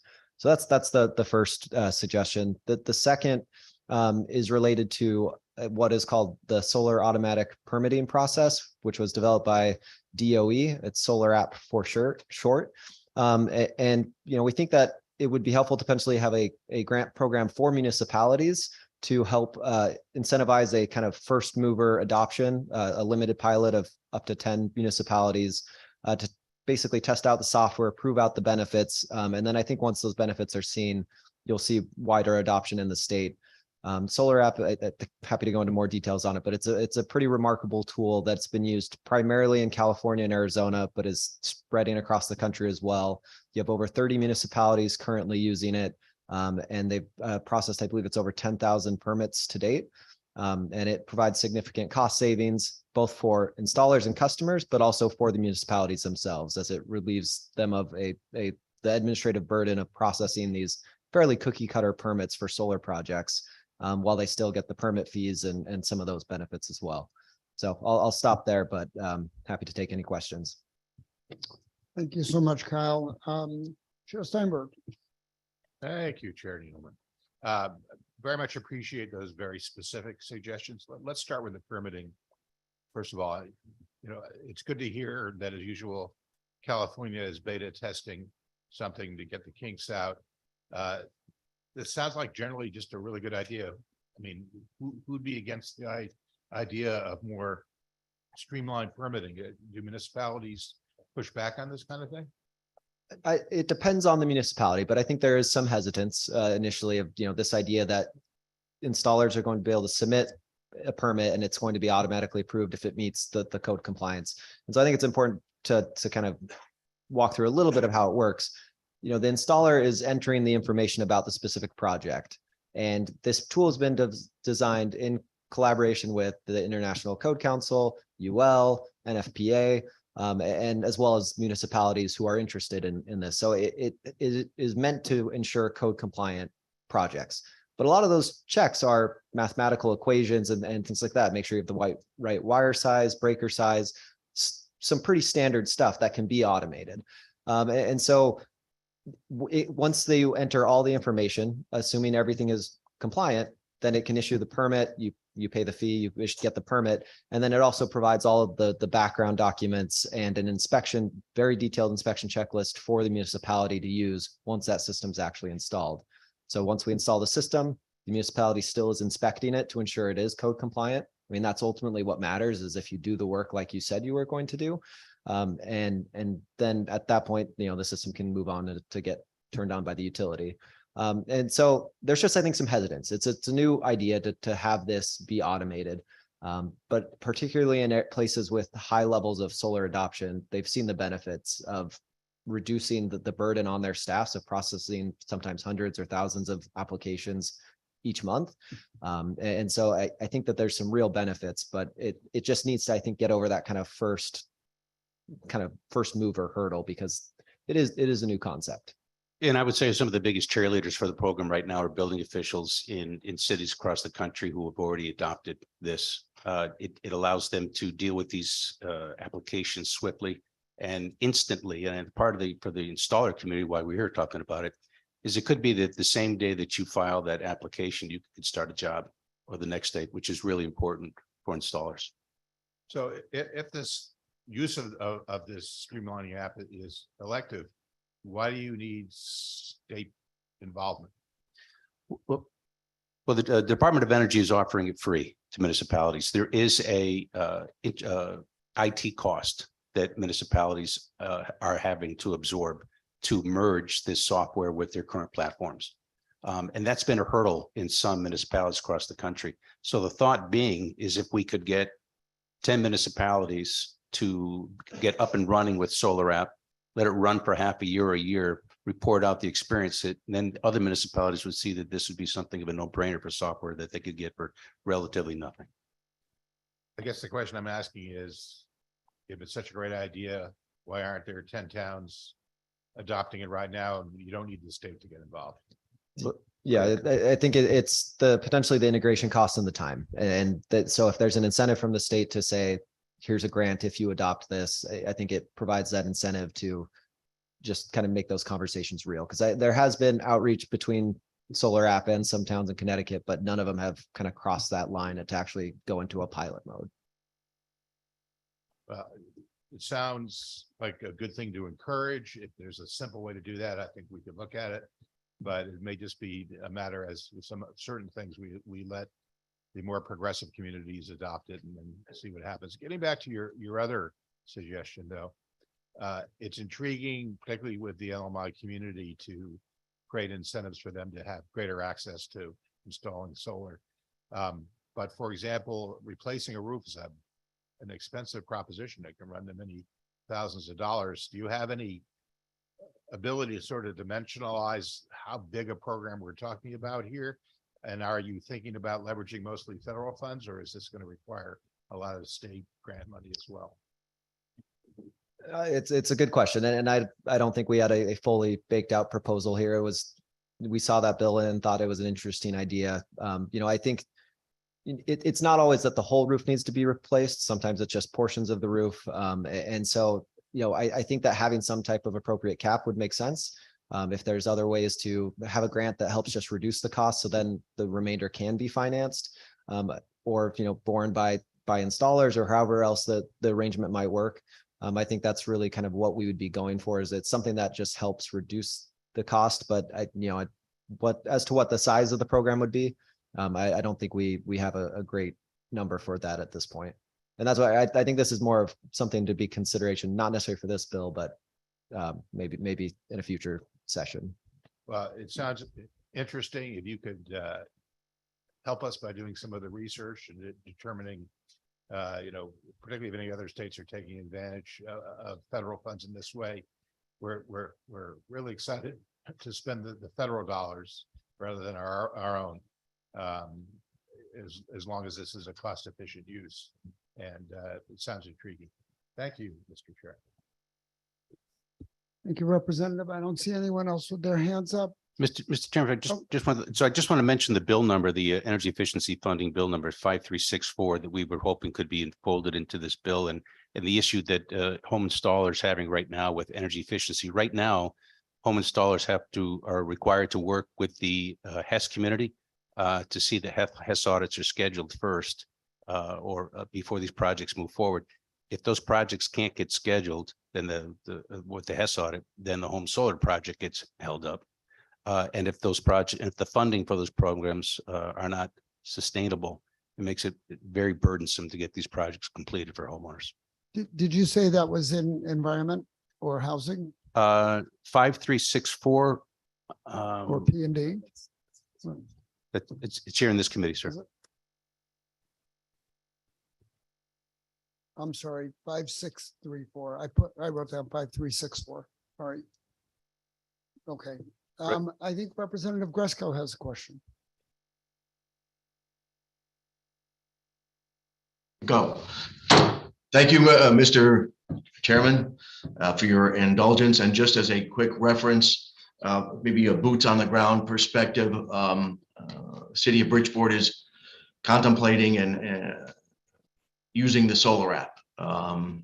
It's something that we're investigating, looks productive enough to relieve the necessary permitting so that energy and manpower can be used toward doing inspections and also issuing permits and issuing OKs. So just as a perspective there, that we are considering it, and their proposal seems something that we should consider. So thank you.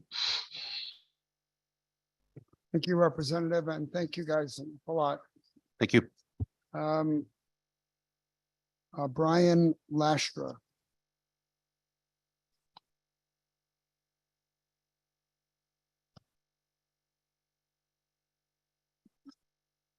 We have another delegation. Are there any other names on the list that we? Oh, wow, this is, yeah, it is. Good afternoon, Co-Chair Needleman and Steinberg and members. I'm Mary Gardner. I'm the assessor for Groton, and I'm the president of the Connecticut Association of Assessing Officers.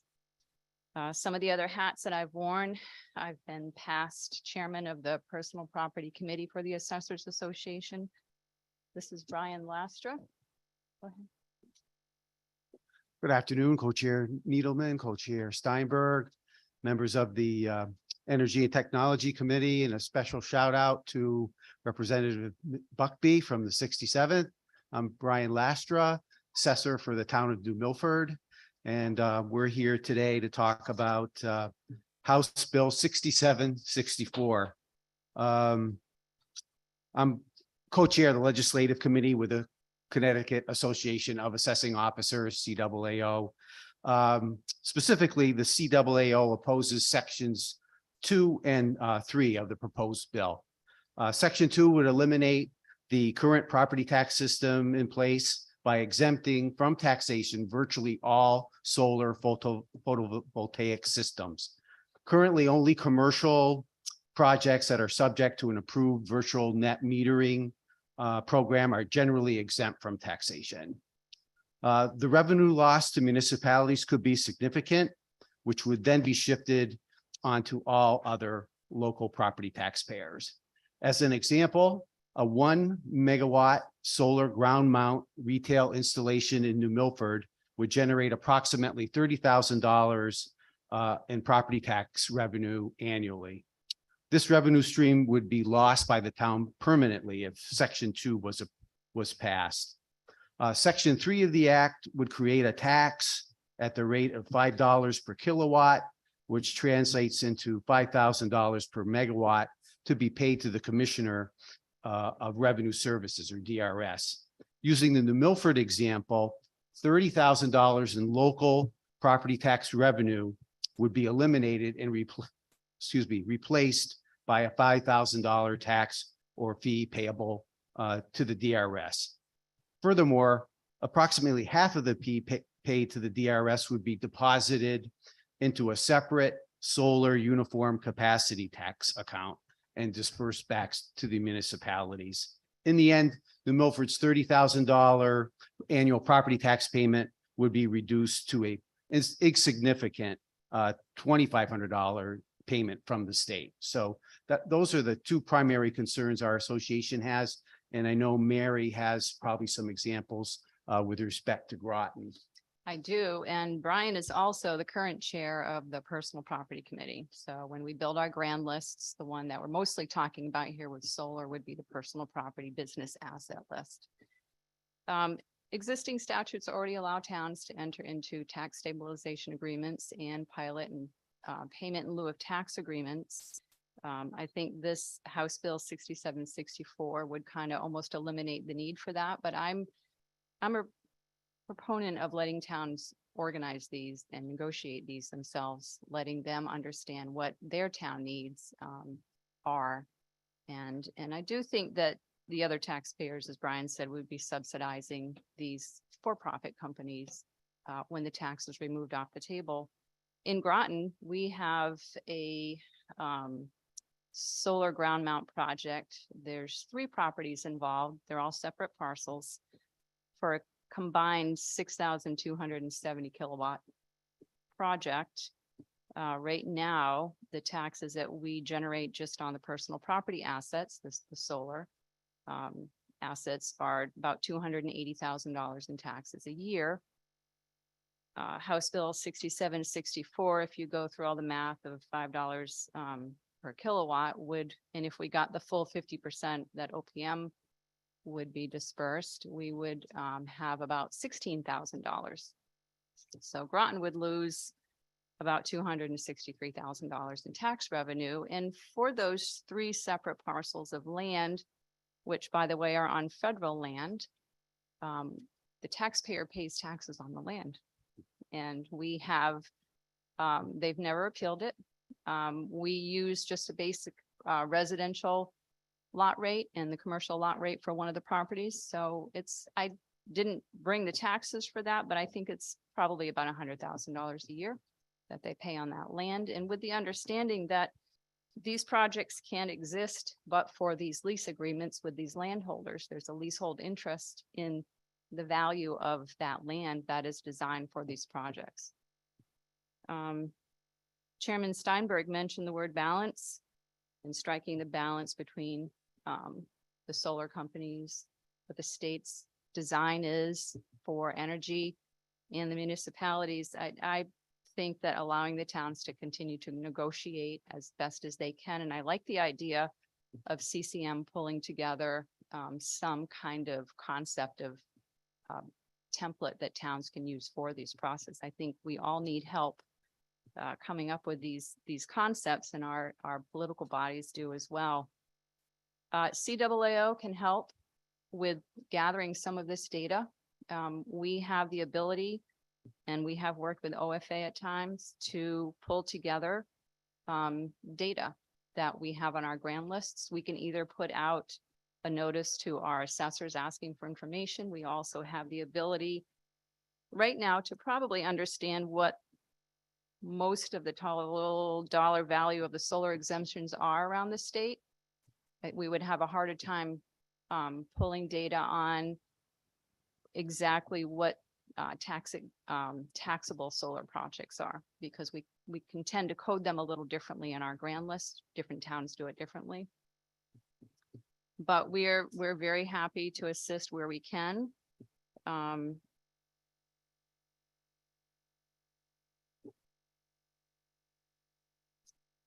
I also want to say that as these bills move through the process, through the legislature, we're happy to be included on the record for any other communication. And as much as I think being an assessor can be complicated, I do not envy you on this subject. This is sitting here, we've been sitting over there for hours. This is a really big subject. And Senator Needleman, I know your assessor. She's a great girl. I was going to say the best assessor in the state, but Yes. that might get me in trouble. Yeah. And We'd love to see her at our meetings. Yeah. no, she's terrific She and is. she's a great resource. All of you folks really are a resource. But everything you're saying speaks to the fact that we're kind of in the Wild West here and some guidance is appropriate. Let me just ask you one thing. What depreciation schedule do you use for solar? Well, when we started out, we were using the regular 7-year depreciation, but through reading PPAs and understanding the Marshall Valuation Service cost service, we have moved to a 20-year schedule, which to me makes more sense. You know, I can even see changing that in the future if it turns out that it's not supposed to be a 20-year, but we're slowly, in my office, we're slowly moving towards a 20-year cycle. So basically you start out at 70% of full value and then you depreciate down to not zero, right? Not zero, it's 20. So I think for the 20-year cycle, it starts out at about 98%. First year is at 98, and then we're going to get down to about 20%. But because we assess at 70%, it's 70% of the 98%. Yes, so whatever the cost is, and the cost includes the asset cost, the transportation and installation. All of those fees are considered in the value. That times the depreciation times the 70% assessment ratio times the mill rate gets to the tax. Yeah, and I think that, one of the goals of the unitary tax idea is to look at that depreciation schedule and come up with a fixed value. But you can't really take into account the fact that every town has a different mill rate. Correct.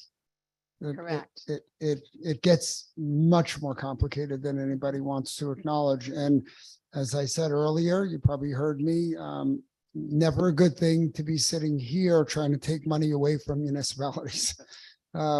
So if we ever got to a point where we tried to standardize this, my thought would be, it would be on a go forward basis, not on, legacy projects. I just don't think that you can go and do that because you could have a material impact on someone's grand list and their tax revenue. And I get that. Let me just ask a couple more questions, because again, in talking to Jessica, I have found that towns do this very, very differently. So I have 100,000 square foot building. I put a solar array on my building. It generates 120% of the energy in theory that I use to run my operation. Do you charge property tax on that? As I understand the statutes, if it says that the nameplate capacity needs to be greater than the use of the building. So if I interpret that, I would say if it created more energy than what was used by the building, then I would probably consider taxing it. 100, taxing all of it or just the incremental? I would tax all of it because I don't believe in the statutes as I read them, that it would allow you to only tax the difference. Yeah, and that's where there may be some disagreement with assessors, and that I think that piece needs to be clarified because we never allowed for the creation of arrays on buildings or adjacent to a building. It almost doesn't matter to me whether it's ground-based or you throw it up on a roof. This goes back to what I said before, where if an array is principally used to supply power to an operation on site behind the meter, with some incremental amount available beyond that, I would think it should not be taxed, but principally is the big word there. Should it be 10% more, 20% more? And going back to my shed, if I have a 2,500 square foot barn on a 20-acre piece of land, and I say I'm, putting out a 10-acre solar array to power my barn, that's a power plant. So I think that the statutes need clarity, and I think that would only benefit the assessors. So I think my view of this is, wearing both hats. I don't want to do anything to make assessors' lives harder. I want to make it easier, because when you start getting into the conversations around how mass appraisal works and how your whole job functions, it's mind-numbingly painful and you never win. You're always getting somebody angry. And in this area, we do have an opportunity to clarify it a little bit. And I'm hoping that we can come out with something that works to make everybody's lives a little bit easier and provide more clarity for the providers and for the potential customers or people who want to put solar on their property. So I'm looking forward to the fact that maybe we can get something good out of this year. Well, I appreciate that. And I would say assessors are a funny bunch. We're very passionate about what we do. But we also want to be fair to our towns and fair to our taxpayers. And that is the one thing we say all the time. It's got to be fair to both. One person in my town hall that I don't want to get angry is the assessor. The other one is the tax collector for a lot of reasons. Brian's also a certified tax collector. Oh, bless you, my son. Representative Meskers, did you have your hand up? I did, but I'll withdraw the hand with the observation that the description of an assessor as being a funny group would never have occurred to me. Representative Buckby. Thank you, Mr. Chair, and thank you for coming up to give testimony. I think it's a critical piece when we look at sometimes when the bill gets laid out, you look through it and this might look good or that might look good, but the initial impact on each municipality is critical. So I thank you both for bringing that up, especially, we talk about somebody from the best town in the USA showing up in Hartford to testify. That's always, you never let that go. I didn't know anyone from Essex got here other than me. I'm gonna leave it alone, Thank but I don't have questions on it. I think the important part is as we move forward with where this bill may go, I think that piece that good Senator just spoke about is something we need to address in this.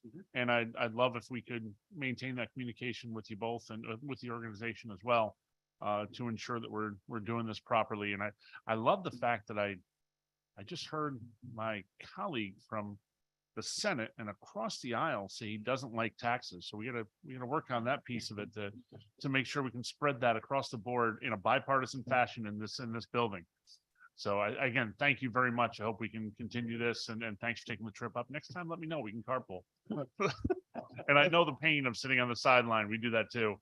It can be a lot to try to take in, and it's just this committee can, for some, can be a little dry. To me, it's not at all. This was very interesting to listen to.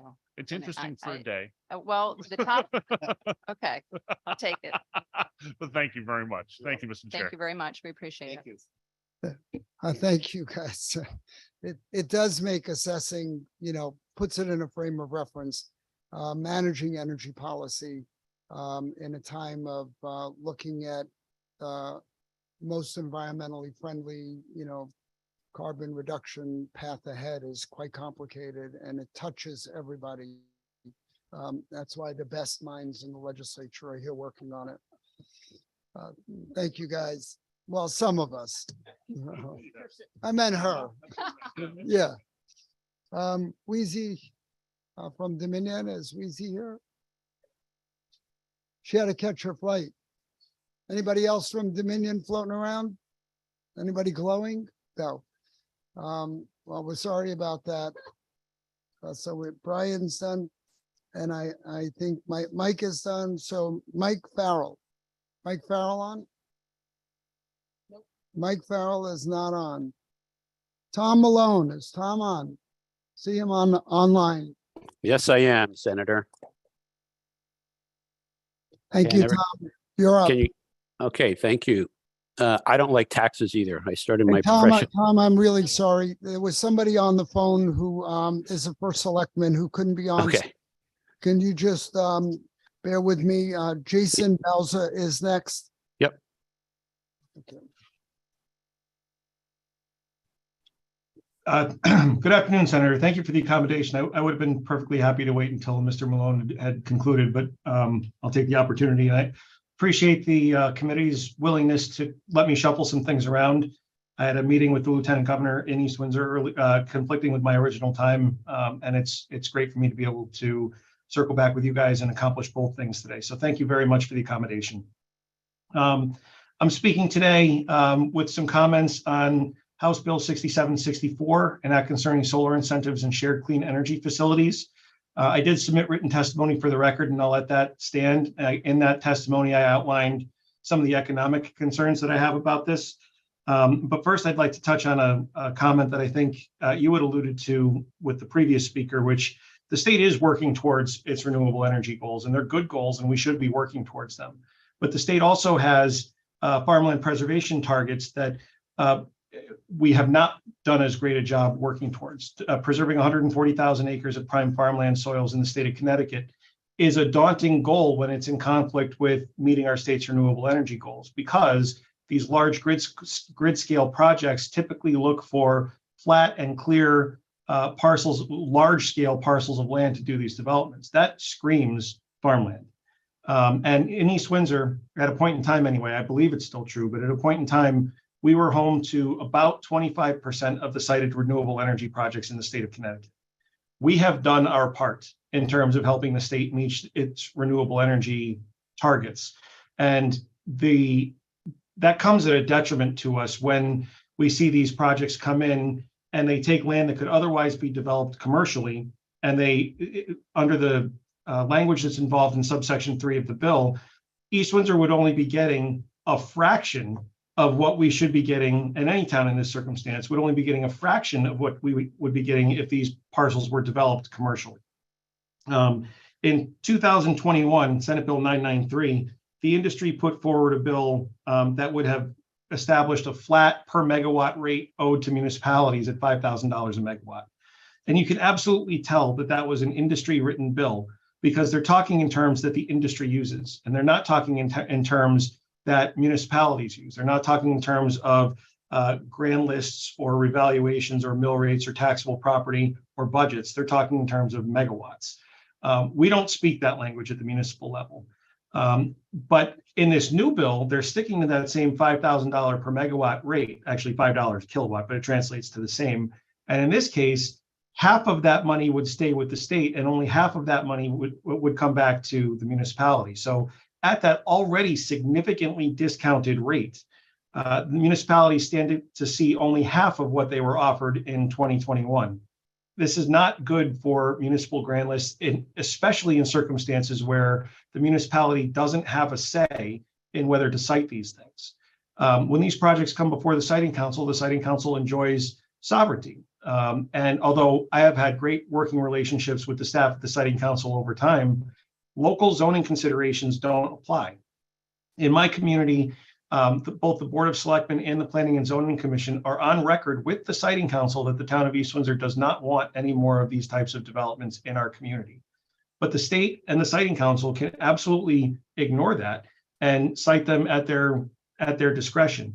And when they do so, we're left now with a fraction of the already discounted rate that industry was willing to offer up just 2 years ago. So I agree wholeheartedly that there needs to be a statewide policy solution here, but the bill or the contents in sections 2 and 3 of the bill simply are not good for towns and cities. And I can't stress that vocally enough. With that, I would thank the committee for their time and again for your indulgence and answer any questions that anybody may have. Thank you so much, Jason. I appreciate that. And does anyone have any comments? Yeah, Representative Foster. Thanks for joining us today, Jay. I appreciate you being here, or for Selectmen. My question, I'm curious, there's a couple of bills related to solar, grid scale solar projects and municipal zoning control that are before the legislature, including one for next week that would allow municipalities to have opportunities for local zoning control. East Windsor has welcomed 3 huge grid scale projects into the community, and these projects are close to places in bordering towns where there might be certain expansion. Do you think you could talk for a moment about lessons learned in these negotiations that other towns might not have? Because you mentioned that you think that a large or a statewide solution has merit, but there were lessons learned even by you as municipal CEO, who I think are viewed really in the state as the municipal leader in negotiating these kinds of deals. But there were lessons learned between projects 1 and 2, which might have been before your time, and 3, which was in your time. And so do you think you can talk about what's been meritorious and demeritorious between those projects? Sure. Thank you for the question. First, I wouldn't say that East Windsor has welcomed these 3 projects. There was one, the first one that we had came to the town, and when they were looking for our approval, they had promised us that this would be a good taxpayer. It would bring jobs to the area. It would bring tax dollars. It would be a quiet neighbor. It would bring tax dollars, and they would bring jobs to the area. And I'm stressing the points that they made when they were in front of the Board of Selectmen in 2015 or 16. As soon as that project was cited, they turned around and sued the town, and they were able to secure a decision that they should be exempt from taxation. So the whole premise that they approached the town on to begin with was false. So that was, in terms of lesson learned, that was not a good experience for the town, and it continues not to be a good experience for the town. There was another project that was cited right on the East Windsor-Ellington line that we had good faith negotiations with the project developer on to try and come to some tax stabilization agreement. And ultimately we had to break off from the negotiations that both sides came to in good faith not having reached a deal because the town had compromised quite a bit from our position, and the developer really hadn't moved very much at all from theirs. And I don't fault them for that. That was, I take them at their word that they came to those negotiations in good faith. It just didn't work out. So that project is being taxed at the full market rate right now, although they're also raising the notion of a tax appeal over a pending V&M award that would strip the town of tax dollars in that case as well. And then the third one, which you reference, is the gravel pit solar project, which is it's supposed to be about 120 megawatts. They did act in good faith with the town, and we were able to come to a stabilization agreement. It was at a lower rate than we would have gotten under this bill, but it solved a number of other problems for us as well that aren't monetary in nature. Attractive nuisance issues, public safety concerns, trespassing issues, capital investments, all things that the project brought to the table that are somewhat unique. And just by the scale of it, it is somewhat unique. There does need to be a statewide solution, because I think that if you try and negotiate these in an a la carte basis, or if you were to enact policy that forces these in communities that are on record without wanting them, I think that you're going to create local upheaval. Just today, one of the projects has commenced additional degrees of work, and social media has lit up over how the Board of Selectmen need to do something about this, the Board of Selectmen need to do something about that. And I know well enough that we don't have jurisdiction there, that it's a state sovereignty issue, and that the Siting Council controls.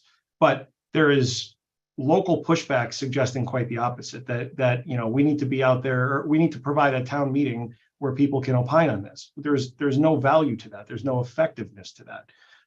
So I think that the state needs to take a more strategic approach in where and how and to what frequency they locate these types of projects. I think it's unfair to ask any one or even small number of communities to shoulder the lion's share of these locations. And I think that the state would be well served to look at other means of generating the renewable energies they need than to consume prime farmland, which is what typically happens. There are lots of rooftops in Connecticut. There are lots of parking lots in Connecticut. We've seen the slow death of shopping malls, places where you could set up rooftop solar arrays or canopy solar arrays. And maybe you're not generating 40 or 50 megawatts, but maybe you're generating 1 or 2 at 40 or 50 more places than you would otherwise, and you make up the difference that way. I think that type of an approach, realizing what's going to be least impactful on the most amount of land, is a better approach for the state to consider. And so I want to sort of highlight that you raised the rooftop location. That's something that we've talked about extensively today, and we've heard from the industry about what they would need to make those kinds of projects more viable. But I want to highlight, because this was an opportunity we haven't had to talk about today, that the gravel pit solar was in a gravel pit, not prime and important farmland, and that there are supposedly significant, that wasn't a joke or a pun, Askers. There are significant brownfields available for these types of projects, but there are remediation efforts that might be necessary that are going to change the total cost of these projects if those are things that we need. And so I think that there are likely EJ communities with brownfields that need remediation, that perhaps a solar developer could be a good partner to get those projects across the finish line. But we need the opportunity to make sure those things happen, and perhaps to take some of the pressure off of our communities that are housing the lion's share on their prime and important farmland. So I thank you for your testimony today. I think it's really helpful, and I think that there is place ahead for compromise. So thank you. Thank you, Representative. I'm going to get familiar and call you Jay, because she did. That's fine, Senator. I'm very happy with that. Okay, I don't see anyone else with their hand. Oh, so Representative Meskos has his hand up. It's the only way you'll recognize me if I sit in front of you. On the gravel pit, I was familiar with that. I was actually looking back because I was involved with some of the conversations with our DOT. So I wanted you to summarize the issue, and you'll have to pardon my lack of information on this. You're saying that once these installations are approved through the siting council, you lose most control of the issues, or are those specific solar arrays that you have the problem with the siting council? Once it goes through the siting council, or once it's into the siting council, no local control applies whatsoever. So all of our local zoning considerations are just completely sidelined. The state building code still does apply, the state fire code still does apply, but local control is gone. So we couldn't put in place a municipal moratorium. We couldn't put in place setback requirements through the zoning approval process. We couldn't, our local wetlands regulations no longer apply. It becomes a state sovereignty issue right off the bat. And how does that play into the issue on taxes as well? Sorry for the sake, a couple of questions. So when the siting council cites these into municipalities that have potentially commercially developable soils, and I covered this a bit in my testimony, right. There's a municipal loss there. And it's because under the legislation that's before you, we would have to settle for what is roughly a 90% discounted valuation on the conversion of the formerly agricultural land to commercial valuations. So what should be taxed at $62,000 or so per acre in the town of East Windsor falls under this now, $2.50 a kilowatt rate, which is a significant tax loss. And because it's a state-cited process, we don't even have any control over whether or not those are happening in our community, and we're forced to take the loss in taxes. To draw a corollary, if I could. No, I'm good. So the issue, if you ask me on the legislative's point, is that we need to make sure that the siting council takes into estimation commercial valuations on the property, because ultimately we're not trying to drive solar development onto high productive mill rate assets that have desirable attributes, right? And that's what I'm hearing as part of your concern, is that we're taking things that are productive assets with high mill rates and denying the municipality the access to those mill rates. Well, in part, yeah. So using the 30-acre solar development that is currently cited in East Windsor, if you were to take that and turn that into $400,000 homes, that turns out to be something like $160,000 in tax revenue to the town. Under the legislation that's put forward in front of you today, that 3 megawatts at $5,000 a megawatt, we would get $7,500. So we could be making $160,000 if those sites were converted into residential development. And the state does that. I appreciate that, and I'm sorry to interrupt, but that's akin to assuming that if I could put a casino there as well. I mean, it's a question of what the commercial appetite is, right? And I'm not attacking you. What I'm saying is, I don't want to prejudice any of our municipalities on the assessment of the property. And I guess if the property gets cited, the question is, how long is it there? And you're deprived of future opportunity, right? I mean, that's really probably the fairer argument. I mean, I'm not trying to fight with any municipality about where they develop stuff. I guess the question is, how flexible is the assessment process when you're putting in a 20-year project? Well, so a couple of things. First of all, sir, I have a little bit of experience with almost getting a casino. And in that place, it wasn't intentional. I only realized afterwards, so I apologize. But it is relevant, and it's a good point. When there was a vacant movie theater there, the town was getting $140,000 in tax revenue. Right. Then the developers came in and knocked the thing down, and now we get $80,000 a year in tax revenue. And now there's a prohibition on that parcel becoming a gaming facility for another 9 years. Now it could become something else, but the parties aren't interested in selling it, which means that until something else happens there, my municipality is short $60,000 per year in tax revenue. That's a position. No, and I would support you, and I understand that frustration highly. I'm just trying to figure out, when a facility is located and the assessment is, are you suggesting that future opportunities should change the assessment for the contracted life of the facility? I'm trying to figure out how we figure out energy policy on this, right? Yeah.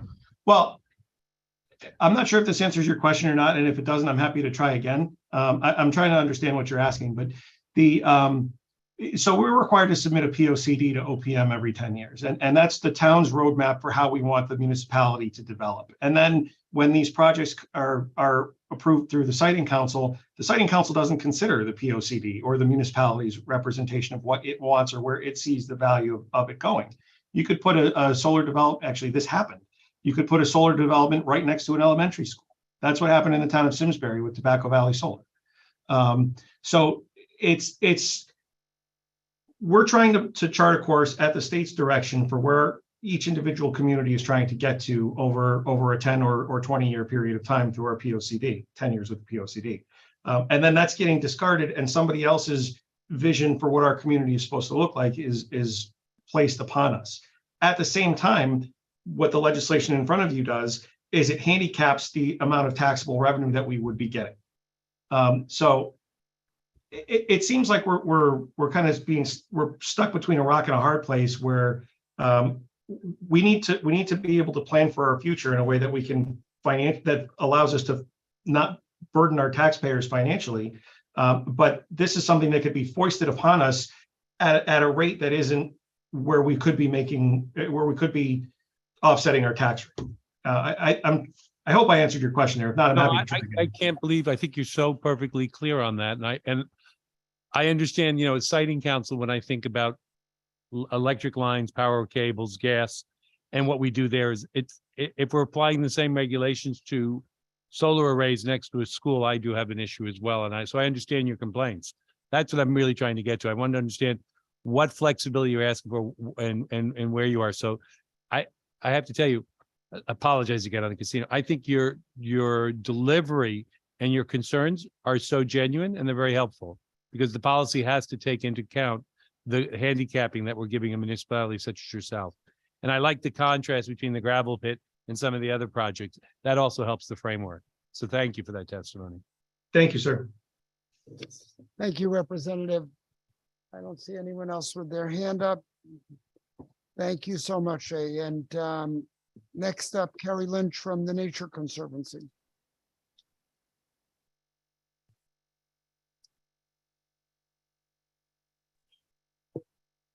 Carrie, are you there?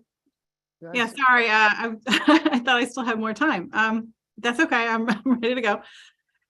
Good afternoon, Honors Chair, Senator Needleman and Representative Steinberg, and distinguished members of the Energy and Technology Committee.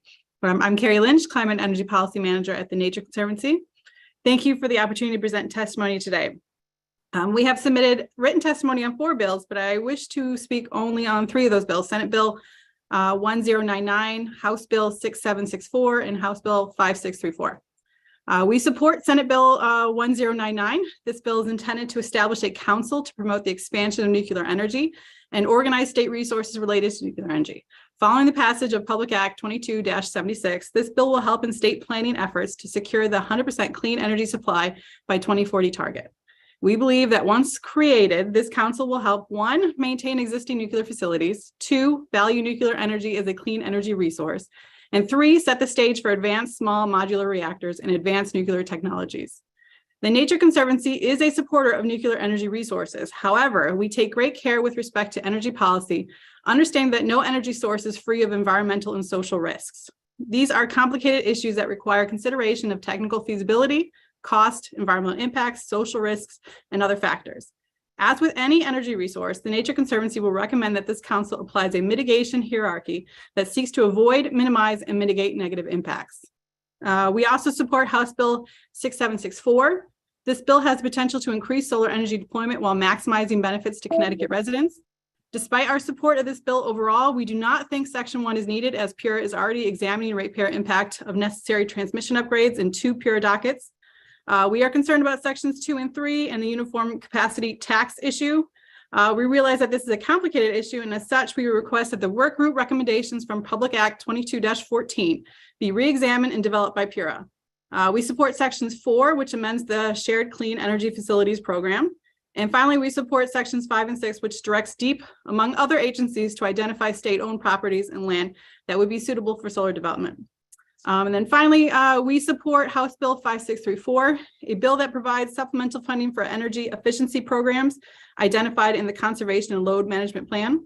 We support increasing funds for this plan and these programs beyond the $20 million referenced in the bill. The high demand for energy efficiency work cannot be met with limited budgets, and the annual budgets are decreasing. So with recent utility cost increase, Connecticut residents are in dire need of energy efficiency more than ever. And with that, thank you for the opportunity to present testimony today. Thank you, Carrie. Anybody have any questions? Yes, Representative Shinsky. Thank you, Mr. Chairman. Carrie, I wanted to ask you, I met with the crews that do the work yesterday afternoon with some other legislators, and they are worried that the current money being short will mean layoff of the crews in August, which would not be, obviously not be good as we're training a workforce to do this type of work for a career. So I wanted to ask you if you have any suggestions, and you could think about this and respond later if you don't have them immediately, but do you have any suggestions for stabilizing the fund? And two, do you have any suggestions for how we would write priorities into the fund so that the least costly, most energy efficient techniques would get first priority in the fund, and then less cost effective, less efficient would be further down the list? For example, if we have to choose between heat pumps, which are very upfront expensive, or insulating and weatherizing old housing stock, which is fairly easy to do, but involves a workforce to do it. How do we prioritize that within the fund? And should we say what our priorities are within the fund and use some measurement to do that? Well, offhand, I mean, there's long-term impacts and there's short-term impacts. The heat pumps are very much a long-term impact. And right now, I think the state has the opportunity to seize federal funding for heat pumps. So even though they are more expensive initially up front, I think in the long term, they're worth the investment. And if there's federal buy-in and there's federal funds available, incentives, rebates, what have you, it's less than half the cost of what it was like 3 years ago. So, I mean, looking at all the cost benefits, the pros, cons, short-term versus long-term, I mean, I think I need to think about this a little bit more to have a more specific answer, but like right off the bat, your example of heat pumps, I don't think we should neglect the value of decarbonizing the building thermal sector on the basis of just, initial upfront costs. Okay, well, maybe with the help, if this bill goes all the way through and we get the, it says 20 million additional, I hope it's going to be 26, which is the shortfall is. But if we get the additional money, maybe we'll be able to do both the heat pump investment and keep these workers working all year. Because we should not be hiring them, training them, and then laying them off in August. Agree. Okay, thank you. Again, thank you, Carrie. And I again apologize. Tom Malone, I went right past that. You're up next, no matter what. I don't care who else, except for the governor. He comes in. Okay. Thank you, Senator, for that. No worries about passing over me. Good afternoon to all members of the committee. My name is Tom Malone of Alco Renewable Energy Limited, a small solar developer in Connecticut. I won't repeat the points previously made by the other solar developers, except to say that the property tax issue on solar needs to be resolved. If Connecticut is not going to adopt the California approach of a blanket exemption, then the cleanest approach is to have a fixed dollar per kilowatt annual property tax as stated in the bill. Doesn't necessarily mean it has to be the same rate for all sizes of projects or be the same rate throughout the entire life of the project, but a fixed rate would be a clean way to do it. There are just two other points I'd like to make for the committee's consideration. First is to address what is a casualty of the transition from the old B&M ZREC programs to the new NRES program. And that's the projects that are still in the old B&M programs queue. Those projects in good faith entered into ZREC and LREC contracts and posted significant money as performance security for the sale of RECs, but they have been waiting for a contract for the sale of energy. Those projects cannot participate in the new NRES program either because some are already built or because they would have to forfeit the deposits that they made on the ZREC contracts. I would ask the committee to consider one final added allocation to address those projects in the old B&M queue, which also could take the form of an increase in the caps or reallocating all of the unused credits that have gone unused since 2013 to future years. My second point involves the bill's proposed further increase in the NRES allocation. It is important to remember that based on historical data, there will be a significant dropout rate for the NRES program. That is in part of the result of the requirements for bidding, which are no interconnection agreement and no project permit approval, as is required in some other states like Massachusetts. A good historical example is one of DEEP's first procurements in 2013, where less than 10% in terms of the size of the projects actually ended up being built compared to what was awarded. If it's the intention of the law that there now is to be put in a certain size and service from each procurement, the number of awards needs to be much greater. 200 megawatts might be the right number. I assume that the committee proposes further increase because it had the foresight to recognize that there would be significant dropouts, and the fastest way to address that reality is simply to increase the annual allocation. Pure has already instituted price caps which protect ratepayers from undue costs. And those price caps are less than the value provided to ratepayers from the solar NRES projects under those caps. Those caps would still stay in place with the proposed higher NRES cap. If the committee were to wait until 2025 to consider the issue, then the earliest the first tranche of additional projects would be awarded would be starting in 2026, with commercial operation dates in 2029 and 2030, which seems far too far to kick the can down the road on that issue. That's all the points I wanted to make, and if anybody has any questions, I'm here to address them. Thank you, Tom. And again, I apologize for jumping over you before. Representative Steinberg has some questions. Thank you. And Tom, thanks for your testimony. It does seem like we should address the projects in the queue that were part of the SCEF, and that's something we're going to look at. But with regard to the cap, even though I've been supportive of the idea of the NRES cap, excuse me, raising it, if you've been listening today, you've been hearing a fair bit of pushback. I'm not sure we can justify it purely on the basis of expecting projects to not go forward. Oversubscribing based upon that expectation could be problematic when market conditions change and cost parameters change. Can you give me other justifications for raising the cap at this moment, as we're sort of in an early period of change the NRES cap, and then it's sort of in the middle of this iteration of SCEF? Yes, I think I can give you a few ideas. I mean, although the program size is big by historical Connecticut standards, if you compare the actual amount of electricity that's going to come from those projects, even if they all went into service, it's still going to be really small compared to what the ultimate goals here are.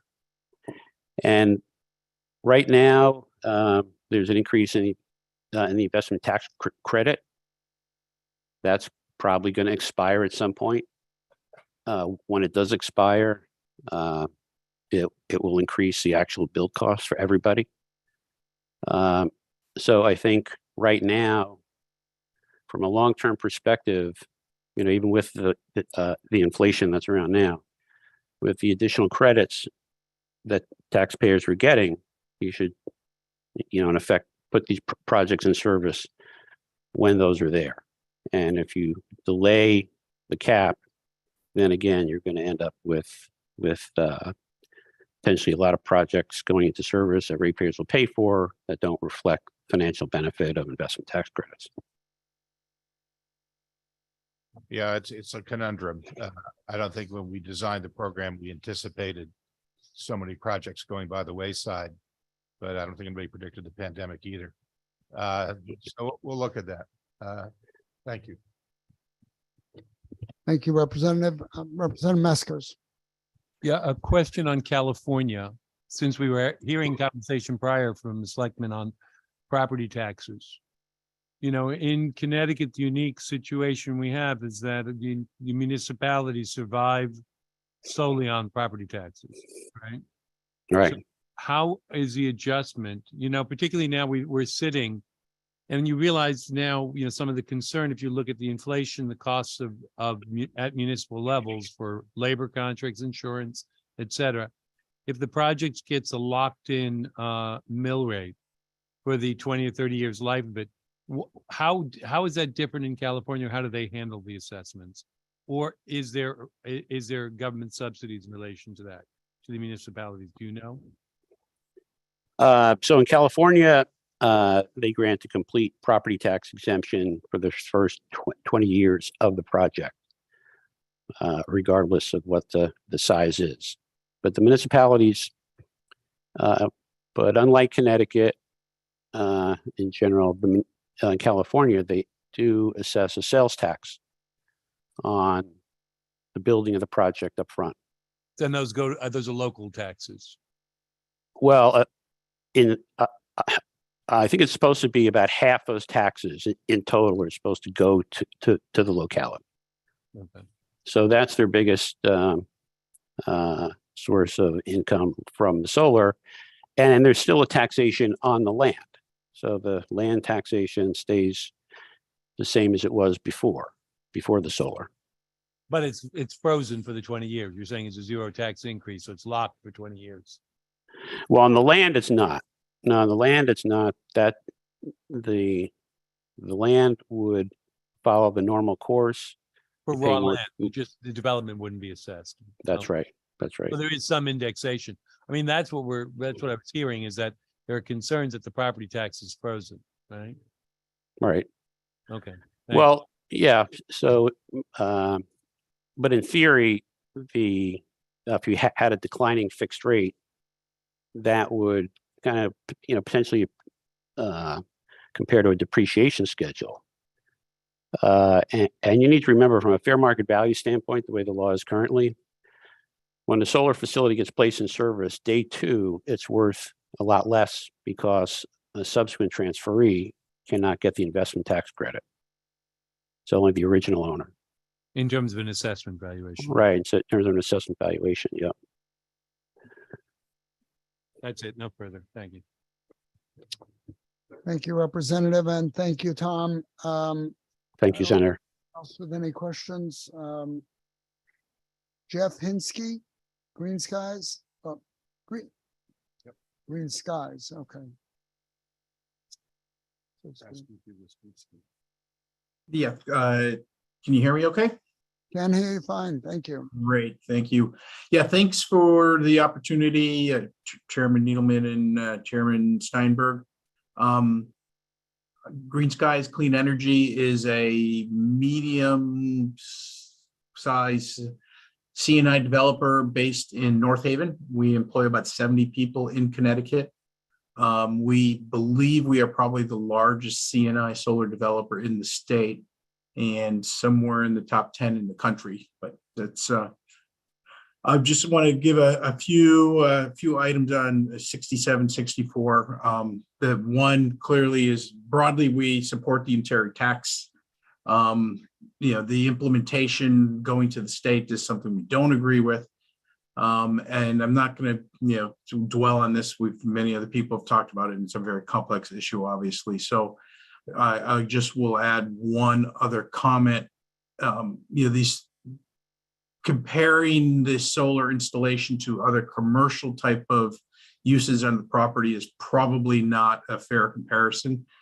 After the construction phase, the demands of a solar array are basically zero on any local community. There's no traffic.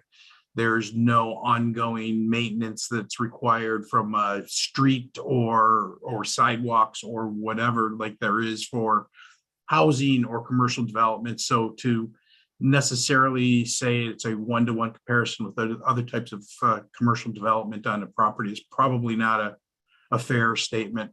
What's the most important thing for us is some level of certainty. It was pointed out before, every municipality seems to be doing it differently, and unfortunately, getting to these tax agreements and pilots, whatever you want to call them, usually doesn't happen till far down the development path. And by then we've already signed contracts and made commitments and into SCEF or whatever the case may be. And so that uncertainty is the biggest thing that we need to address. Second item, and this one has not been discussed, I don't believe, by anyone, and this I think is an important thing for the state, related to the SCEF program, and in particular, the subscriber qualifications for SCEF. As currently written, the SCEF program or SCEF facilities in Connecticut will not qualify for the added ITC that was in the last summer's federal IRA law. That law requires at least 50% of the benefits of the program going to low-income communities or low-income subscribers, I guess is probably the better way to say it. This bill has some moves in that direction, in that it updates the definition of low-income subscribers, but it still does not require the 50% minimum participation of low-income subscribers. The added ITC basically can swing these projects from being economically viable or not economically viable. We actually, the SCEF bids for this year are due tomorrow. We've been, hustling and spending a lot of time really looking at these projects. And without this added ITC right now, we are what we believe right on the edge. We've got a handful of projects that may or may not be able to be built, whether we get an award or not, just because of the recent run up in interest rates, run up in inflation, et cetera, et cetera. So I urge the committee, and be very willing to help, update that language to make sure that the SCEF projects would qualify for the added ITC, and it benefits low-income subscribers in the state as well. So that's what I'd like to share. Thank you, Jeff. So to summarize, you're okay with the language changes that we're considering to qualify for the IRA funds, but we just need to also include that 50% figure to achieve the threshold necessary to make the project. Yeah, from every interpretation that I've seen, that would do it. I think right now we're at 20%. We'd have to increase that to 50%, and that would be there's a second part of it. You have to actually submit your projects into the Department of Treasury, or actually the Department of Energy, who's going to be running the program, and get accepted into the program. So that would be the minimum threshold. It doesn't mean every SCEF project would necessarily get allocation of the annual extra ITC, but without that change, none of them will qualify. So if we were to this session include that as one of the changes we make, would that have any impact on the bids that close tomorrow? Yes, it would. Obviously, with the uncertainty, whether this legislation could pass or not, we are assuming that this year's projects would not qualify for the extra ITC. So, unfortunately, with the bids due tomorrow, we don't have much option. Well, it's definitely something that we're going to look at, unless there are downsides that we're unaware of. It's something we will consider. Thank you. Any other questions? If not, Chris, thank you for your patience and for offering this up. We'll probably talk to you more about language changes when we make our revisions. Next up is Chris Herb, CEMA.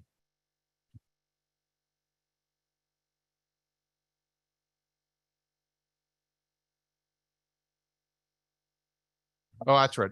I knew that, but I forgot. Moving right along, we have Mark Scully, who I do see here, so there's no confusion. Welcome, Mark.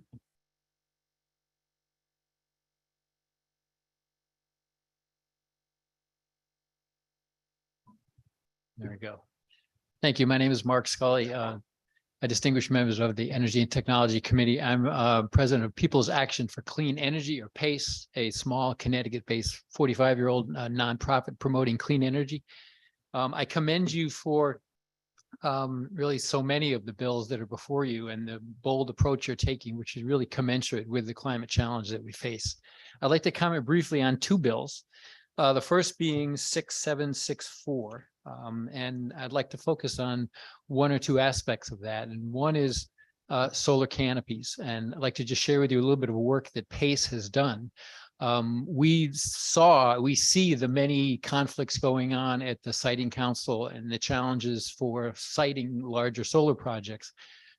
These fights pit environmentalists against environmentalists because we all want clean energy, but we also want to preserve our farmland and forests. So we set to work on looking where else we could site solar projects. We patterned after some work done in Rhode Island and in New York. We got a very smart graduate student from the Yale School of Environment to work with us, found a database of impervious surfaces in the state that DEEP and UConn had created to study stormwater runoff. And we started to model how much solar you could fit on parking lots of over 100 spaces in the state. And we actually worked with some of the solar installers, and we got the tools that they use, helioscope. We did some modeling. We showed it to them, said, how did we do? And we actually came up with some estimates for every town and for the entire state. In total, we modeled over 8,400 sites to parking lots in Connecticut, over 100 spaces, a total capacity of over 7,000 megawatts of solar that could produce about 37% of our current electricity usage. What's interesting is you look at the map, and there is a little map in my testimony. We tend to think of solar as out in the areas where there's lots of open country and there's room. Well, you look at where these parking lots are, they are where the people are, they're where the electric load is. So this is a massive resource that we have. Of course, not all of those 8,400 will get built. And as you've heard, not many are getting built, but it's a massive resource. And I commend the committee for this bill for pursuing better incentives for solar canopies. I think anytime we're talking about a subsidy or taking money from taxpayers or from ratepayers and putting it into sort of picking winners or stimulating the industry, I think we want to ask ourselves the question, why should we do this? How long should we do this?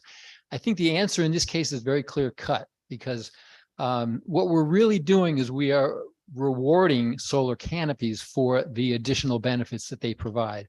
Notably, if we want to not take up all of our farmland, all of our prime farmland and our prime forests in the state, let's start to use that already degraded real estate, right? And we have a lot of it. And so by giving a little more money to the solar canopies, we're actually preserving our farmland and forests. These, you've heard of the many other benefits that solar canopies provide. They are distributed, they're next to the electric load, they provide shading, they provide protection from the elements, in particular for emergency vehicles and school buses. So I commend you on the solar canopies work. And I think in the same light, sections 5 and 6 from Bill 6764 commission DEEP to look at what sites we have in the state for siting solar. I think that information would be a terrific help to the conversation. Where do we want solar? Where don't we want solar? Right? Some of these sites we're going to say, no, that's off limits. We don't want solar there. So I think that study, if we got DEEP to do that work, would be very helpful. I'd like to touch briefly on Bill 6497, the Energy Data Access Bill of Rights. And you've heard, so PACE has actually initiated this bill. And in all of our conversations with, whether it's with municipalities, whether it's with individuals, whether it's with universities, other nonprofits, we've run into open doors on this bill. Everyone really sees that the benefit that high quality data can provide for municipalities, for state level policyholders, setting climate targets, monitoring our progress against those targets. So really everyone we've talked to has said, great bill, let's make this happen. Having said that, we realize there's need for further discussion. So we've actually, in my testimony, proposed a modification that says, because we recognize that the implementation of this bill will require consultation of a wider array of stakeholders than have been at the table yet. So we are suggesting that we commission OPM to really form a working group. Let's have Pura at the table. Let's have Department of Motor Vehicles. Let's have the EDCs there. Let's explore the privacy issues, and let's come back by January of next year with a proposal, a framework for implementing and ensuring access to this energy data. PACE actually has an energy model that we built.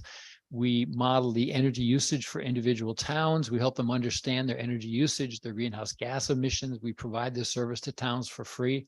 We have a rich database of the grand lists from towns. We have literally a list of every building in the state, every vehicle registered in the state. We worked with Synapse Energy Economics to apply some building science to this building database. To get this data, we literally we sent an email and we called every tax assessor in the state to get these grand lists. There should be an easier way to get this data. Similarly, the EV Club of Connecticut has to send a FOIA request each year to get the same data from DMV. That should be a standard data report that let's clear all of the privacy issues and make sure that that gets delivered. So I think we all agree that better data is going to help all of us make better decisions, and we recommend OPM really to figure this out for us over the next 6 months. Thank you. Thank you, Mark. And I think we all appreciate your pragmatic approach to trying to accomplish something that has proven to be difficult for us in terms of data collection and aggregation. I also have to say how impressed I am. A small 45-year-old organizations doing all this very feet on the ground research and collecting all this data, perhaps better than the state's doing itself. So you've maybe inspired us. We'll see if that's the case. I do like the idea of convening a working group under OPM's aegis to bring all the parties together. Perhaps by bringing them together, they'll be more engaged in the process of making that information generally available. So they would not have to go through the laborious task that you went through. So appreciate your support on that. The broader issue with canopies, as I think you've heard today, comes down to cost. And if we can find a way to appropriately incentivize it without giving away the store, I think we'd see a lot more activity. But now that we know you have every site in Connecticut cataloged, at least we can target our efforts somewhat. Thank you. Thank you, Representative. Representative Foster. Thank you so much for being with us today. It's always a pleasure. I'm curious if you could talk a little bit about canopies. We've had many conversations about this in the past. We actually met when I was visiting Earthlight and USA Hauling's canopy display in East Windsor. Yes. And so we have, I think Earthlight's talked to me a lot about this, and I'm sure you're familiar with the problem, but there's a lot of folks who would maximize their energy production on rooftop or canopy top solar arrays, but that's something that we're prohibiting from happening right now. And I was wondering if you could talk a little bit about if you think that that's part of the solution and how far that'll get us. And if you would also mind talking a little bit about where the potential for canopies are. When you mentioned parking lots, are there examples of parking lots that don't require canopies that are just First Selectman Bauza shared sort of the end of the mall era. So there are lots of parking lots in areas where I feel like there are more or less abandoned and unused parking lots in some areas. So are there examples of both where those could be useful? And I'd love to hear your comments. Right. On the question of using your entire rooftop, or, SB 76 last session removed this limit of you can't produce more than you use locally, but it said you can use your entire rooftop.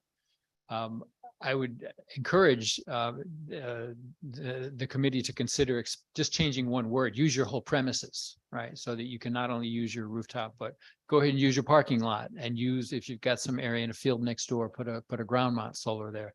Your canopies are an excellent, they're not just limited to parking lots, as you say. I know of a couple malls where I've gone and driven under the canopies. I've never seen a car there actually, but we heard an interesting example today of one of the companies, Lodestar, has built the largest canopy in the Northeast, at least. It's over a an operation, a business that sort of a junkyard type operation where they recycle vehicles. So there's all kinds of applications, right? It doesn't have to be parking lots. Our analysis focused on impervious surfaces, right? Because that was the database that was available. But there are, I think, I don't know if that answered your question about the rooftop space and using the entire premises. Well, I personally would love to be able to see where we have carports or solar canopies where we're maximizing the space over those. That's something we've talked about extensively with my local company. So I'm hoping to see that that's something that we could pursue. Are there barriers or are there ways that you think that companies can be contributing to canopies that lowers the cost? If we're doing this for companies' own use and if we're allowing V&M, the cost of canopies is a little bit less impactful because there are times where that's a business interest to have created and invested into. Can you talk about that? I think one of the things that some great, we're talking about a subsidy here. We're talking about helping an industry sort of get going, right? And I think what we would see happening with, as we said, there are just precious few of these being built right now. I've actually explored as a local business owner getting one built on our property. I couldn't get it done. As the chair of my board of trustees at my church, we're trying to get one at our church, and it's a struggle. So I know they're very challenging to get done, but I think what these extra incentives would do is you would see this industry start to build some of these things. The product offerings would get standardized, right? You would find the costs would be driven down. And I don't think we'll get overrun. You know, Francis said they want to cover every parking lot with solar canopies. I don't think we need to worry about that happening, but I think we could help this industry really get started. You'd start to see some people would park under them and say, hey, we should have one of those at my school and, you know, and my business for my customers. So I think this would be a huge boost to an industry that is ready. But it, as you say, it comes down to cost. And if we can just help sort of for a limited period of time, get some of the things built, show what they're capable of, I think would be a huge boost. In addition to maybe driving down the market price for these products, we could take some of the pressure off of Farmland, which I think has been my #1 priority in conjunction with the advocacy for solar that I have. So I appreciate your testimony. Thank you so much. Thank you, Representative. Representative Buckby. Thank you, Mr. Chair, and thank you for the testimony. It definitely opens eyes on how things are written too, and what we're looking at. I think the couple of concerns I have with it that I'd love your feedback on. One is the picking winners and losers part. Right. That's certainly one piece of it. The other is the water runoff. When you start talking about different pieces of property that may not be just a parking lot and you're talking about full property, I'd be concerned about that because it's been a bigger issue in some larger areas already.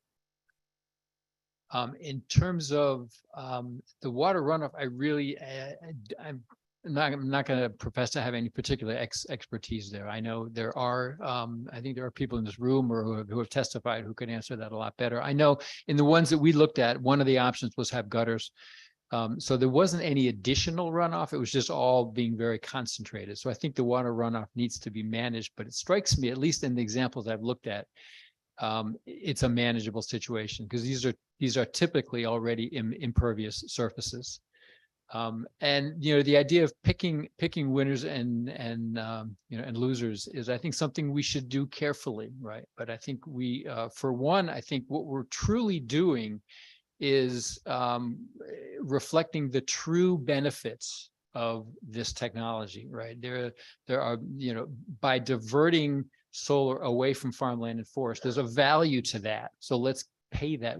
If that's the future we want for Connecticut, more farmland, more forest, then let's choose that future right now. So we are choosing a winner. The winner is we want our farmland and forest, and we're willing to pay a little more for that now. Tough to talk about paying more right now, right? It is. Considering the current economy. No, my concern more with the water runoff is, as you mentioned, extending the concept beyond parking lots, right? So if somebody has a field next door, that can be a major concern, but I mean, that's further discussion with that. The other question I had was with the places you've seen that have it already. I can see, and I'm just picturing it in my mind too, the ones I've seen, it could become an obstruction as far as visibility to a business front. It can be You know, they can be as pretty as they are. Sometimes it can be an eyesore, and the reflective piece of it can be a concern too. So have you seen any of that come back with those concepts? Specific to canopies or to solar in general? you mean? Specific to canopies. Right, Because if it's blocking like in front of the business, you've got to think about it. Is that a absolutely. concern for the municipality to have oversight if this monstrosity, of a canopy? And don't get me wrong, I like it's a good chair said earlier, 34%, that just got all of our attention pretty quickly. Right. Not that all, 8,000 locations would be ideal, but I would think the municipality oversight of that might be something to consider as well. I mean, the question that we love to pose when we work with towns and looking at their energy usage and their greenhouse gas emissions is how much solar can we site responsibly in town, right? And responsibly is an important word there, right? We had that, I live in Simsbury, and we had this big Tobacco Valley solar project, and it was very controversial in town. And I think the same thing applies to canopies as it does with regular solar. We don't want to put a canopy in front of an historic, beautiful building, right? Having said that, most people react very positively to canopies. It is a technology that they're interesting industrial structures in the right place, and they provide some benefits. Yeah, I mean, I think there's definitely a place. The overwhelming concern is, every giant parking lot having one on there could become a cumbersome, something that might be a little more less aesthetically pleasing to the opticals, to use terminology that my good chair would use. He tends to be a little more verbose than I on a regular basis, but definitely appreciate it, and thanks for shining some light on it. Thank you. Representative, we each have our styles, and I'm going to stick with mine. Thank you, Mark. Thank you. Much appreciated. We'll talk more. Next up is Sam Donowski, followed by Jay Goodman.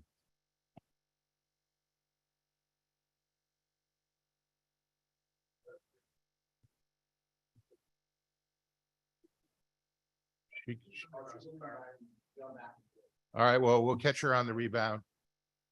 Is Jay Goodman here? Yes, Jay is over there. Okay, welcome. Thank you.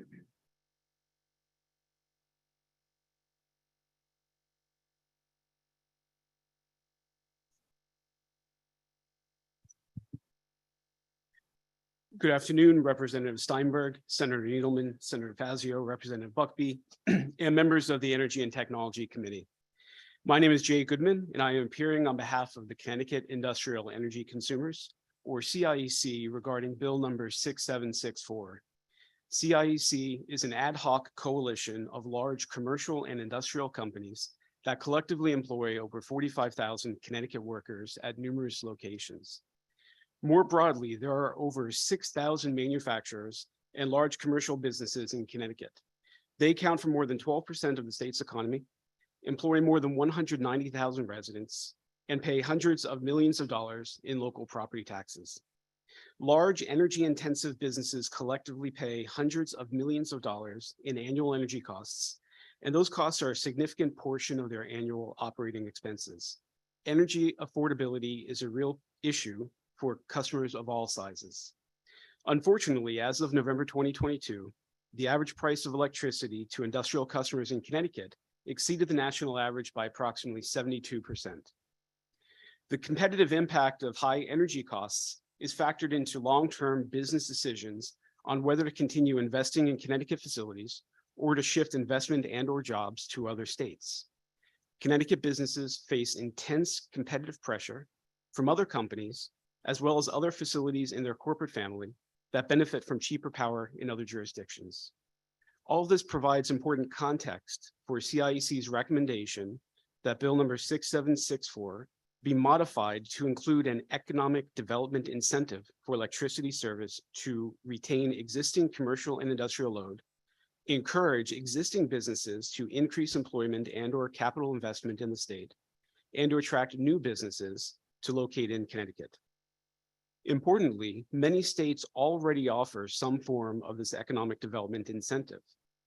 To support and promote economic activity in Connecticut and to realize the benefits that provides, CIEC has advocated for an economic development rate with the following features: a fixed utility delivery bill credit or rebate of 2 cents per kilowatt hour, which would be administratively easy to implement, a 5-year term with opportunities to reapply for additional 5-year periods to provide adequate certainty for long-term investment decisions, requiring existing customers that qualify based on their intent to expand in Connecticut to increase capital investment by a specific amount or to hire a minimum number of new full-time employees. And for customers that qualify for load retention, meaning to avoid a reduction or relocation of their operations due to competitive alternatives or financial hardship, requiring that they maintain a minimum level of capital investment in Connecticut that is close to their historic average, for example, 90%. The societal benefits associated with such commitments are significant, and preserving the state's baseline economic activity while promoting increased employment and investment would boost the economy of the state as well as the localities in which the businesses are located. I'd like to thank you for your time and for your consideration of CIEC's testimony today. We also did submit written testimony, and I would be happy to answer any questions you may have. Okay, thank you for your testimony. You bring up a subject we haven't really talked about much, which are businesses, particularly businesses who are intensive energy users and the competitive disadvantage we often place them in. Let me start by asking, just to clarify, who would be eligible for this reduced rate? Only existing companies contemplating expansion or changes, or new companies as well? Our recommendation would be, it could be new companies, either a new company forming in Connecticut or coming into Connecticut from out of state, as well as existing companies. And on the existing company side, I would say there are 2 categories. There is a company that is already located in the state and operating in the state, but is committing to make an either increase capital investment or hire new employees to expand, which would be expected to increase their load. There also are some companies that may be able to demonstrate a competitive alternative out of state or have financial hardship. And so there could be eligibility criteria that would provide an economic development incentive for those companies, try to keep them operating in Connecticut to preserve the economic benefits that their operations provide. And I think there's another layer to your question, which would be, I think, the program could be designed in various ways to either further limit eligibility. I mean, for example, to have limits on the size of the company, et cetera, to go to what the overall cost of the program might be. Have you done any calculations to indicate how many companies might be interested in this and what the net tax impact would be on the state? We have not. That's a difficult analysis to conduct because, one, it's hard to predict which companies would qualify, and it's hard to, there would be too many assumptions and too much uncertainty, I think, to conduct an analysis with any degree of certainty, or at least it goes beyond anything we could try to do to conduct the analysis with any degree of certainty. Had any conversations with DECD about this? Because this would seem to be something that they would want to encourage to both retain companies and get them to grow jobs in the state. We have, but honestly, not recently. The point is well taken. That would be good to follow up with them again. Thank you. And lastly, have other states embraced the idea of economic development incentives? I just read that Texas, and by no means am I comparing Connecticut to Texas on any basis, though I am envious of all their renewable energy. Texas has kind of rejected the idea, but have other states embraced it? Many states have. I don't know the exact number. I think it's probably at least on the order of 22 to 25, maybe more. Many of them that offer it will provide, there's a diversity of programs. Some include the load retention piece, some do not. The eligibility criteria from state to state, program to program can vary, the details vary, but many states have implemented these programs. Thank you. I'm sure you could help us to engage in a quick review to see which states might be most comparable to Connecticut in terms of the opportunity. Something we might want to take a look at. Representative Buckby. Thank you, Mr. Chair, and thank you for the testimony. Something you said in the explanation just sparked a question. As I came from Commerce Committee, and a lot of what we see in incentives become to new business coming or to expanding, but not to the existing who stayed through or might be successful. Is there a reason you've not included that piece of that with your testimony, like the pre-existing who aren't expanding but are sustainable? I mean, I think that the sustainable piece is a piece that tends to be ignored sometimes within the state. Just to clarify, to make sure I understand, by sustainable, do you mean a company that either doesn't have a competitive alternative or isn't in some form of financial hardship? Correct. Right, we didn't include it because I think the way the incentives often are structured is to you're offering the incentive in exchange for something. And what is the exchange for, right? For an existing company, for some, it would either be to help support their expansion within the state, to increase their economic activity.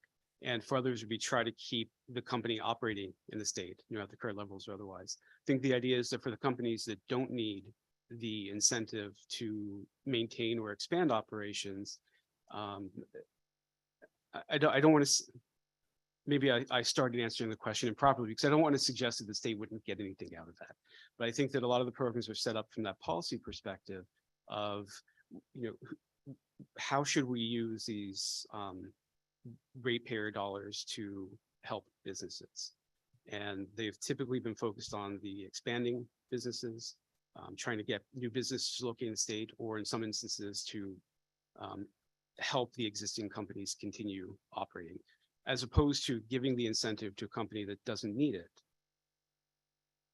which could simply increase the cost of the program while potentially returning lesser benefits. Okay.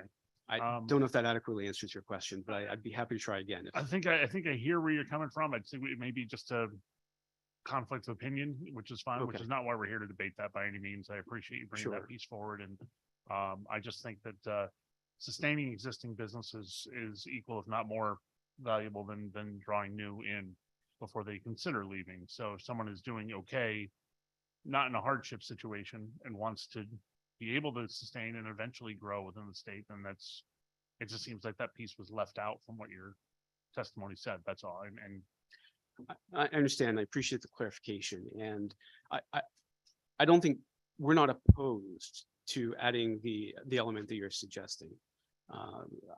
I think we're approaching from the perspective of looking at other programs that have been implemented in other jurisdictions and trying to take from that something that could be implemented here in a similar way that's perhaps more bounded. I mean, the larger the potential pool of companies that can participate, of course, the larger the potential cost. And so instead of proposing the most expansive program that we potentially could, with the highest cost, we're trying to pose some guardrails around that might be more acceptable. All that said, if the committee determined that it should be a program should be developed that was available to those companies, we certainly wouldn't be opposed to that. the last piece on that, I appreciate that. The last piece I was thinking was, as opposed to the incentive up front, that would be ratepayers out of pocket, maybe a reduced taxation for that business for X amount of time that they're doing so. Is that something you'd support as well? So reduce taxation instead of a dollar amount up front. Hey, we're going to give you this money to build this. You build it, and you'll have X amount of a tax incentive going forward. Yes, I think that would be a welcome incentive. I'm hesitant to answer. If the question were, you had your choice, would you like this or the other? I'm hesitant to answer that right now without giving it further thought. Sure. Because coming in, of course, we're looking at the perspective of large energy intensive businesses where energy is a significant part of their annual operating cost. So I think the answer might actually be, it depends on what the value of that tax break is and how that impacts their competitive position relative to economic development rate over time. I appreciate that. I mean, I think that's, to me, a lot of what we're seeing in the proposals that we have are on the burden of the ratepayer currently, as opposed to that being a burden on the ratepayer, it'd be a taxation piece where it would come back to them not paying as much into their obligation going forward to the state. Thank you very much. I appreciate the conversation. Thank you. Sure, thank you. And may I just add one more? Thank you. The burden on the ratepayer, we recognize that that would be a concern. And, we think that, again, the program could be developed in a way where the impact to individual customers, I think, would not necessarily be burdensome. And that's not what we're intending to recommend. Understood. Yeah, I definitely don't think that's the intent of it by any means of the legislation that presented or what your proposal would be to burden them further. It's just, I think it's part of the overall encompassing thought that we have at this point is what's the impact going to be on the everyday ratepayer who's already overwhelmed right now. But thank you. Understood. Yeah, I think we're in agreement on that. Absolutely. Thank you. Thank you, Mr. Chair. Thank you. And I want to remind you that only I can extend his time.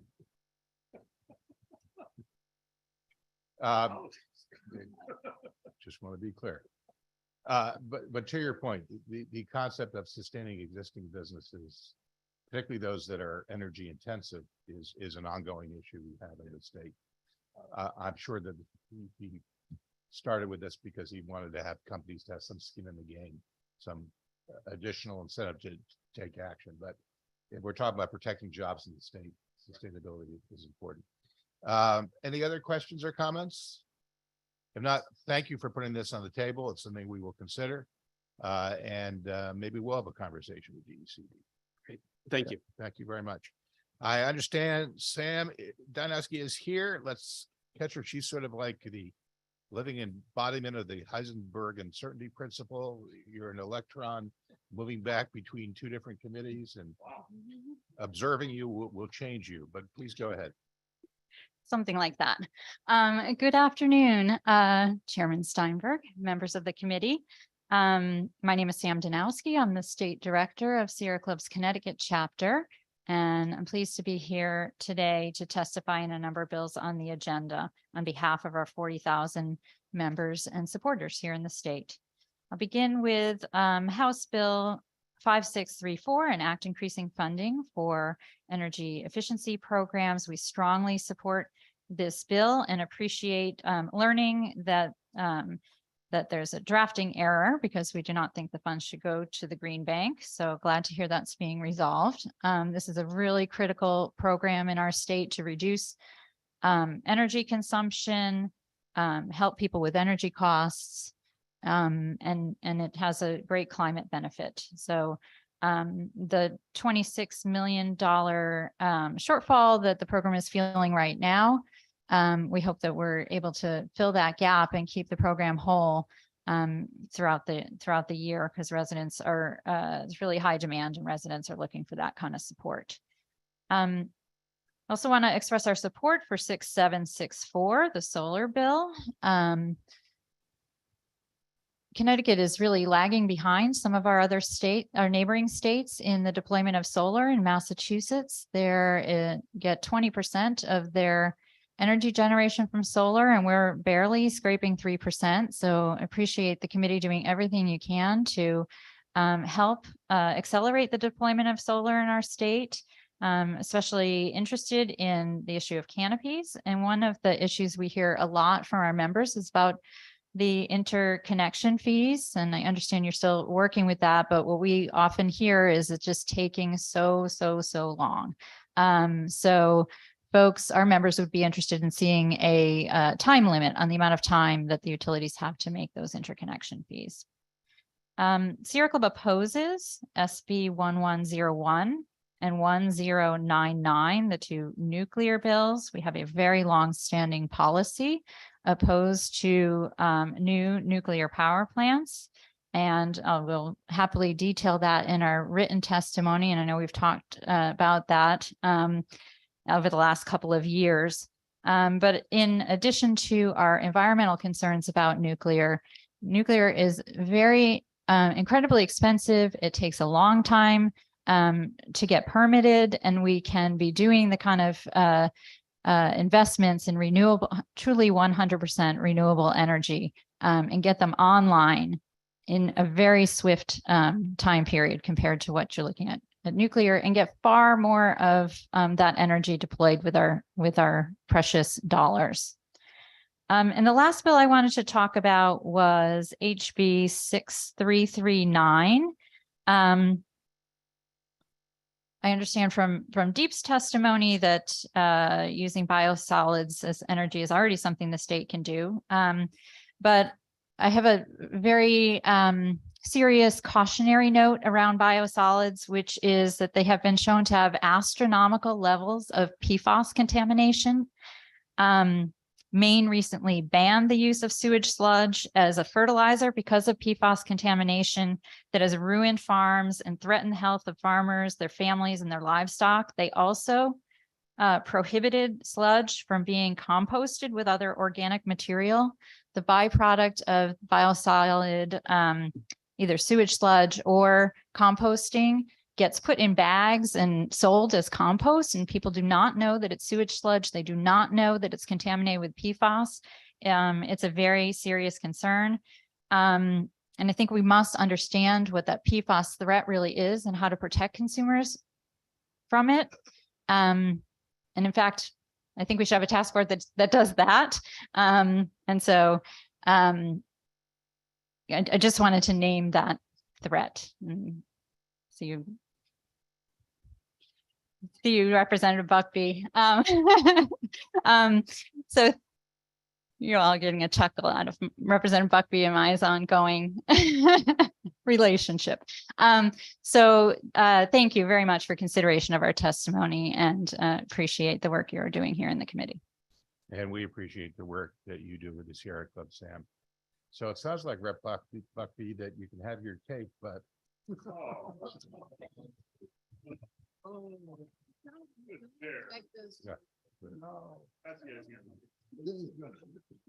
and with that, would anybody else like to comment and cover up that particular? I think the key point is there's PFAS in everything, including us at this point. And that's a problem we're going to have to work on. If I may, I will include some links to some studies, but a really disturbing one is that in some of the sewage sludge treatment plants, they've been able to measure the inputs and did not detect PFAS. But once the process was over, the PFAS levels were extraordinarily high because of the how it concentrates the material. Just one more facet of the problem. Senator Needleman. You piqued my curiosity, Sam. You'd like to talk about poop, huh? I am, actually, it's more of a quick technical question. When you say it's concentrated it, and it was not detectable in the sludge itself. I know that the concentration takes the liquids out and you end up with a solid, but what levels were they finding in the concentration? Are we, because we're measuring now down to parts per trillion, and we're not anywhere sure yet what is the safe level. I'm assuming that your position is none. Right. They Yeah. were at unsafe levels, but I'm not going to try and recall exactly what it was. I'm going to do it wrong for sure. Yeah, no, just wondering. Yeah. But I'm happy to follow up. Okay. Clearly, we've covered this subject to the degree that we're prepared to. Thank you, Sam, for your Thank you. testimony today. We appreciate it. Next up is Peter Millman. Hello. And let me just get to my testimony. We can hear and see you. Please proceed.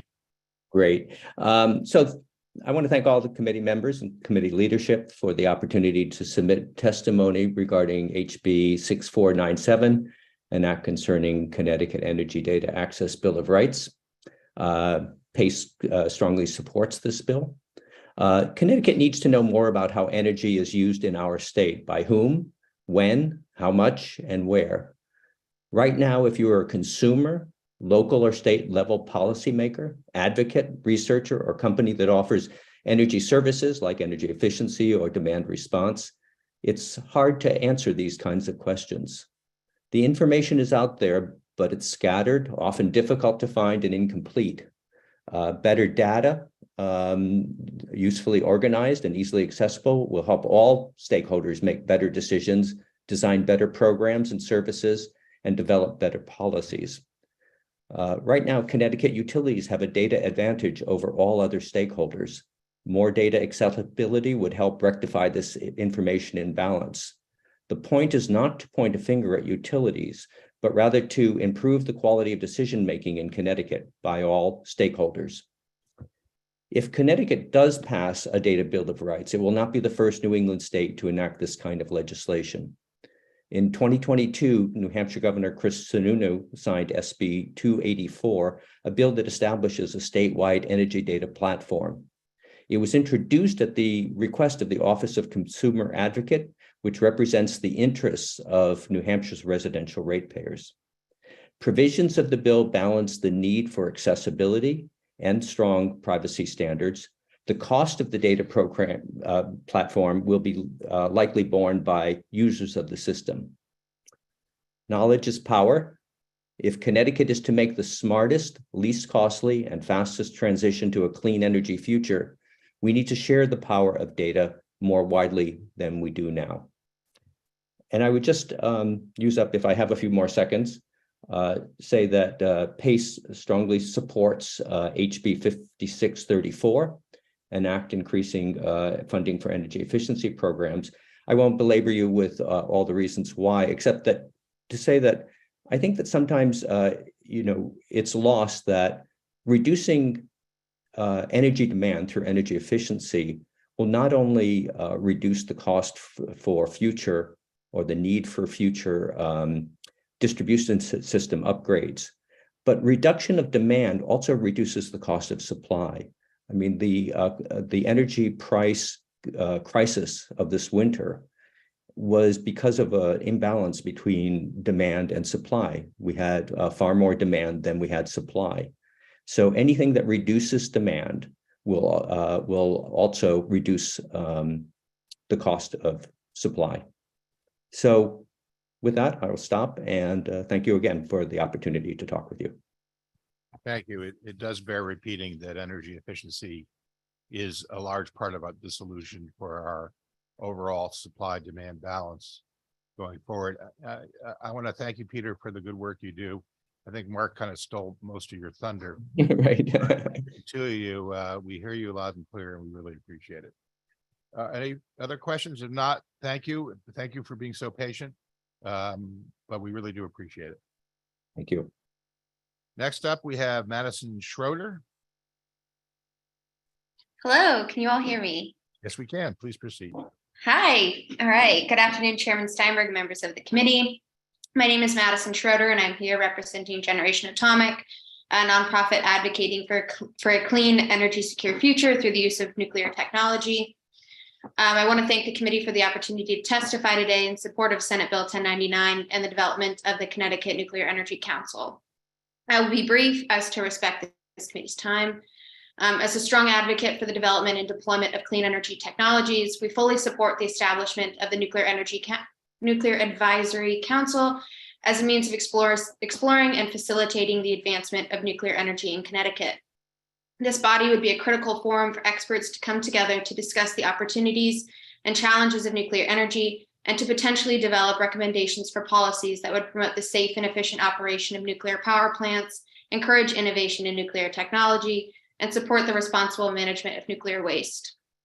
The members of this council would advise the General Assembly, the governor, and communities in the state on nuclear energy issues. This advice would be based on the expert analysis and insight of the council members, who would be selected for their diverse backgrounds and expertise in nuclear science, engineering, policy, business, and other related fields. This intentional mix of members fosters recommendations that take into account a wide range of issues in the state, including its energy needs, the economy, and workforce. Relatedly, one of the most important and valuable aspects of Senate Bill 1099 is the responsibility of this body to provide public information about nuclear energy and related educational and job opportunities.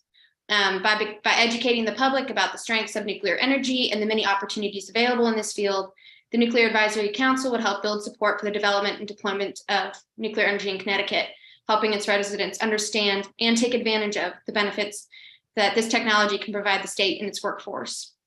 And finally, as Connecticut plans for a clean, reliable energy future, nuclear energy could play an integral role. And it is our opinion that Senate Bill 1099 makes sure that this is done with Connecticut's best interests in mind. So thank you for your time, and I urge this committee to support Senate Bill 1099. And I'd be happy to take any questions. Thank you for your testimony. If we just had modular nuclear in our back pocket, I think this would be something that we'd be moving on with great alacrity, but it's good to plan for the future. I see Representative Ackert has a question. Thank you, Mr. Chairman. And Madison, and I'm have multiple meetings to be at. What has been the expansion of nuclear in the United States over recent years? So the expansion of nuclear energy in the United States in the past several years, we look at it from a policy standpoint. We've seen, a 20 to 30% increase in states looking at nuclear energy policies, most specifically in terms of advanced nuclear technologies, those being small modular reactors. And we've seen several states such as Illinois and California fighting to keep their nuclear power plants online. And this is due to increases in energy demand, trying to meet their climate goals, and huge issues with their reliability. Thank you, because I know that there's been expansion. I actually know a expansion down in the southern states for nuclear. So I was more curious as to what, and those are larger plants, not the modular units. Right. So I was just more curious as to where have we gone over the years? Have we lost production, gained production? Some have shut down, as we know. And is the modular going to be kind of the way that we would move forward? So in terms of the past several years and the larger light water reactors, we have seen the attempt to close down these reactors, but we've also seen huge efforts to keep them open. And this is, again, largely due to the understanding of their need. We've seen a lot of attention, however, currently on these smaller technologies. And so I think, in the past several years, there's been the attempt to close a lot of plants down, but what it's resulted in is quite an opposite reaction. Thank you for your testimony. Thank you, Mr. Chairman. Thank you. Representative. Any other? Yes, Representative Cheeseman. Thank you very much for your testimony today. I know when we were looking at this legislation before, we were looking at other states that had similar councils. In your experience, Madison, have you seen similar states institute something like this? And if so, can you advise us as to, best steps they took, things you might think might enhance this particular piece of legislation? So in terms of other states that have implemented particular councils, let me see. I believe there's actually 3 states currently. I can actually get the actual legislation for you if you're interested, that are pursuing advisory councils in terms of nuclear energy, but also pursuing feasibility studies, which, would look into the particular specific benefits of nuclear energy in that state in terms of the economics and prices, effects on workforce in that state. So I think anything that would benefit this study would be concrete numbers that can be relayed to the general public. Having a council is a great thing in terms of looking at nuclear energy in the state and providing some recommendations to legislators and the governor. But what the public really needs is some serious, science-driven numbers that they can hold on to, especially in terms of pricing and the benefits to the workforce and the benefits to tax bases in a lot of these communities. So I think if this legislation could be benefited in any way, it's making sure that all of these recommendations are also relayed in a way that can be given to the public. Thank you. And I think that's very important because sometimes so much of what we do here is either too arcane or just like, why does this matter to me? And I know certainly looking at other states, Bill Gates has been very active in this sector with his natrium reactors. And I think they're looking at not that it applies to Connecticut, but disused other power facilities like coal plants, replacing them because you already have the transmission structure in place. But I want to thank you for coming here today. I appreciate your advocacy. Thank you, Mr. Chairman. Thank you, Rep. I think everybody cares about what we do in this committee now, all of a sudden.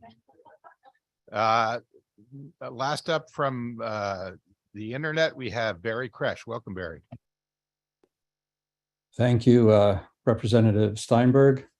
Thank you, committee members, Chairman Needleman, for this opportunity to testify in support of HB 6497, an act concerning a Connecticut Energy Data Access Bill of Rights. My name is Barry Kresh. I'm a Westport resident and the president of the Electric Vehicle Club of Connecticut. The EV Club supports this legislation. The state's goal to reach net zero carbon emissions would be best served by having comprehensive, quality, transparent, and timely data available to all who can contribute to moving us forward. A lot of data exists in Connecticut, but it is in silos at different agencies and other places. For us to effectively develop plans and measure progress, stakeholders in the public sector, academia, nonprofits, and business require comprehensive and detailed data on energy usage, generation, and storage. The end product of this bill is a tool, not a report. For this, we need granular data in machine-readable format with standardization around the reporting, accessible via a public-facing portal and made available in a timely manner. Speaking for myself as president of the EV Club, my primary means of obtaining data has been via Freedom of Information Act requests, and I have filed a number of them over the past 7 years. It ranks right up there with going to the dentist. As a one-off, this would be fine, but to use it for ongoing analysis and tracking is slow and cumbersome. I never get data the same way twice. I often don't get the same data twice. I end up self-censoring because, well, life is too short. Data provided free on one occasion can come with a programming fee on another. The interaction is not mediated by someone who knows anything about the data. If I have a technical question, I almost never get it answered. I find there is a tendency to interpret the 1410 regulations in an overly broad manner. I don't need and never request personally identifiable information, although if I wanted it, I could just go to the grant lists. Scaling this process up to the scope of the data envisioned in this bill strikes me as not practicable and would inevitably result in lesser quality analytical work. And finally, I would just like to close by seconding Mark Scully's proposal about convening stakeholders to identify the specifics of the data and the process. And I thank you for your time and this opportunity to speak to you. Barry, thank you for your testimony, though. I'm a little concerned when we're comparing data acquisition to a root canal. But perhaps it is just that challenging. I want to thank you for putting this idea forward. I was pleased to see that I think virtually all the testimony with regard to this bill has been supportive. And if we can find our way around the logistics and get all the parties at the table, I agree with you. We can create a tool that will be of use to a variety of parties, from people at the grassroots right up to through government. We know it's a challenge, but it seems like it's really worth doing. Any questions or comments? If not, thank you for hanging in all that time. We will move now to the last people in the room who have yet to testify. And that would be Rob Silverberg and Ed Levine. Please join us for our Mr. Irrelevant testimony.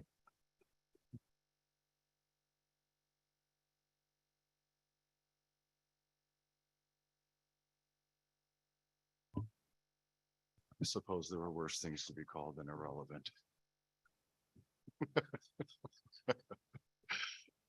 Good afternoon, Senator Newman, Representative Steinberg, Senator Fazio, Representative Buckby. My name is Robert Silverberg. I'm the managing partner of Morris London. Thank you for the opportunity to testify on House Bill 6496, an act concerning testbed technologies.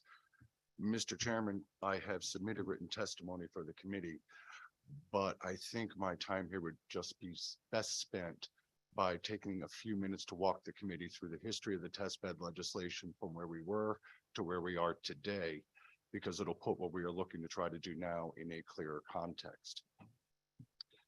Back in Q3, Q4 of 2008, the world looked a little bit differently financially. America was coming to terms with credit default swaps, mortgage-backed securities. Lehman goes under, we nationalized Fannie and Freddie, and the state has no money. Back then, DEEP didn't exist. It was the Department of Environmental Protection. Energy policy was being run out of OPM. The point person was Undersecretary John Mangachi.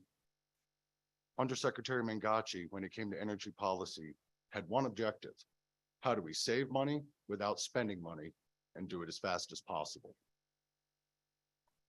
One of the ideas we came up with, there were, and still are today, proprietary energy efficiency and demand response technologies that are either in R&D, coming out of R&D, or have recently hit the marketplace. These technologies were saving 21, 24, 27%. The goal was, how do we take these technologies and integrate them into the system as fast as possible? How do we get government out of its own way? In the space of energy efficiency and demand response, there are a number of different lanes. Everything from boilers to HVAC systems to geothermal to fluorescence to harmonic filters. Each lane fills up that space of energy efficiency. These proprietary technologies would have their own lane. They have the IP, they have the patents. Why did we want to waste 8, 10, 12 months on an RFP, RFQ competitive bid process when we're talking about proprietary technologies? And again, the goal was to save money without spending money and get them into the system as fast as possible. The end result in 2009 was Senate Bill 1074, an act concerning test bed technologies. In simple, this legislation expedited the process in which energy efficiency or demand response technologies could be piloted for the state at no cost or liability. If the pilot was successful and the state deemed that this is something they'd like to integrate into the system, because the technology was proprietary, the state could procure it via sole source performance-based contracting. And if we structured the financing out correctly over 10 to 12 years, the state could actually be positive cash flow from day one. This legislation passed unanimously. That'll bring us to 2015. DEEP got created. We had to move the auspice of this legislation from OPM over to DEEP. The second thing that we chose to do in this legislation was to add a municipal component. Again, eliminate a redundancy. If a particular proprietary technology had been piloted for a municipality successfully, that pilot would count to the pilot for the state.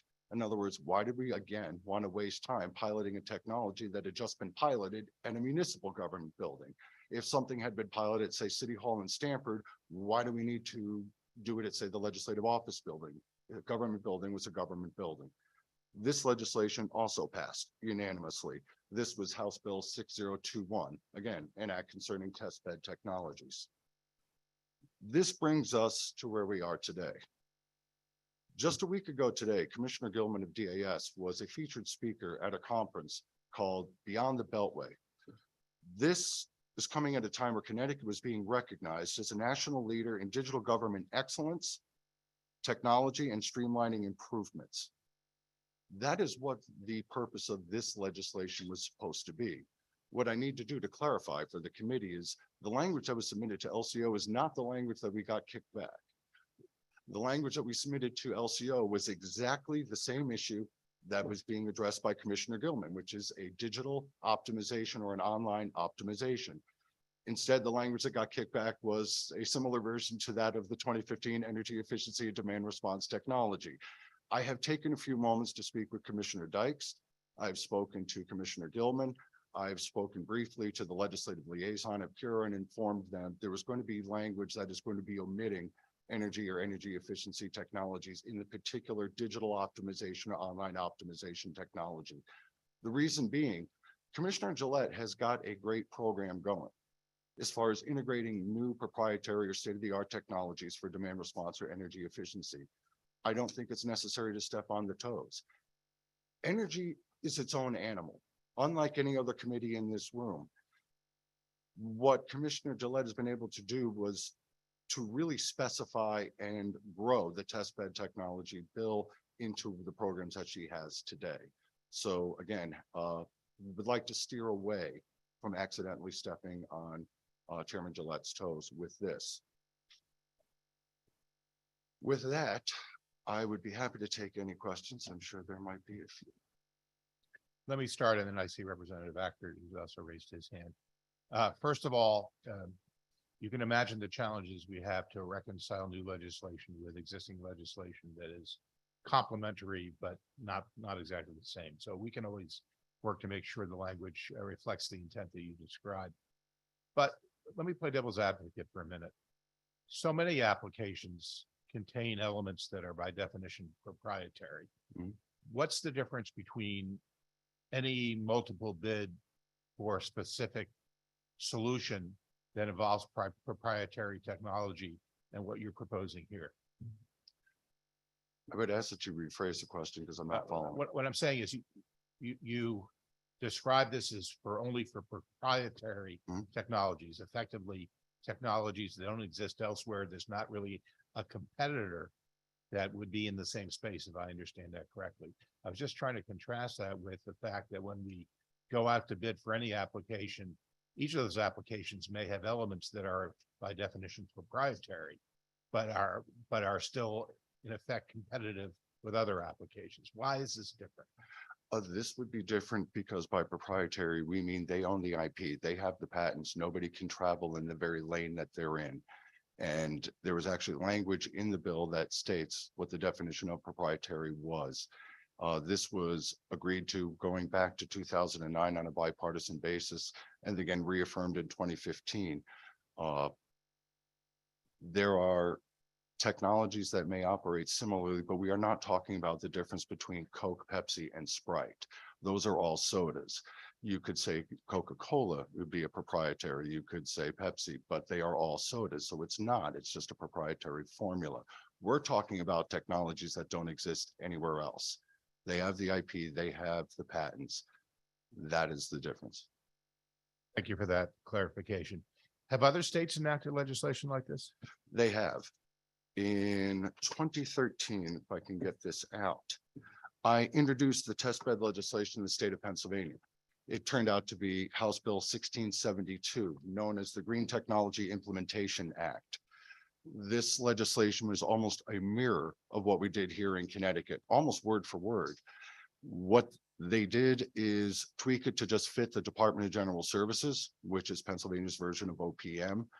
It passed 50-0. Yes, it was unanimous in the Senate and 176-16 in the House. It became known as Public Act 165 of 2014. And I believe, according to Jonathan Lutz, the former executive director of the House Energy Committee, this particular project over the last 9 years had 37 different applicants that saved over $20 million. Well, that would certainly get our attention. Given our experience in Connecticut, as you've cataloged historically, do you have any sense of Connecticut's experience with it in its existing context? Yes. Back in 2021, we passed Public Act 2176, Section 14. It is similar to the test bed legislation, but only in a couple of regards. There are actually more differences between that legislation and this, and I actually put together a brief list. Briefly, 2176 Section 14 has a primary focus on Connecticut innovations, DAS OPM, having cognizance, whereas this legislation, just DAS has cognizance. In 2176, Connecticut Innovation pays for the pilot. In this legislation, the proprietor of the technology pays for the pilot. In 2176, states that have a business must be located in Connecticut to participate into this program. This year's legislation, any business from any state can participate. There are about 12 different differences between the two bills, which would require that this would be a standalone. And our experience as a state has been that we've taken advantage of it and realized savings? Yes, in fact, there is a technology that I just found that had participated in the test bed program some years ago called Light Tech Frontier. I don't know who they are. I didn't even bother to Google them. The reason that I mention it is because there are a number of different technologies that are either in R&D, out of R&D that have been used that have taken advantage of this system. Thank you. Representative Acker. Thank you, Mr. Chair. Now you've opened it up, so I got probably 40 questions. No, I don't. I know. No. The chair's gonna be like, what are you talking about, Acker? Just take a piece of this. So do you see, let me, probably two parts. Do you see or know of technologies, and I'm glad we've opened it up outside our borders, because there may be technologies that in this legislation that, aren't located here, but, have an idea of savings or whatever. Do you see a technology around the corner that would take advantage of this now? And secondly, what is the time frame for a test to be, put through? Is it, does it sit there for years, or is it a shorter duration that we actually assess this test? Excellent question. Technology. Because of a particular NDA, I can't name the company, but what I could tell you right now is that there actually is a technology that fits the parameters laid out in this legislation that is actually being piloted for the city of Milford as we speak. So yes, that is number one. Number two, I would draw your attention to the legislation that was submitted, even though of course it's a different subject matter. And I would draw it to line 28, which is on page 2, where it stipulates that within not later than 30 days of receiving the receipt of the application, this process must move forward. Again, we didn't want an application being submitted that was going to sit on somebody's desk. The idea was, again, to expedite the process. The other thing I would state is that the typical pilot time is about 3 months. This was, again, going back to the original test bed when Representative Sean Williams was the House ranking member. Representative Nardello was the House chair of the committee.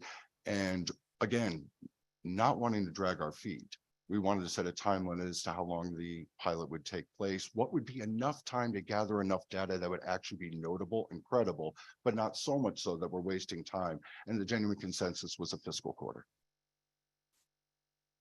Thank you. And just a follow-up. What is there parameters, there are guidelines, is there, what are we focused on here with this technology? Excellent question. Representative Ackert, I would turn your attention to page 3, line 50. It starts at section A, where it states the use of such technology, product, or process by the state agency will not adversely affect safety for a technology, product, or process that would promote energy conservation, energy efficiency, or renewable energy technology that a certified independent third-party laboratory. And lastly, the technology, product, or process could presently be available for commercial sale, distribution, or has the potential for commercialization not later than 2 years. Again, acknowledging that there are particular technologies in R&D coming out of R&D that are testing at these rates. Give the state the opportunity to pilot. It's successful. Give them the option to procure it. It was one of the good things about this legislation. There is no mandate. We are not shoving a particular technology down anybody's throat. The pilot could be successful where it's saving, say, 27, 28%, but there was no mandate from a commissioner to actually procure it. Now, if a technology is saving 28, 29%, and we're not going to procure it, I'm really going to wonder what we had for breakfast. But at the same time, there is no mandate. And again, that was done on a bipartisan basis. Thank you for your testimony. Thank you, Mr. Chair. Thank you, Representative Acker, and thank you for withholding the 38 other questions that were on your mind. Seeing nothing further, Rob, thank you for your testimony. We're going to call up Ed Levine, who I want to apologize to for assuming he was associated with Mr. Silverberg. Again, there were worse things than being ignored. Thank you, Mr. Chairman. Thank you.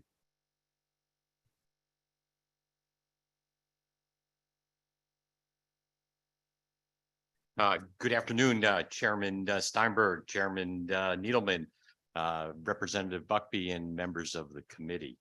My name is Edward Levine. I'm CEO of Clean Peak Energy Group. We're located in Stamford, Connecticut, and I'd like to thank you for the opportunity to provide testimony today on House Bill 6764, an act concerning solar incentives and shared clean facilities. Over the last many years, I've had the opportunity to work on energy efficiency, demand response, and peak demand reduction legislation in a number of different states, including Massachusetts, New Jersey, Pennsylvania, and others. Throughout all of the conversations, one of the best ways to provide certainty and reliability, and at the same time provide the most affordable power to consumers, there are 3 points that I hear in every state that I consult in. Real-time metering. States that don't have it yet should adopt it, and that states that have the meters, they should be using it and enforcing the benefits through tariffs for all consumers. In addition, expanding the definition of energy storage device beyond a lithium battery, as emerging technologies have come to the market to warrant this change. Third, take the ratepayer off of the financial hook for investments in the majority of renewable facilities. Allow qualified private sector investments to develop shared clean energy facilities without balancing it at all on the back of the ratepayer. Have the private capital take all of that responsibility. Included in my testimony is a proposed amendment. This language is very similar to LCO 10323 of 2019, which 22 bipartisan co-sponsors, many of these co-sponsors continue to serve in office today. This legislation would provide the opportunity for any electricity ratepayer to benefit from solar without having to install solar panels on their roof or their property. As we know, most ratepayers, it is not feasible, or there is not a logical option to install solar on their roof. Many ratepayers rent their location. Among other options, they don't have the credit or capital to enter into a contract for a solar installation, or their property might not be oriented to maximize the solar production. With shared renewable energy merchant, privately funded facilities, any ratepayer can support solar without capital contribution and receive the economic benefits from the cost efficiencies of solar facilities built at larger scale with efficient private sector capital and professional system construction and management. This proposed amendment will have private capital take all of the risk building a shared renewable energy facility located in ISO New England territory and provide ratepayers a simple, cost-effective method to increase renewable production and receive economic benefit. Thank you for your consideration, and I am happy to answer any questions the committee might have. Ed, thank you for being so patient to wait to be the last to testify and the first to bring up shared solar, at least in this context. As you're probably aware, I've been rather supportive of the concept for a long, long time. Yes. One of the concerns that was expressed, I believe, by Chair Gillette was that when we encourage shared solar, we are effectively also accelerating cost shift concerns, that if a lot of people are not part of sort of the en masse group under the standard rate, that it can cause some other dislocations. Given the fact that right now we're in a period in which many people have fled the utilities for third parties, does that concern you at all? Well, it's certainly a consideration we have to take into account. The benefit, currently the state has a goal of having greater solar production for the ratepayers. And if you choose to put solar on your roof, you're entitled to a credit equal to the entire retail rate that you produce for your solar. However, most of our ratepayers do not get that option. It's generally restricted to the wealthy single-family homeowners that have southern-facing roofs that are in good condition. So what we're ultimately doing is allowing a cost shift only from primarily the most wealthy, capable, creditworthy people. Under a shared renewable facility that is constructed with only private capital, we now reduce that cost because it's about 1/3 to 1/4 of the cost to build a shared renewable facility at a utility scale level or at the 2 to 3 to 5 megawatt level. So we dramatically reduce the cost and allow those economic benefits to filter directly to a ratepayer on a simple economic enrollment. Do other states offer the kind of program for which you've proposed Connecticut? Currently in the United States, there are 22 states and the District of Columbia that have what's determined as community solar, legislation. But do they also include encouragement for a totally private?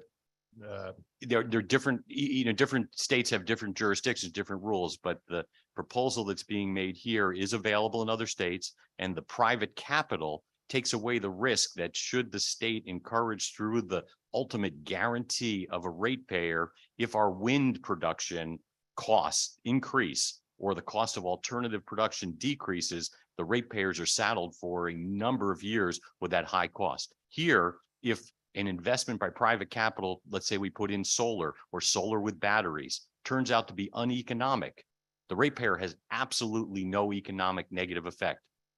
And it's most likely that that asset just gets changed hands from one entity to another, and solar panels don't melt. The key is building these solar facilities because they will generally last for the next 20 years. Thank you for putting this on the table. Given the fact that we've already seen that costs for offshore wind are starting to shoot up, this becomes more and more relevant. Any questions or comments? Representative Buck. Thank you, Mr. Chair, and thank you for the testimony. It was, you said you were the first to bring it up today. I'm going kind of second. We kind of talked about this a little bit earlier with that investment piece, but I'm happy that you did. I'm happy that you brought that up because that becomes a larger concern with incentives and dollars going out from the ratepayer. So I'm curious of what kind of number we're looking at. If we look at like the canopy idea we were talking about earlier, you're looking at a massive investment on the state level as opposed to a private equity in some regard, right? Yes. So if we're looking at what size is available, last session, there was a bill that passed 100, and I believe it was 49-1, if I have the numbers correct, to allow energy storage devices, primarily batteries, and sited anywhere in ISO New England to count as a shared renewable energy facility. And so we would expand upon that same concept. And I am involved in the battery incentive program, which is facilitated through PURA, and now with the additional incentives from the Inflation Reduction Act, we find sites to the hundreds of megawatts in the state of Connecticut would like to have these batteries. And batteries are an integral component to be able to reduce our peak demand, which benefits all ratepayers. Solar facilities anywhere in ISO New England, as well as in Connecticut, reduce something is called the installed capacity. Installed capacity reduction is paid for by every ratepayer indirectly through their energy cost. And the demand, when properly sited, help reduce our distribution fees as well. So there is a number of factors that help our ratepayers by increasing some of these products. I love that we finish up our discussion really on this in this public hearing with a piece that becomes energy and technology working together, and no discussion of PFAS in this one. So it's kind of a plus. Sam didn't hear me give her a hard time. That'll be all for me, Mr. Chair. Thank you. Thank you. Is that a promise? Oh, okay. Any other questions or comments? If not, thank you, Ed. We will look at your testimony very closely. Thank you. I believe we are now done with today's public hearing. We have one more to go, which is next Tuesday at noon. We will see you all there. Thank you for your time today. This meeting is adjourned.